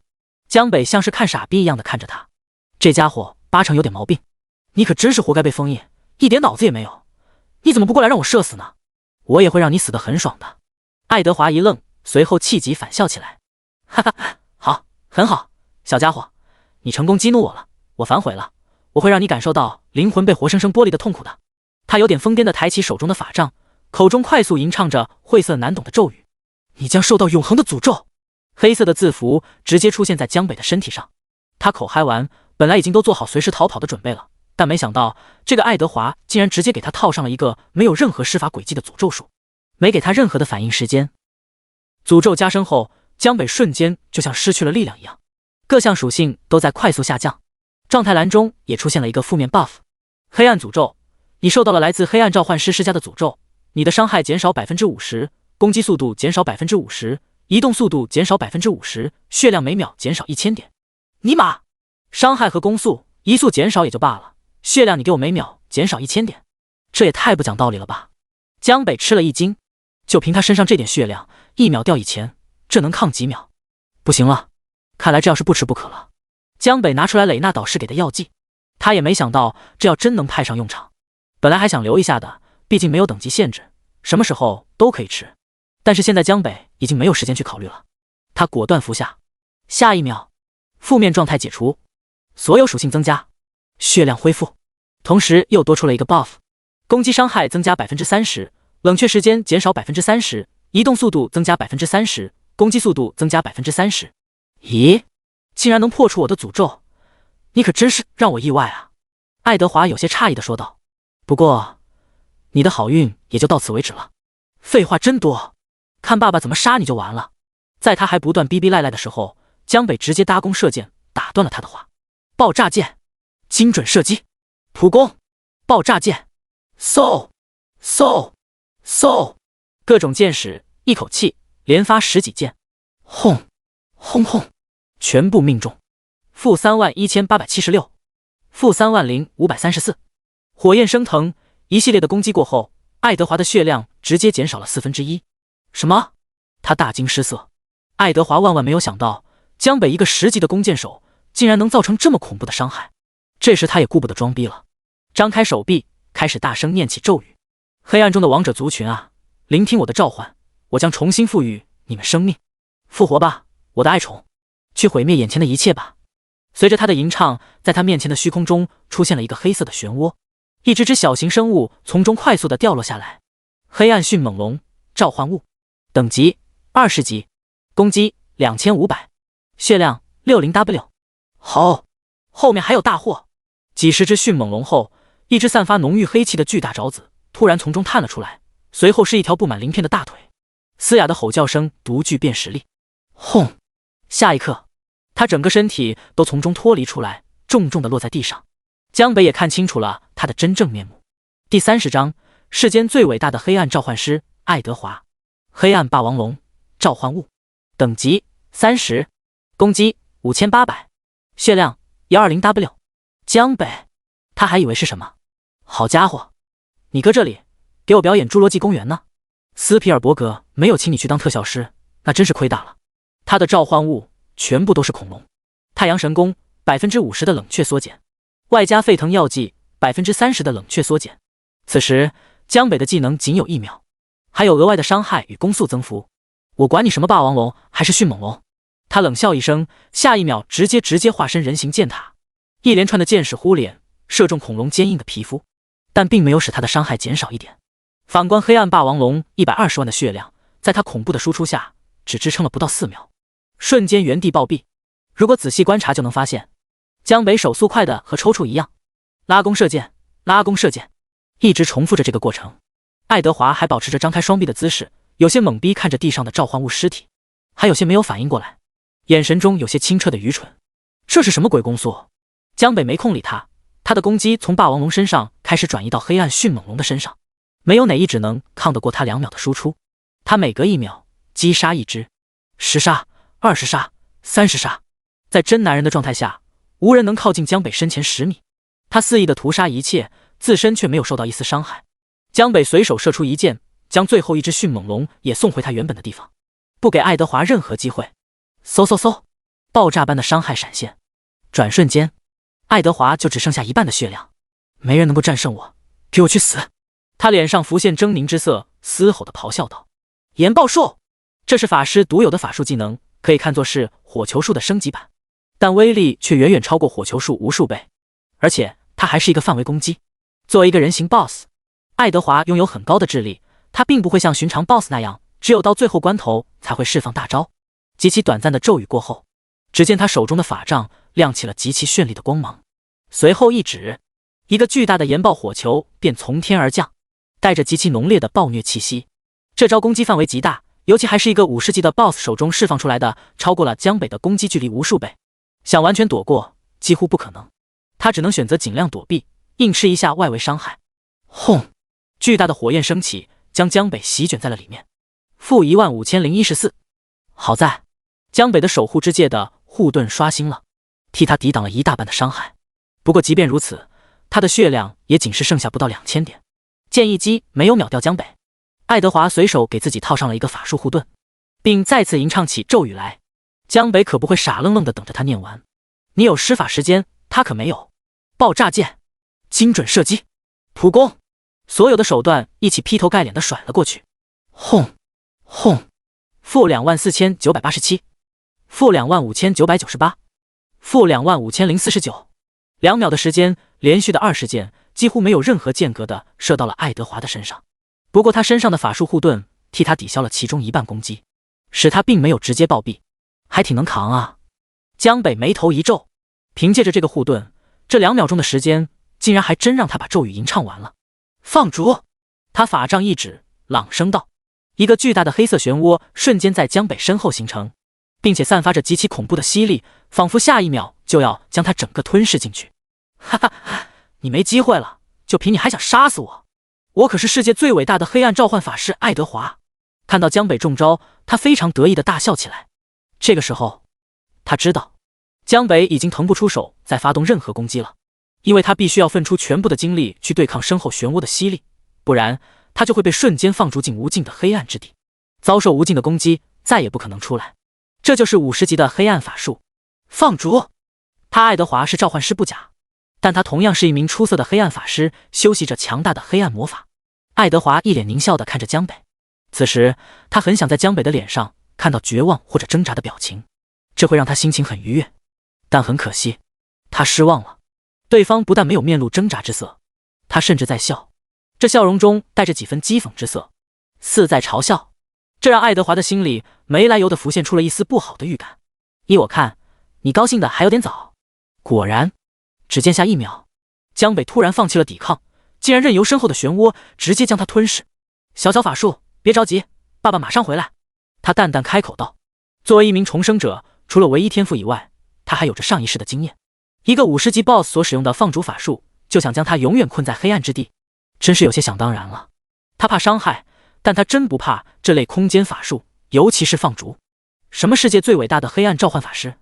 既然你这么相信黑暗魔法，那我就以身入局，来彻底击碎你的骄傲吧。眼前是无尽的星空，脚下是白骨皑皑，四周一片虚无。这里就是放逐之地，没有任何的生物，只有永无休止的投影和永远也不会停歇的战斗。放逐，这是黑暗法师才会有的特殊法术，源头是在深渊之下。传说升到极致以后，可以放逐整个世界，让那个世界的所有人都彻底湮灭。但传说终究是传说，前世江北不止一次的被拉进放逐之地，但他依旧活了下来。当时他的对手可不是爱德华这样的小喽啰，那可都是超百级的存在。说起来，他对这里早就熟的像是自己的家了。虽然是挨揍挨出来的经验，但终究还是有的。这也是他之所以敢直接进来的原因。所以他很清楚，这个技能并不是完全无解的，只要找到其中的漏洞，就很轻易的可以出去。江北放开自己的空间感知，仔细的感受每一个地方的能量波动，一只只幻影朝着他冲杀而来，他自一剑灭之。想要破除这个法术，其中很关键的一条就是不要被拉入到他所营造的感官之中。眼前的环境并没有想象中的那么大，更多的只是法术所构建出来的幻境而已。第31章，这条属性逆天了。如果一旦陷入到对方放逐之地所营造出来的危险环境中，那你将彻底陷死在这里，进行着永无休止的战斗，直至精疲力尽而死。实际上，它并没有这么恐怖，不然也不会只是一个50级的法术技能了。只要细心，它就不是无解的。很快，江北就在一处察觉到了一个很细微的能量波动，尤其是当攻击出现的时候，他的目光一凛，看来就是这里了。找到弱点以后，那就好办了。一剑，两剑，一个裂缝正在以肉眼可见的速度快速变大。当到达临界点之后，破！江北轻轻吐出一个字符，下一秒，轰！眼前的一切画面都彻底化为了碎片，包含着几个朝江北杀来的投影也一并破碎。你竟然能从里面出来，这不可能！爱德华大惊失色。不可能！江北冷哼一声，这世间就没有什么是不可能的事情。轰！几剑彻底带走了他。爱德华看着居高临下的江北，吐出了几口鲜血。我竟会说，要是我解开了全部的封印，我一只手指都能碾死你！我不甘心啊！他含恨说道。说完以后，直接嗝屁了。看着他死不瞑目的表情，江北呵一笑。封印了这么久，你恐怕也就只剩下嘴硬了。叮！恭喜你成功击杀掉所有高级生物，通过了第4关的考验。第4关也顺利完成。接下来开始摸尸。看着爱德华的尸体，老实讲，江北还挺期待的。虽然是被封印了，但怎么说，这也是一只50级的大 boss。正常情况下，他现在是绝对没有击杀这种 boss 的实力的。50级的大家伙究竟会给他爆出什么东西呢？搓了搓手，叮，你获得了金币 X99。叮，你获得装备黑暗法师的手镯 X1。叮，你获得装备爱德华的魔法靴 X1。叮，你获得装备爱德华的上衣 X1。叮，你获得装备黑暗权杖 X1。叮，你获得了副职业满级卷轴 X1。正在尸体上一阵摸索的江北，露出了惊喜的表情。还是大 boss 有钱啊！直接99枚金币，外加4件装备，1个道具，其中还有1件稀有手镯。他迫不及待地开始挨个查看属性。黑暗法师的手镯，绿色，职业无限制，等级50级，属性技能伤害正 10%， 属性最终伤害正 10%， 属性法术攻击正 10%， 特殊效果所有法术技能冷却时间固定减少1秒。好家伙，真出50级的装备了！看完江北更是兴奋了，而且还是绿色品质的装备，比红色还要高1个等级。这手镯要是放在法师手里，伤害直接增加 30%， 估计能馋哭。单件装备能有 30% 的增幅，就是一般的成装都很难达到这个水平。这个手镯江北也是越看越喜欢，百分比的加成那是越到后期越牛逼。只是有点可惜，虽然没有明确的职业限制，但这属性加的一瞅就是法师的。要是把最后一条换一下，换成物理伤害，那才是真正的完美。不过反正现在也带不上，说不定到时候他都有手镯神器了。这么好的属性，就留着以后给神器手镯当胚子吧。3条属性，除了最后一条他不要，其余2条随便哪一条都可以。3选2的几率还是蛮大的。继续看第2件和第3件。爱德华的魔法靴，绿色，职业无限制，等级50级，属性智力加50，属性敏捷加50，属性移动速度加200点。爱德华的上衣，绿色，职业无限制，等级50级，属性体质加50，属性力量加50，属性防御加500点。套装爱德华套装2/2。爱德华的套装受到攻击后随机产生一项随机 buff。 这2件还是一个套装，套装装备在集齐以后都会有额外的套装属性。一般来说，一个套装它所需要装备越多，那这个套装所能带来的效果也就会越强大。像这种2件就能成套的，基本是位于最底层的了。不过少也有少的好处，就像是同一个玩家的身上就可能会出现好几个套装，同时拥有好几个套装的效果。江北知道神器其实也是套装，只不过和这种普通的套装不同，神器套装没有固定的装备，只要是神器装备就能成套。至于套装效果，那也是根据你的神器种类而出现的不同效果，最低也是2件就能成套。后面随着神器装备越多，套装效果也就会变得越强。这种特性是其他任何装备都不具备的。这2件50级的套装，对于江北来说基本没有什么太大的用处，主要还是属性太差，没啥亮点。虽然现在看着是不错，但也只是相对于现阶段而言，对于一件50级的装备来说就很平平无奇了。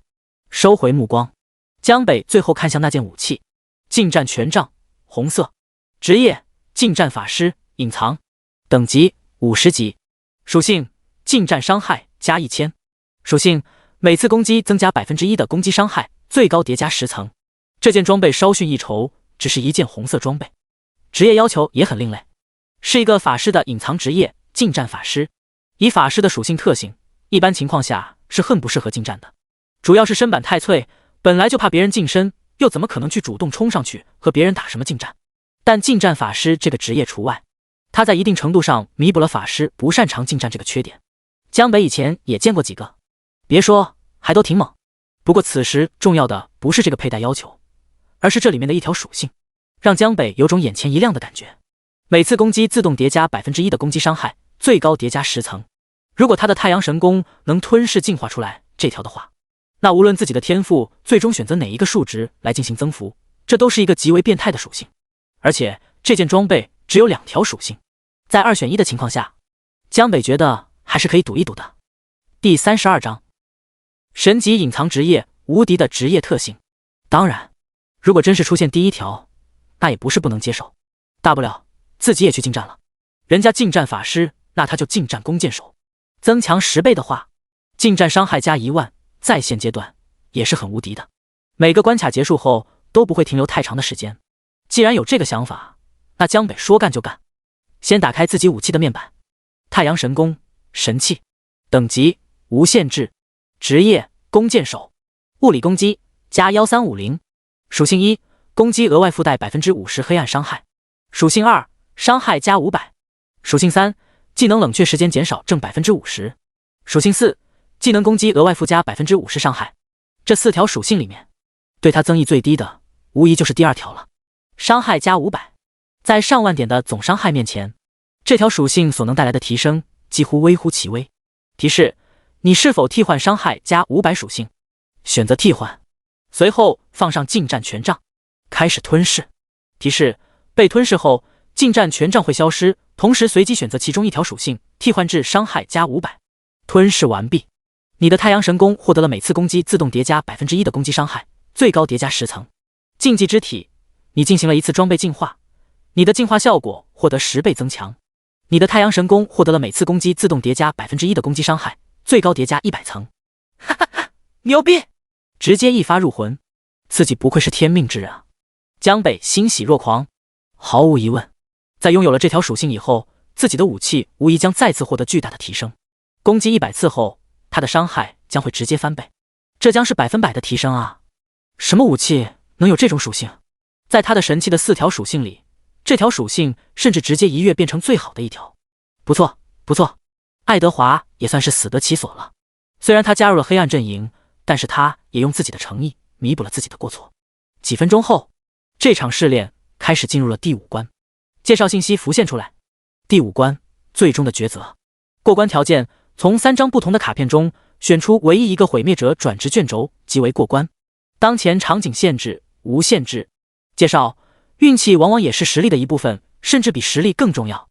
这一关也是最后一关了。只是看着上面的描述，上一秒还在兴奋的江北，此时属实又有点蒙圈了。什么鬼？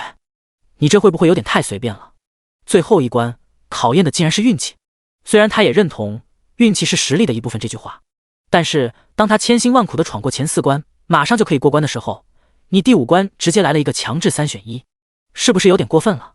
这就是在明白的告诉试炼者，哪怕是你各个方面都合格，但是想要拿到隐藏职业，也只有1/3几率。江北甚至都怀疑，这100年来之所以没人能取得这个职业，不是因为没有足够优秀的人，而是都死在了这一关里。这是什么垃圾试炼？这也太坑了！叮，提示：卡牌已经派出，请做出你的选择。倒计时5分钟。江北面前的半空中出现了3张卡牌，这几张卡牌单从外表上看长得完全一样，根本看不出来任何的差别，真的是只能全靠运气。江北有点后悔了，奶奶的，早知道这一关是这样，刚刚他就不选择进化装备了。这下好了，一发入魂，鬼知道消耗了他多少运气。江北看着这3张牌，心里直打鼓。他觉得自己的赢面很小，事实上他也就只有 33.33% 的几率，66.7% 的几率会输。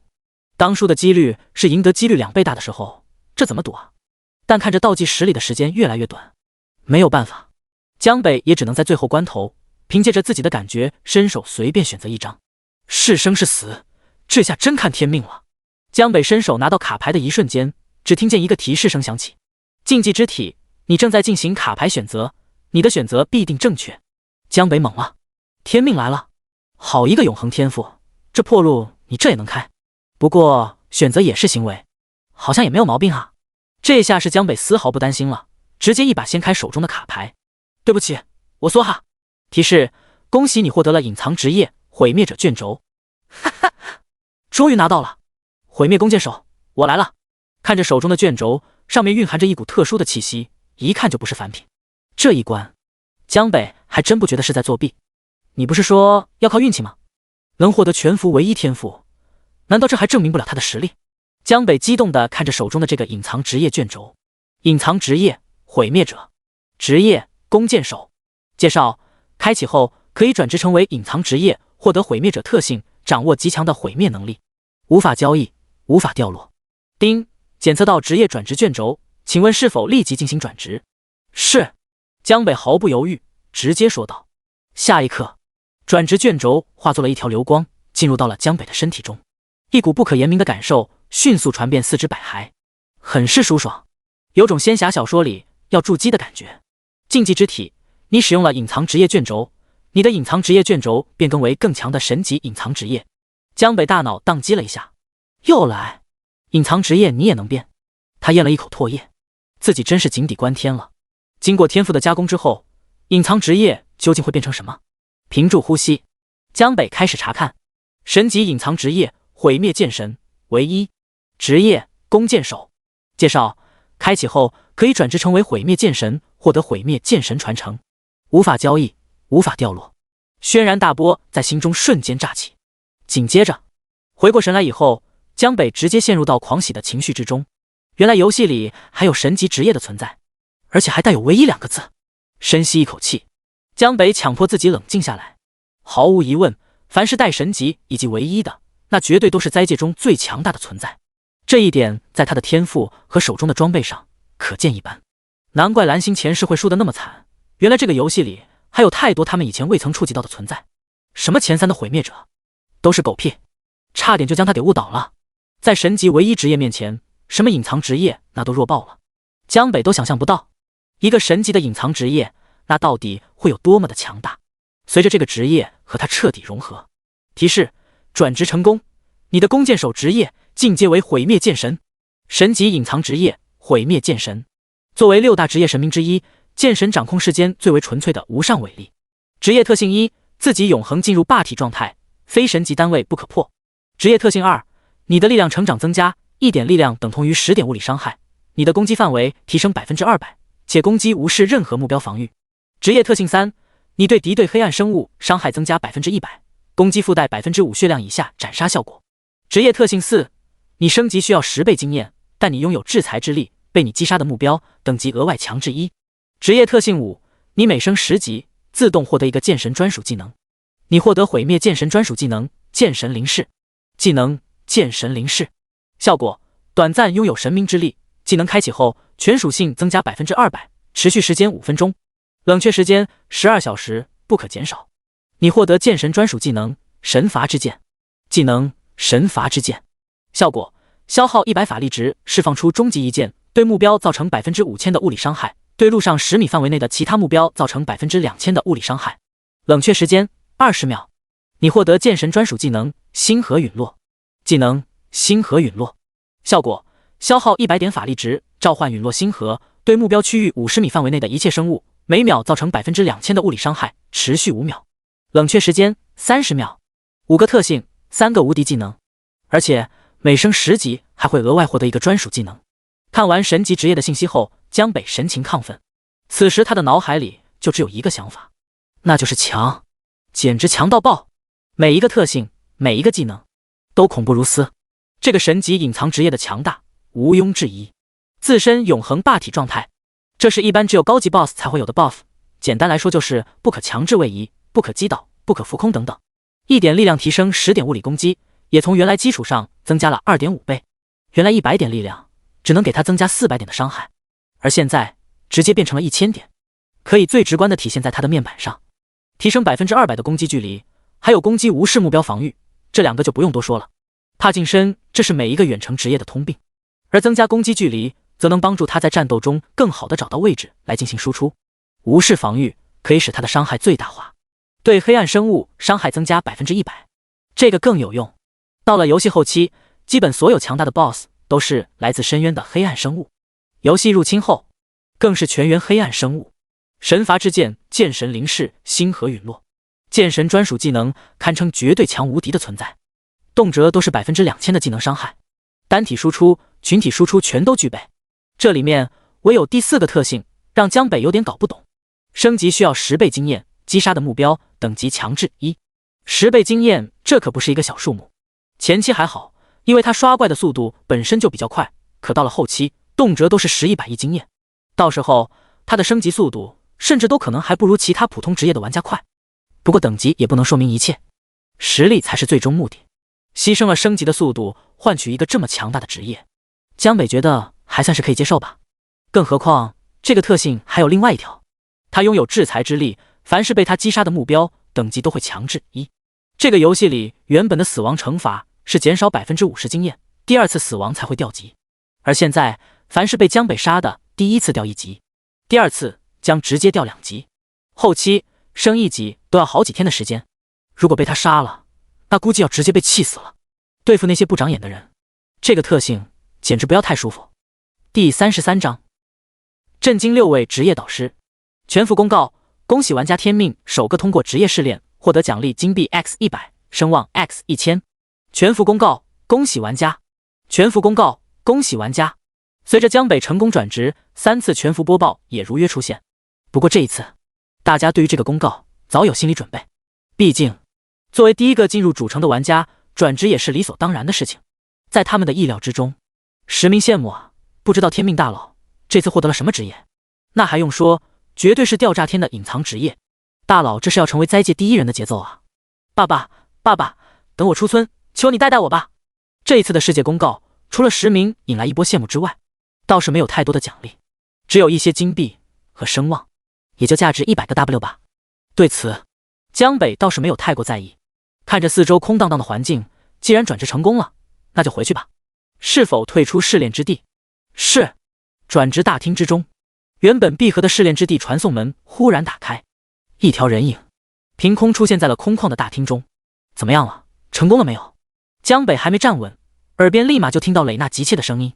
其他5个职业导师此时也都纷纷围上来，他们也很好奇这个问题，究竟成没成功？不过按照进去的时间来看，他们觉得通过的可能性估计是不大，毕竟作为转职导师，他们基本上每个人都是隐藏职业，对于试炼所需要的时间也都有切身体会。不要说这种最难的了，就是最普通的隐藏任务，往往也得需要半个多小时，而江北才仅仅只进去了几分钟，这么短的时间又怎么可能呢？信不如命，我通过了。江北轻轻一笑，随后开口道：真的？你真的通过试炼了？蕾娜眼睛一亮，声音在这一刻都骤然提高了好几个度，欣喜、震惊。他没有想到江北竟然真的能通过隐藏职业毁灭者的试炼，这可是实心的难度啊！而且近100年来都从未有人拿到过这个职业，而如今竟然被他亲眼见证了。在江北成功转职以后，试炼任务完成，蕾娜对他的好感度也再次增加了500点，总共来到1500点。这么高的好感度，此时对于蕾娜来说，江北就宛如真是他的亲弟弟一样。此时他是真的由衷为江北而感到高兴。这么说的话，你现在已经是毁灭者了吧？蕾娜很是兴奋，催问道。既然通过了试炼，那肯定就代表着江北已经拿到了隐藏职业毁灭者的转职卷轴了。那按理来说，江北现在也应该已经成为毁灭者了。我是成功了，但不是毁灭者。江北笑着开口道。什么？闻言，蕾娜的表情顿时大变，直接来了个180度的大转弯。她激动地抓住江北的肩膀，不解地问道：毁灭者那可是弓箭手最好的转职啊，你为什么不转职？他手掌传来了的冰冰凉凉的感觉。江北正了正神色道：蕾娜姐姐，你不要这么激动嘛，先听我说。蕾娜眉目中带着一丝怒意。我不管，无论如何，你今天都一定要给我一个解释。这种隐藏职业的试炼副本，无论难度强弱，每个救世者他只能为其打开一次。而江北明明都完成了最难的毁灭者职业，可他竟然不选择转职，难道他就真的愿意只拿到一个最普通的转职吗？对于一个拥有如此天赋的人，这是多么大的一个浪费啊！这让他一时之间有些不可接受。其实我转职了一个比毁灭者还要强大无数倍的神级职业。江北轻声道。你瞎说！蕾娜气呼呼的直接反驳。他是绝对不会相信江北的话的，因为是他亲手给江北开启的试炼之门。他是导师，进入了什么职业的试炼之地，他还能不清楚？明明将他送进去的就是毁灭者转职的试炼，又怎么可能会获得别的职业？这话就是说给3岁的小孩子听，都不会有人相信。其他5个导师也都是一副我们读过书，你不要哄我们的表情。不信的话，你们看一下就知道了。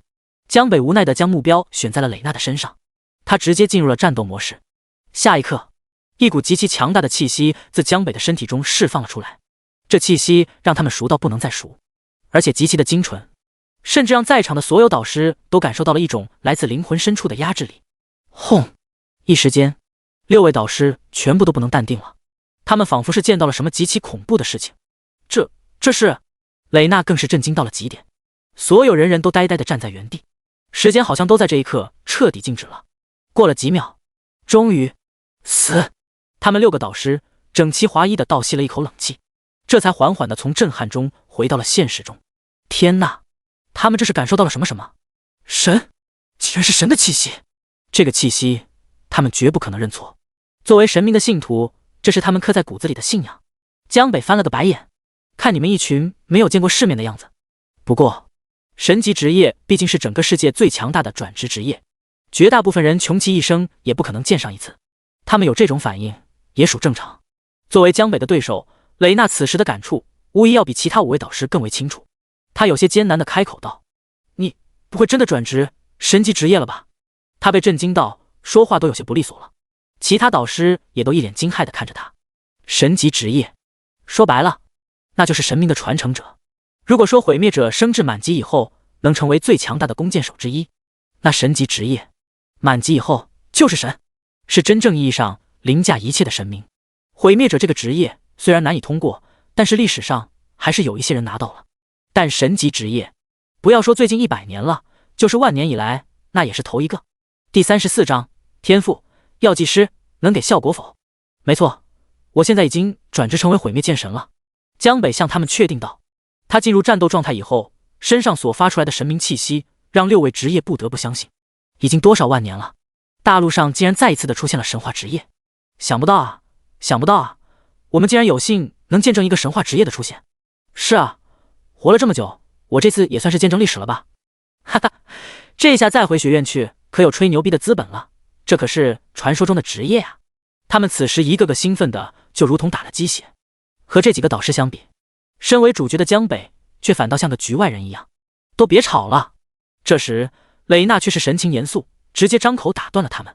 随后他手里凭空出现了一个造型奇特的面具，直接递给了江北。丁，你获得了蕾娜导师的赠礼小丑面具。小丑面具，等级1级，职业无限制，特殊装备效果，穿戴后可隐藏角色全部信息，外人无法探查，并额外生成一个新身份，可自定义 ID 与职业名称。这是……看着手中的面具，江北愣了一下，有些不明所以。这是我老师以前在一个上古遗迹中偶然寻得的，戴上以后，除非你允许的情况下，否则任何人都无法查看的你的个人信息。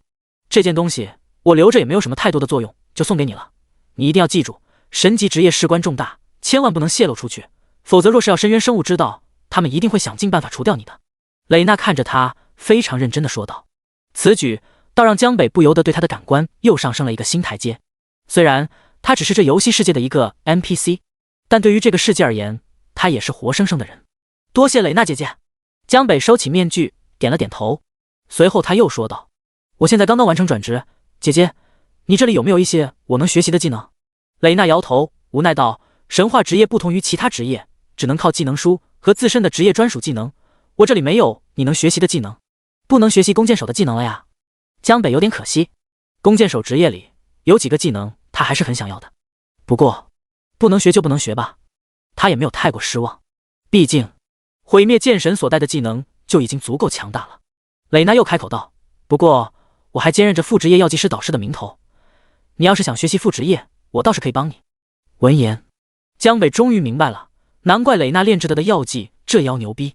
惭愧惭愧，原来是药剂师导师啊，自己真是有眼不识泰山了。他之前在爱德华的身上正好爆出了一个副职业满级卷轴，学个副职业好像也不错，有些药剂的效果对他还是有很大帮助的。就像是他之前蕾娜给他的那瓶一样，如果当时不能第一时间解除负面状态，他也不可能赢得这么轻松。而且自己亲手炼制药剂，这个应该也算行为吧。恭喜你学习了副职业药剂师，副职业的学习就简单的多了，蕾娜直接就能赋予他，不需要再通过任何的试炼。当然若是其他人，可能还得提交一些材料之类的，但他都是自己人，直接就可以免了。离开了转职大厅，江北拿出小丑面具研究了一下，隐藏信息并额外生成新身份，这个效果倒是挺有意思的。这是一个特殊装备，所以并不会占据他的装备栏，只要戴在脸上就算是装备了。虽然面具上是一张小丑的脸，但是戴上去以后就变成了不一样的效果。你的全部信息已隐藏，请额外取一个姓名与职业。一个提示随即弹了出来。他现在可是全服最出名的人了，有了这个面具，给自己重塑一个身份，正好可以扮猪，可以减少不少麻烦。拿出背包里的那个副职业满级卷轴，没有犹豫，江北直接使用，点点星光钻进了他的身体内。提示：你的副职业药剂师已提升至满级，满级效果：你的水平已经登峰造极，可以炼制一切高等级药剂。副职业不值钱，即便是普通玩家，花个半个月1个月的时间练些小药，也能快速的升至满级。不过药剂师好学，但材料可不好弄。随着江北药剂师的等级提升，他也获得了一些奇奇怪怪的药剂配方：精神秘药、斗士之吼、力量增强药剂、生命恢复药剂、魔力秘药等等。同时还有白花谷、药谷、落日山脉、紫金之地的特殊地图传送卷轴。通过这些地方可以获得一大部分的炼制药剂的材料。副职业是很多玩家赚钱的不二之选。不说发家致富，但只要你能勤快点，绝对能赚点小钱，比在现实中打工那是要强得多。江北之所以学习药剂师，除了自己有个满级卷轴和炼药可以自给自足之外，是他还有一个大胆的想法，就是他想看看自己的炼制的药剂会不会也能获得自己天赋的效果加成。刚刚试炼里，自己天赋的存在感简直拉满，如果药剂也可以的话，那又将变成什么离谱的东西？转完职，距离今天强制下线也没有太久了，剩下的这点时间，江北也不打算再去做什么复杂的任务，正好去炼几瓶药剂，赌一手奇迹。如果可以，那以后请叫他药剂宗师。很快，在诸多的配方之中，江北就找到了一个自己所需要的药剂——神灵的庇护，等级顶级，效果：玩家使用后，在10秒内的时间内免疫一切负面 buff， 冷却时间5分钟。配方：紫杉木 X5， 星兽心脏 X1， 落叶桐 X3。江北如今是不缺伤害的，他现在自己有着高额的防御免疫，还有血量护盾加成，同时转职之后更有永恒霸体。他现在距离万法不侵仅仅只剩一个负面状态了，就像是之前爱德华的诅咒，诸如此类的，还有减速、虚弱、中毒、致盲、沉默等等效果，这些都是负面状态。这些技能一旦中招，就很容易陷入被动之中。神灵庇护药剂材料并不罕见，很容易就能搞得到，甚至杂货店里就能买到大部分。唯有一个星兽心脏得去落日山脉一趟，那里是个20级至30级的地图，比他的级别高10至20级，越级杀怪都有高额的额外经验，正好顺便攒点经验。10倍升级经验多多少少还是让江北有些压力的，以后他升级的速度可以慢一点，但慢的太多的话就不能接受了。要是1年都升不到满级，那还玩个毛线。落日山脉，江北依稀记得还有一个隐藏 BOSS 存在，能获得一个特殊奖励，正好也一并宰了去。第35章猫猫47专属技能的恐怖。随着使用落日山脉的传送卷轴，江北的身影瞬间消失在了主城大街上。你已进特殊地图落日山脉。夕阳西下，一片横跨上千里区域的群山缓缓出现在了江北眼前。离开新手村后，外面的地图都是极大的，就像是眼前的落日山脉。它庞大的区域不仅仅只是一个背景建模，而是实实在在玩家可以踏足的地方。即便上百万玩家进入这里，也丝毫不会觉得拥挤。在这么大的地图里，想要靠一双腿赶路是肯定不现实的。灾界也考虑到了这一点，所以在每个区域都有专属传送阵存在，想去哪里直接找到相应的传送阵就好了。这个地图江北已经来过很多遍了，找准方位狂奔了整整5分钟，他踏入了一个传送阵中。这是落日山脉的中心区域，群山交错。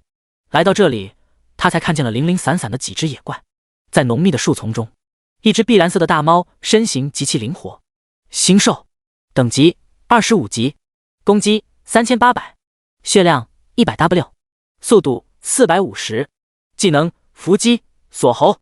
扔过去一个探查术，对方的信息出现在了江北的眼中。星兽从外面上看其实就是一只大猫，正所谓猫的速度是猫的7倍。